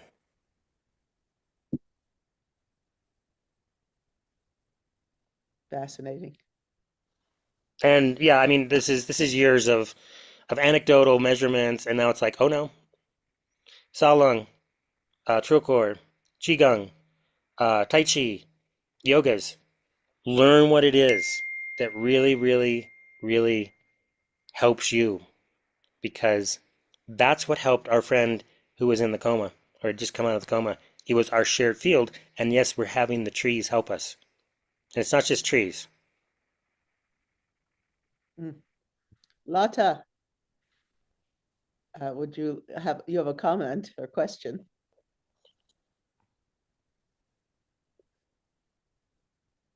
Hi, Peter. Hi, Sharon. Welcome. Yeah, my question is on my observation that this year the seven planets that were in alignment, and I've been contemplating all this, and especially when I get up, I look at the sun. It's so brilliant these days in UK, and I can feel the light reflected from Jupiter into the sun, which the sun hasn't been this strong before. But I've picked up that the Jupiter has really, have you noticed that as well? I don't know where you whether you have the strong sun there, but yes, we do. And I can really sense this strain. It's so powerful, the light coming from it. And then I sort of connect to it and try to align myself with it to get the healing energy and pulling in all the energy from the planets. And really purifying the earth as well, all the the minds on this earth and the lives, and hoping that it will help us all to become better human beings. Because I think this year has been a remarkable year for the planets orbiting, and I'm just wondering, I need to look into that more. So if you can throw any of your wisdom and light on the question, I'd appreciate that, Peter. Sure. No, that's amazing for you to have that sensitivity, and to bring this up. This is something I love to talk about. Where we live, if you put a white, 5-gallon bucket out, in about 3 months, it's cracked. It's gone. It is not, the plastics are just going away very rapidly now. This has not happened before. And when you go outside, you can feel the intensity on your skin. And I'm going to give everyone a riddle, and I'm not going to, it's just more of a riddle. Is like, we like to ground to the earth, correct? On the beach, and on our feet, on the grass and things like that. How does the earth itself ground? Okay. You are already pointing to how it does it. And that's through the electromagnetic field interaction of the earth with the sun and then with each of the planets. So when you're bringing that up, it's like you are sculpting and giving that picture or that feel of what happened when all the planets lined up. Is there was a different kind of connection, or again, conductivity, right? It's the conductivity of fields, and it's changing the way we behave. One of the things that I am told from a very, very devoted researcher, and his name's Ben Davidson, and he is up on this. I receive his briefings every morning, is that there are two things, and one of them is the sun. The more we get a good exposure to the sun, that means that equals longevity, okay? The more we get with the sun in a good way, so whatever that is for each person. But what tends to shorten our lives is exposure to cosmic rays. And so this gets into now the KP index of how strong the field of the earth is. Is it very weak and maybe 0 or 1 or 2? Or is it very super strong, full of electromagnetic fields from a solar flare? What we ideally look for is the 4, 5s, and 6s. That's right in the middle. You know, it's not too hard, it's not too low. So if it's too much, too high, that's the sun coming in, and that can be dangerous. But if it's too low, it's cosmic rays. And so in the KP, like yesterday, I'm going, what is going on here? Something is changed. And the KP was so low, the cosmic rays were coming in. And so are certain things that block cosmic rays. And one of the things that is very poignantly studying building biology out of architecture school is one of the things that blocks them is aluminum. And in this country, you know, people, they would, you know, if you can't afford a house, you'd live in a mobile home. And what they're made out of is aluminum. They are now blocking their cosmic rays more so. And before it was like you never wanted that because you needed some of the cosmic radiation. Now it's way too much. It's just interesting.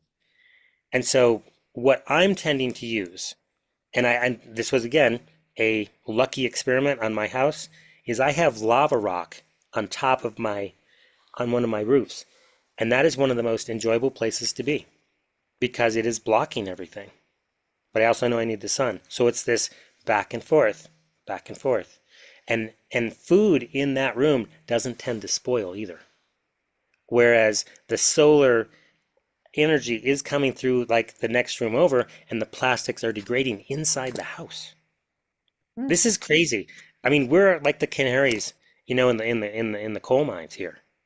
Because we are seeing firsthand, like if you put a color of duct tape out, you know, duct tape, you know, the really, really useful tape, put all the colors out, red, orange, right? And I do this with the colors like this.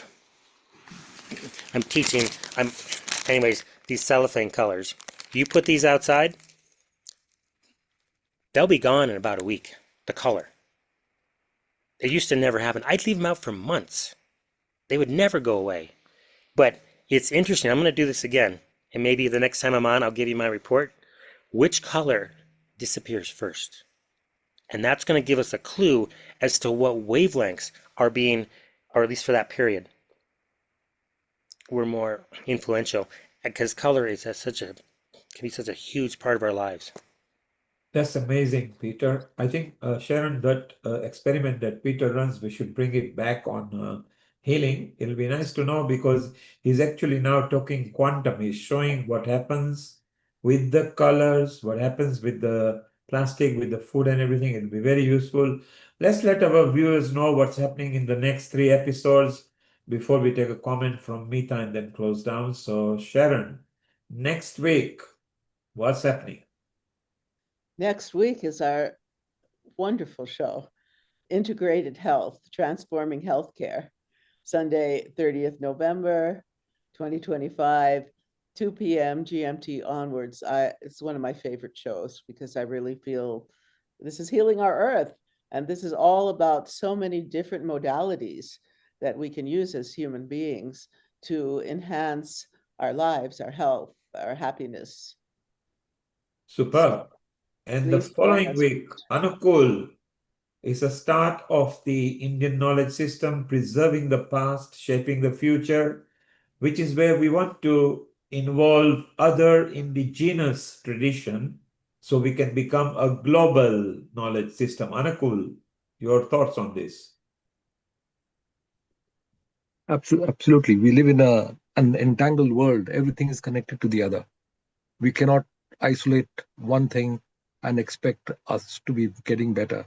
So I think we have to be worth having all the cultures, all traditions, which have stood the test of time, and get them all together and see what best we can learn from the one and the other. And obviously preserving the best thing for the past and create better things for the future. So that's starting next on the first week of December. Then Sharon on the 14th of December. Again, Universal Health Coverage Day, Health for All. This is big in the US right now, the whole Obamacare. They're trying to revamp it and everybody's arguing with each other. You know, why can't we really come together? Just like in the ancient wisdom, come together and really find solutions. And what do we have in common? And how can we assist each other in bringing radiant health to everyone. So this is our Sharon, Universal Health Coverage Day, Health for All, on Sunday, December 14th. and Sharon, you mentioned United States of America is in the news at the moment. Trump doesn't like Obama, and Obama took his previous people and his office, so it took about 10-15 years to develop something. Now Trump wants to bring something, and then the next guy will reject it. So the American peoples are not really covered for the universal health coverage, and it's very expensive in America. Let's hope something happens good over there. I have to tell you something.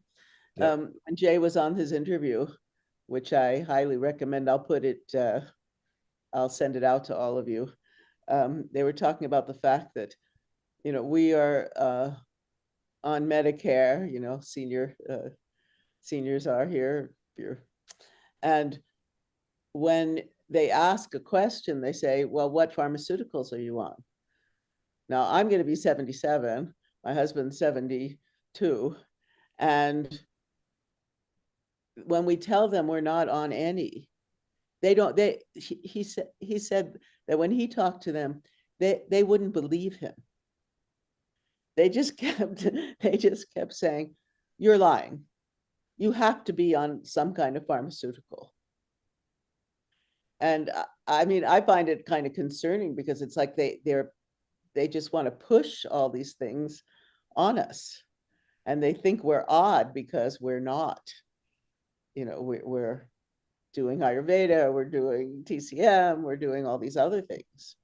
And, my prayer, and I know that Kennedy and people have lots of issues with him, but I believe his heart is totally in the right place to really integrate all the wisdom. Again, we go back to the ancient wisdom show that's coming up, all the wisdom that is here for us, so that we can, I watch TV. I was in a hotel, and I don't usually watch, TV with commercials. I was like shocked. It was just these, trying to suck you in to all of these pharmaceuticals, and then they give a whole list of how they could kill you and do this and that. And there's so many ways that that's what we discuss on the show, so many ways to help ourselves, where we don't have all the side effects and we do things naturally. Yeah, maybe it takes a little longer, but it's much more life enhancing. So yeah, the healthcare, well, it's also, I believe, a sign of, the age that we're in, and the age that we're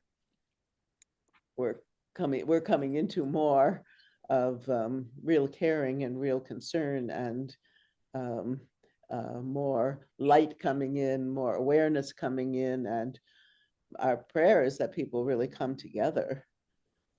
And that's what we're doing here, bringing people from all different traditions.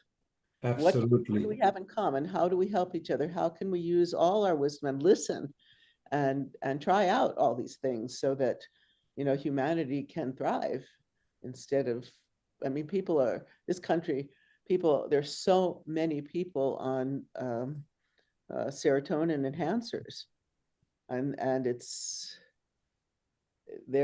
some of them walk around kind of like zombies, they don't, because for example, my sister's daughter, when she was like 11, broke up with her first boyfriend. He broke up with her, and they put her on like Prozac or something.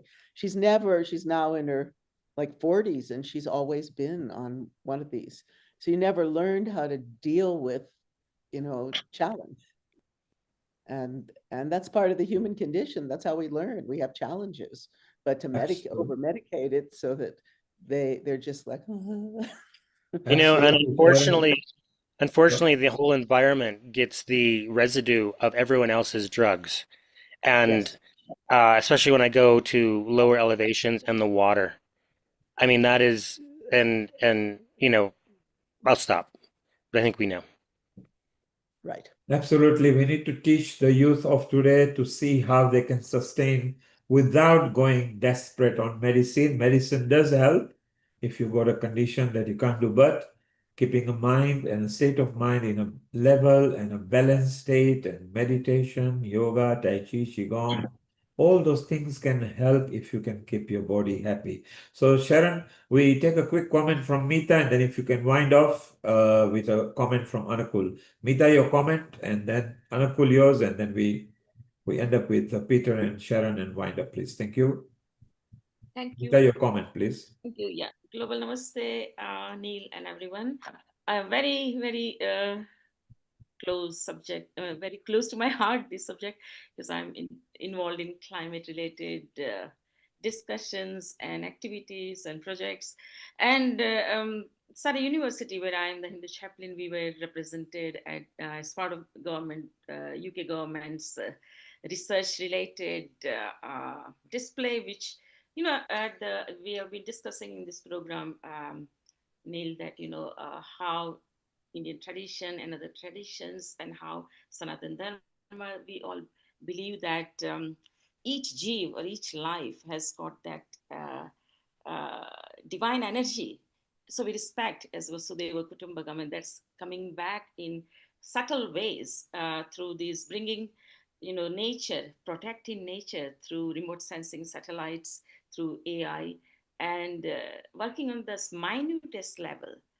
You don't need to work on huge projects, but working on, you know, as charity starts from home, working on the very local level, where you are working on biodiversity and how data can help, remote sensing can help in natural disasters to predict it and how to prepare before that. That's what the remote sensing satellites data becomes useful, and how AI can integrate from the community, because community science projects are becoming very popular now. I was brought up in a place in Ahmedabad where we had community science center, and we used to make, you know, rockets and everything. It was free of charge. You can go and explore, and you can learn about simple harmonic motion physics. You can go to electronics lab. So it's very important that community is involved at the grassroots level for this kind of projects. And what's happening for the National Adaptation Plan, in which traditional knowledge is welcome now to implement. So not just big plans about what you want to do, but each country, you know, each traditions, with some ancient traditions, they have got their richness, and how that can be incorporated into making these changes before the next COP, which will be coming in 31 in Turkey. And in 32, it will be in Ethiopia, which is the most less developed country in the world. So we are heading towards, in some ways, realizing the fundamentals, the basics about how to preserve Mother Earth or Bhumi, and on how technology, which is racing fast on the AI side, on the satellite system side, how everything can be integrated together, traditional knowledge and community spirit, and the technical knowledge, technology. So there's a lot of hope and a lot of momentum now. Big challenges about fossil fuels, because some developing country just can't do without that. And there has to be a very planned transition from fossil fuels to renewable energy. So yeah, very interesting times to come, but very promising as well, when we believe in, we talked about meditation. I was at an event yesterday. Amma, if you know, she runs the spiritual university, Amritapuram in Kerala and other places. And the vibe over there. So when spirituality overtakes, everything is falling in place. So charity is home, and hence we all have to meditate, be spiritual. People in climate change at topmost level, people at topmost level in the COP31 now, and other heads of the countries, leaders of the countries, if they meditate and if they imbibe those values within themselves, they will start realizing as well. So that's going to make a lot of difference. So traditional knowledge, at the same time implementation on a personal level about this spirituality as well.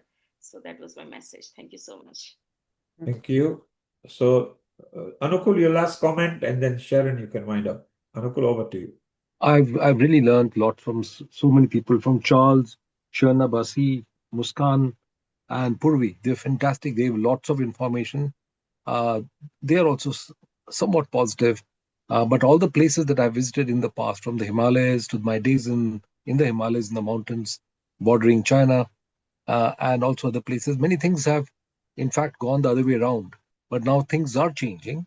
People are getting somewhat better, more understanding. And I hope this particular aspect of knowledge keeps on improving. There are a lot many things that we really have to work hard with. It is not a very simple sitting back and enjoying the things. It will not change that way.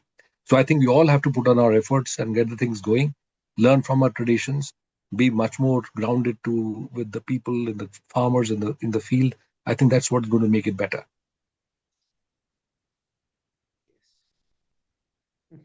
Thank you, Anukul. Wonderful. Thank And you. Sharon, you can wind off with whatever mantra you would like to have Well, today. what I'd really like to wind up is with Peter just leading maybe a short meditation or whatever you'd like, Peter, because he's. Oh yeah, no, I'd be happy. I know what you're pointing to. We do this every week, and one of the interesting things just to mention is that the integration with AI is one of our challenges, and the plants can show us how to do that. So I'll get into that maybe next time. Sorry, Mike. Tell me when I'm okay. I'll just stay like this. Yeah. And that we also are realizing that all the landscapes are sacred, provided that we are engaged with it. Anyways, I'd like to share. This is something we do every week. I do it most every day, and we call it the practice without practicing. And it's basically bringing your attention to the different energy points and chakras within your body. And what we're going to do is bring our attention, let's say, to the crown, and then using whatever means is gentle for you, whether it's a slight touch of your finger or the tightening of your muscles or your energy slightly tightening or your field tightening. I'm going to ask you to tighten that particular energy center or chakra for a few moments and then relax it.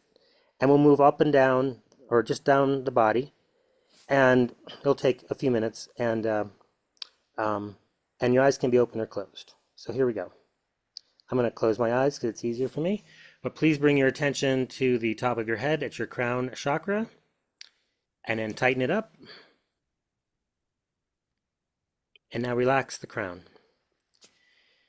And now bring your attention to your third eye here, and then tighten it up. And now relax the third eye. And now bring your attention to your throat chakra and tighten it up.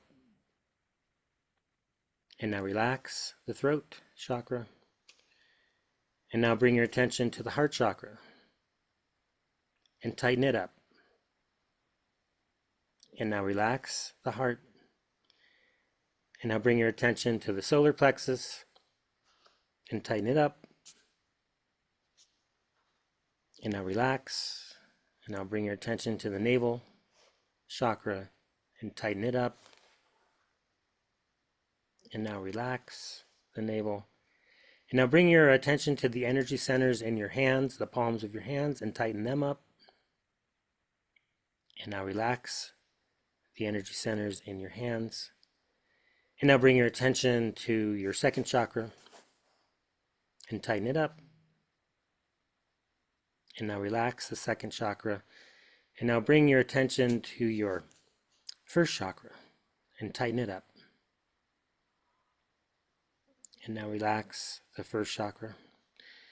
And now bring your attention to the energy centers in your knees and tighten them up. And now relax the energy centers in your knees. And now bring your attention to the energy centers in the balls of the feet, of both feet, and tighten them up. And now relax. And now bring your attention to all of the energy centers and chakras we've been working with. Balls of the feet, knees, first chakra, second chakra, hands, navel, solar plexus, heart, throat, third eye, and crown, and tighten them all up. And now tighten them up just a bit more, and just a little bit more. And now relax all of the energy centers and chakras. There we go.